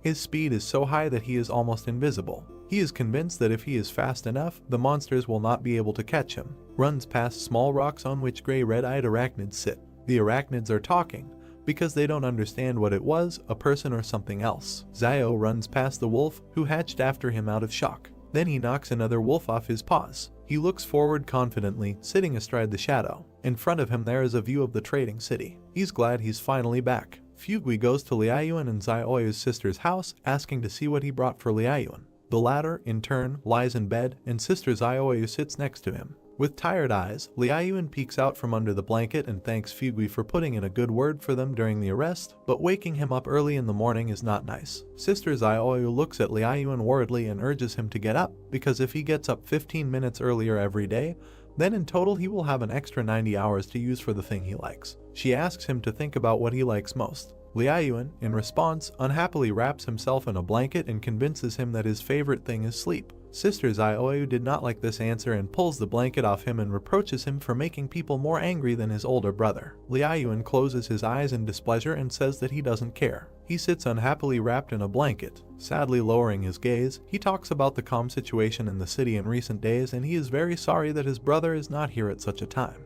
Xiaoyu stood up from the bed and smiled softly. Fugui brought 2 hot sweet potatoes for Liaoyuan and Xiaoyu. With a smile on his face, he asks them to hurry up and eat the potatoes while they are still hot. Liaoyuan, without getting out from under the blanket, looks at the potatoes and asks Fugui about the reason for his love for sweet potatoes, because he cooks them every day. With a thoughtful face, Fugui remembered his dysfunctional childhood behind the 107th wall and told Liaoyuan that there was a famine then and he had to leave the wall after his father and go here to reunite with his relatives. Smiling again, he continued to say that despite the famine, before it was not as dangerous there as it is now. The story about his love for potatoes was that one day he and his father dug up 2 sweet potatoes in the field and Dad baked them for Fugui to eat. Then it seemed to him that baked sweet potatoes were the best thing in the world. Liaoyuan looks at Fugui enthusiastically. A conversation with Xiao pops up in his memories. He asked his younger brother if he knew why people were happy. They both sat and looked at the night sky and Liaoyuan asked his brother the answer to this question. Frowning, Xiao told his brother that human happiness comes not from pleasure, but from pain, because when, at a moment of unbearable bitterness, you try something sweet, a desire arises to fight for your life. Liaoyuan looks at the softly smiling Xiao in surprise, and the latter continues that the sweet taste may not mean much to others, but for you at such a moment, this sweetness is the greatest joy. Liaoyuan and Xiaoyu started eating the potatoes. Fugui says that with Mr. Zhang gone, there are no more teachers left in their trading city. Liaoyuan enthusiastically says that this is not a problem, because when Xiao returns, he will teach. Fugui answered warily, spreading his fingers that he had heard rumors from factory workers near Jing Mountain. It seems that the Jing Mountain volcano has erupted and it is unknown how Xiao is doing. Liaoyuan closed his eyes and said confidently that his brother should be fine, a hint of concern in his eyes. He remembers that he wished everyone with his life for Xiao's safe return to the city, and since Liaoyuan is alive, then Xiao is completely fine. Fugui cheerfully raised his finger up and noted that Xiao should be alive, because as they say, a good man does not live long, but an unkind man prospers. Fugui looks around the street warily and states that the street has been very busy lately, which is most likely due to the fact that the fortress is not easy to rule the trading town, for which they bribe strangers to be their ears and eyes. People on the street look unfriendly. Fugui confirms this fact by saying that you should not offend them or pour out your soul to them. He still looks out the window and warns Liaoyuan and Xiaoyu to be careful these days if they want to leave the trading city. If anything happens, they should turn to Fugui and he will help them find their way, because in his opinion, all these people are here not because of the 2 of them, but because of Xiao. Xiaoyu asks Fugui in surprise why they need Xiao. Fugui nervously wipes his sweat with a towel and says that we are talking about Xiao and he could do anything to the team from the fortress, that's obvious. Liaoyuan and Xiaoyu were taken aback. Zhen, the commander, and a couple of other people move through the forest. Zhen looks ahead and curses because he doesn't know how much longer to go to get back to Fortress 112. The commander notices that the situation is so bad that even the boss has lost his cool. Zhen grins at himself because his image is falling apart. Some guy saw a mutated arthropod and fearfully noticed the presence of a human face on its shell and assumed that they eat people. The soldier approaches the guy's screams and reprimands him, because Mount Jing is far from here, so he should go about his business and not get in the way. Not far from them, Xiao jumps off the wall. Xiao walks into the door of his house, where a surprised Xiaoyu and Liaoyuan stare at him. Liaoyuan is happy to see his brother, as can be seen from his exclamation towards Xiao. He tells the younger one to pack his things quickly. Xiao takes out a gun and points the barrel at Fugui, threatening him. He apologizes for what he is doing, but he will have to stay here until they leave. Frightened, Fugui raises his palms and warns that the street is full of people watching this courtyard. Maybe Xiao alone can easily enter and exit, but what about Liaoyuan? Playfully twirling the gun in his hands, Xiao replies that these people are not able to stop him. Fugui says that Mr. Zhang is nearby, then the people from the King Consortium will not be able to do anything to him. Xiao asks him about Teacher Zhang. Xiao crouches down and packs his things, answering Fugui that the reason for his imminent departure is not the King Consortium, but the monsters that are about to emerge from the Jing Mountains. Fugui fearfully asks him about the monsters. Xiao, who turned around worriedly, tells Fugui that he has heard about insects, the number of which is terribly large, but these same insects are only a small part of the danger that awaits them. The frightened Fugui grabbed Zio's leg and interrogated him about what he saw in the mountains, after which he began to beg him to wait for Fugui, who needs to go and take his son with him. Surprised, Zio asks Fugui about leaving, because his family business is located here, but he is still ready to leave the city with Zio. Fugui tries to convince Zio because he doesn't know what about everything else, but he believes in Zio and believes that he can survive by following him. Evil Zio asks why he thinks so. Fugui replied that only Zio knows better than anyone what is happening in the Jing Mountains and maybe no one believes him, but Fugui himself believes and is ready to follow him. This pleasantly hurt Zio, who looked at Fugui in surprise and put his hand on his chest. He thought about it, because if he went outside now and shouted that monsters were coming from the Jing Mountains, half of the residents would simply look at Zio like he was a fool. But Fugui was able to believe him. He continues to look at Fugui, who begs for his help and reasons, because to put it in perspective, Old Man Wang is not very capable and ruthless, but nevertheless, he is a little more tactful, and his ability to survive in these turbulent times is based on his ability to always quickly making better choices in the face of danger. Zio clenched his fist thoughtfully and wondered if it was even possible to run away with Fugui, because although he was a profit-oriented businessman, he was not inherently bad. Fugui interrupts his thoughts with the fact that he doesn't just want to follow him, because he has money and medicine, and he also has better communication skills with people than any of them. Zio happily points out that medicine is also considered the most valuable thing in this era. He agrees and winks at Fugui to follow his son. He doesn't need his money, he will help him without it. Fugui agrees and asks to wait for him. Liaoyuan confesses that they were attacked by robbers some time ago and he had to use firearms. He even killed them, which brought Wang Qinjiang here. Angry Zio notices that after all, someone bullied his younger brother in his absence. Concerned, Zio asks about the further course of action, whether Wang Qinjiang saw the Liaoyuan pistol and whether it caused them problems. Liaoyuan responds by handing him a coin with the inscription 178 and said that Mr. Zhang revealed himself to protect him and Zioyu, causing him to go with them and give Liaoyuan this coin before leaving. Zio holds a coin in his hands and clarifies what kind of person Mr. Zhang revealed.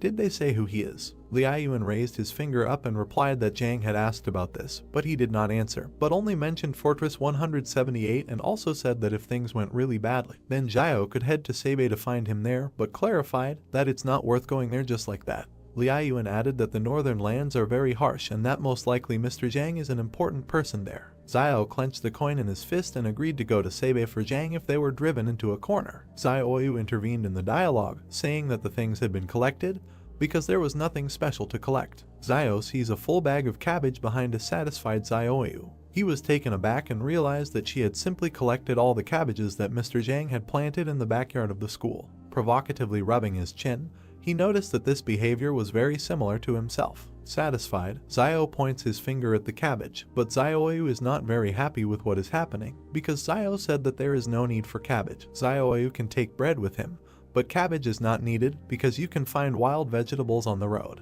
In the background, Van dragged his son, who really didn't want to go. Evil Zhang drags his son into the house, shouting to his son that otherwise he will be eaten by bugs. Maybe that's what he wants. The son protests that he did not allow a certain Lai Yuqian to be taken with him. Zio does not understand who we are talking about and asks Liaoyuan in a whisper who Lai Yuqian is. Liaoyuan replies that this is the daughter of Old Man Lai. Wang's son is in deep sadness because Zio refused to take this girl with him. The son replies that Zio is a substitute teacher at the school and cannot just leave the students. He desperately tries to convince Zio because if Zhang were here, he would not have left her. Zio jokingly tells Wang that his son is very worried. It looks like this is love. They could make a great couple. Wang, Zioyu and Liaoyuan were taken aback because this was not the right time for such jokes. Van's hand grabs the wall. Zio sits Wang down and simultaneously tells Liaoyuan and Zioyu that the best way to avoid being seen is to climb over the wall. Zio climbed the wall himself, but then someone noticed him and called him by name. He looks at the startled people who are shouting for Zio's return. Wang turned out to be right. They were waiting for Zio to appear. Zio picked up a gun and opened fire while his opponents asked for help to capture him. The guy is knocked down by a bullet in the chest. Zio jumped back down. Smirking, he asks them to step back. Residents of the city do not listen to him and run into a frontal attack. Zio hits all three hard, killing them. He rushed after the others, who had retreated. Zio raises the gun and asks if they really want to call for help. He shoots the fleeing rioters in the back. Zio stands in front of the corpses, and behind him, Zioyu, Liaoyuan and Wang stand in shock, silencing their son. He turns his gaze to those standing behind him and says that it's time to run away. In the southwest there is Fortress 109. Some people who came to the wall are perplexed because they are fools if they hope that they would just get to the wall and be accepted. Their home is no longer there. Zio's team is running not far from them. One of the residents decides to eat a mutant arthropod.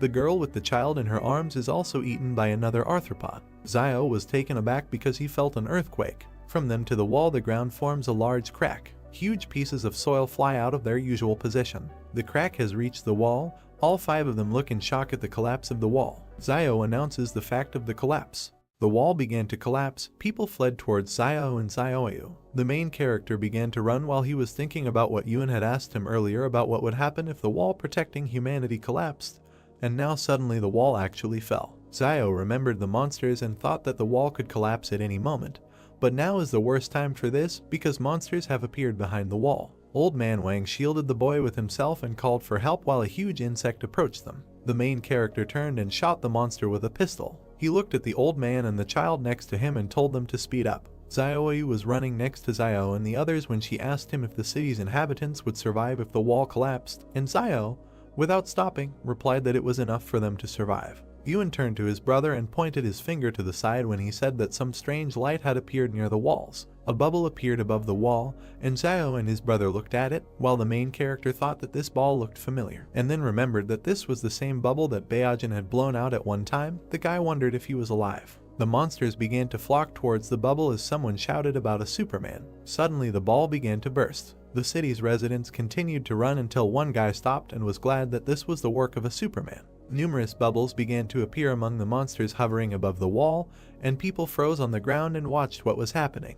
Bubbles began to explode around the monsters again. One insect quickly flew away from danger. A bald guy with a bat in his hand turned to an older man and asked him to run before these bugs dared to fly at them, and the man told him to run and find a place where they could survive. Old Man Wang pointed his finger at the wall and turned to Zio, saying that thousands of people were running towards them. The main character took his brother's hand and said that in this case they will have to speed up even more because these people will most likely bring monsters with them, so they need to keep some distance from them, and then he added that these people may turn out to be a new danger. Zio opened his eyes wide and looked forward menacingly as he thought that he knew these people from the trading town too well and that they were capable of anything. But he added that if you point a gun at them, then rabble like them will immediately turn into a disorderly crowd. While they were running, the main character handed a firearm to his running brother nearby and asked him to hide the gun. Zio clenched his fist, turned to Zioyu, the man with glasses, and 2 boys standing behind him and said that they had broken away from the stragglers, and since it was almost dark, they would spend the night here. The boy, holding sticks in his hands, turned to his father,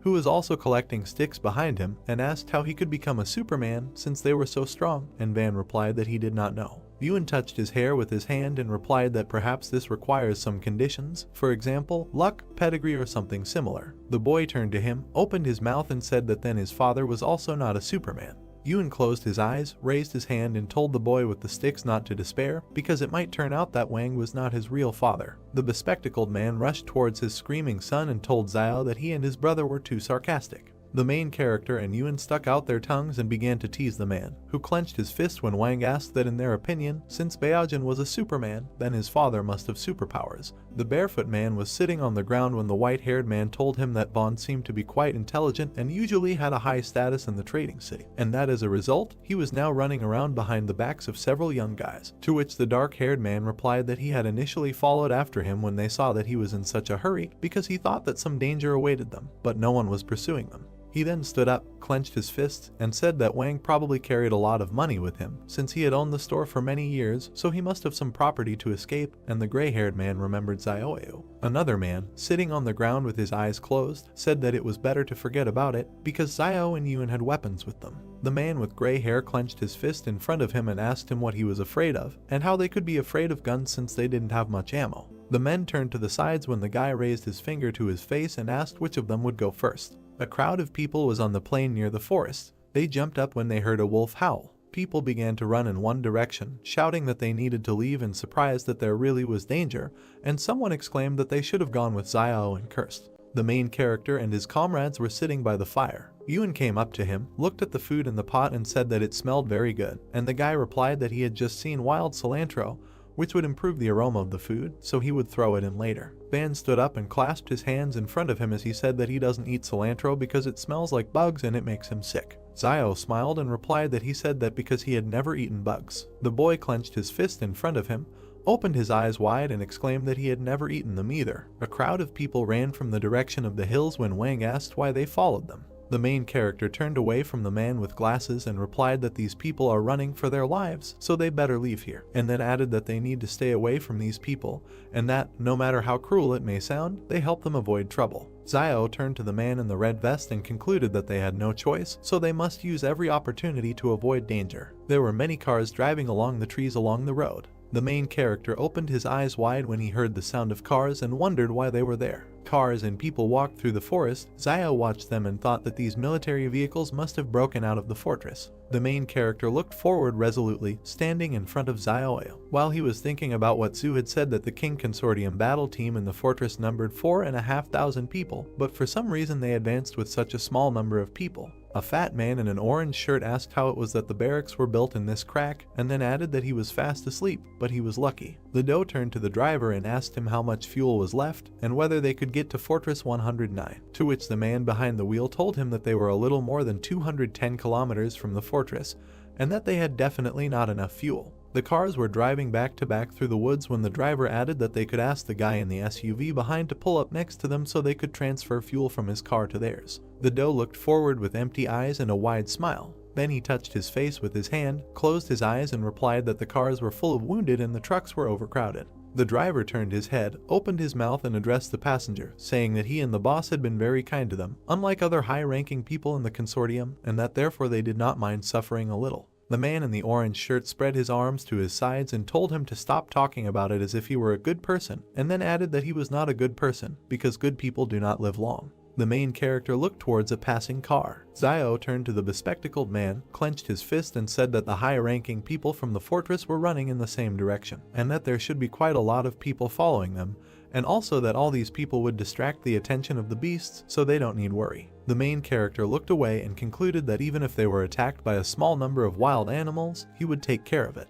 Van opened his mouth slightly, but said nothing. Zio and his comrades walked behind other city residents through the forest. The main character turned to the man with glasses when he addressed him and said that he did not know whether it was appropriate to ask about this. Wang opened his mouth, sweat appeared on his face, and asked where the rest of the people who went with Zio to Jing Mountain were. The main character looked to the side and replied that when they left, there were 21 of them, but now most likely there are only 4 alive. Zio exhaled when Wang reached his hand to his face and thought that if there were only 4 of them left, and the main character was one of the survivors, then perhaps he was one of the superhumans. Zio opened his eyes and said that he couldn't say anything about what exactly was going on at Mount Jing, since there were a lot of mutated monsters there. Van touched the main character's shoulder, turned to him and said that in any case, this time he was grateful to him, because if the guy had not gotten them out on time, they would not have gotten out, and then the man with glasses added that he didn't even know. How can I thank him for this? Zio smiled and narrowed his eyes as he replied that for every drop of kindness received, he should return a stream of gratitude, and sweat appeared on the bespectacled man's face when he asked that they could all be polite to each other. The mountains and forest were illuminated by the starry sky. 5 travelers walked along the road along the trees. Zio covered his younger brother with his hand. Someone pointed a gun at a man with glasses and said that he told him to give him all his food, to which the man replied that he was also hungry. The man held out a firearm in front of him and ordered the people behind to go and look for what they had on them. The man in the blue shirt raised his hands and asked them how these tramps could touch them, the people of their fortress. The man with the gun in his hand opened his mouth and replied that back then he was still the director of the sand and gravel factory named Yen. The bespectacled man staggered and screamed when Yen shot him. The man fell to the ground when the plant director said that Fortress 113 had disappeared, and that in Fortress 109 everyone was starting over. Yihan smiled and added that the one with the gun was now in charge, and that he was not the type to kill innocent people indiscriminately, so if they behaved well, he would let them live. The director of the factory pointed in the direction of the 3 men and told them to go and search all the people one by one, and then bring him everything of value that they had. Yihan opened his mouth and asked the 2 men what they were waiting for. A bald man approached a young couple and told them to give everything they had. He tore the ring off the girl's hand, and then he tore the necklace around her neck. The man with a pistol in his hand looked to the side and said that if their head was still on their shoulders, then they should behave well, and that no harm would come to them. Wang opened his mouth and asked Zio if they would take all their things, and the main character told him not to worry because no one could take anything away from them. The bald man asked the man standing next to him what was the matter, and he answered him that Zio was standing there. The main character looked at the men, who said that he had a bad reputation as a ruthless man in the trading city, so they decided that they would forget about him and would not take his things. Zio extended his hand in front of him and asked the two men to come to him. The guy pointed to the wristwatch one of them had and said it was great. The men looked at each other, scratched their heads and thought that they were not robbing him, but he was robbing them. The main character smiled and asked them what they were waiting for, and told them to give them the watch, otherwise he would take away what he wanted. Then the men obediently agreed. The boys bowed to Zio as he praised them and wished them luck. The main character extended his hand with the watch to the boy and said that each one should have one item, so that later he could keep track of the time, and Van told his son to thank his uncle. The child looked at his watch and wondered if it was definitely from the same generation. Zio turned away from his comrades and told them to follow him, and that they would find a place to rest and set off in the morning. The guys walked around large stones. The main character looked at the girl who was convincing someone not to be afraid, because now the teacher will take care of everything, because the most important thing is that they were able to escape. The girl covered the people behind her with her hand when she noticed Zio. The guy looked down, thinking that these were students. A crescent moon shone above the trees. A crowd of people was near the forest, and several more people were sitting around the fire. The main character looked away. People in identical uniforms were sitting by the stones, while Zio thought that they were all really students of the fortress's second high school. The protagonist continued to look away as he remembered that he had heard teacher Zhang mention earlier that there were dozens of schools in the fortress, and that large fortresses had elementary, middle and high schools, and even universities. The two girls clung to the woman as Zio thought about how he had previously heard the teacher say that the students in the fortress could study in pure classrooms, and that there were many teachers there who could teach them the basics. The fire burned brightly as the guy added that they didn't have to go into the wilderness, didn't have to work, and they were getting some student allowances. The main character looked down and sadly thought that it sounded nice, and that he just had to be born inside the fortress. Zio put a stick in the fire when he thought that even though he said this, he doesn't know what happened to those little brats who were in school earlier and doesn't know how to receive gratitude in the trading city now. The protagonist suddenly opened his eyes when he realized that he had already collected thanks from himself when he unlocked his weapon. He remembered a dark room with a wooden door and decided that if he could thank himself, it meant that now he could easily complete the task. The guy imagined a sword with a black aura and thought that if the black blade is so strong at the initial level, then at the next level, when it is unlocked, it will become invincible. The main character closed his eyes and punched his chest as he began to thank himself for not killing anyone indiscriminately, for raising his brother so well, and for eating grapes and not spitting out the seeds. Yuan looked at his brother in disbelief, sweat appearing on his face. There was a dark aura in the gloomy room just as before when Zio decided that there was no reaction. The girl looked up at the dark-haired woman, addressed her as Teacher Jiang, and said that she was hungry. The woman closed her eyes and stroked the student's hair, saying that if they continued to walk further, they might be able to eat something, because people from Fortress 109 would come to their aid, and then added that if they could not stand it any longer, then the teacher will collect edible wild plants for them. Another student looked at Jiang and asked what they looked like, and the blonde guy added that they could go and collect wild plants to fill their bellies. People were sitting around the fire when the teacher asked the students if they could see them. Jiang hugged the girls, looked towards the guy and said that these people look confident enough that they will collect and eat what they collect later, and the student asked why don't they just ask them for help. Sweat appeared on the teacher's face as she said that now that the fortress is no longer there, they must understand that not everyone is obliged to help them, so they must help themselves. The two students looked at each other and agreed. Zio walked up to the main character and addressed him. The girl smiled, looked at him and said that in that group of students there are many beautiful girls who look his age, and that if at such a time he feeds the girl he likes the most well, she will definitely follow him. Zio touched his forehead with his hand and replied that there was no need to worry about this now, because he needed to deal with Fortress 109 first. And Zio said that if he changes his mind, then all he needs to do is tell her, and she will help him with his children in the future. Water boiled in the container. The main character sat down, holding a bunch of plants in his hands. Teacher Jiang looked to the side and told the nearby students to find the exact same plant he was holding. Zio stopped near the guys picking grass from the ground. Jiang smiled as a student approached her with a plant in his hand and said that they had found it, and that there were quite a lot of these wild plants there. The main character walked up to a man with glasses, handed him green leaves and said that this plant should never be eaten, since he ate it once the year before and had diarrhea for 3 days. Sweat appeared on the disciples' faces when they saw Zio throw away the green leaves.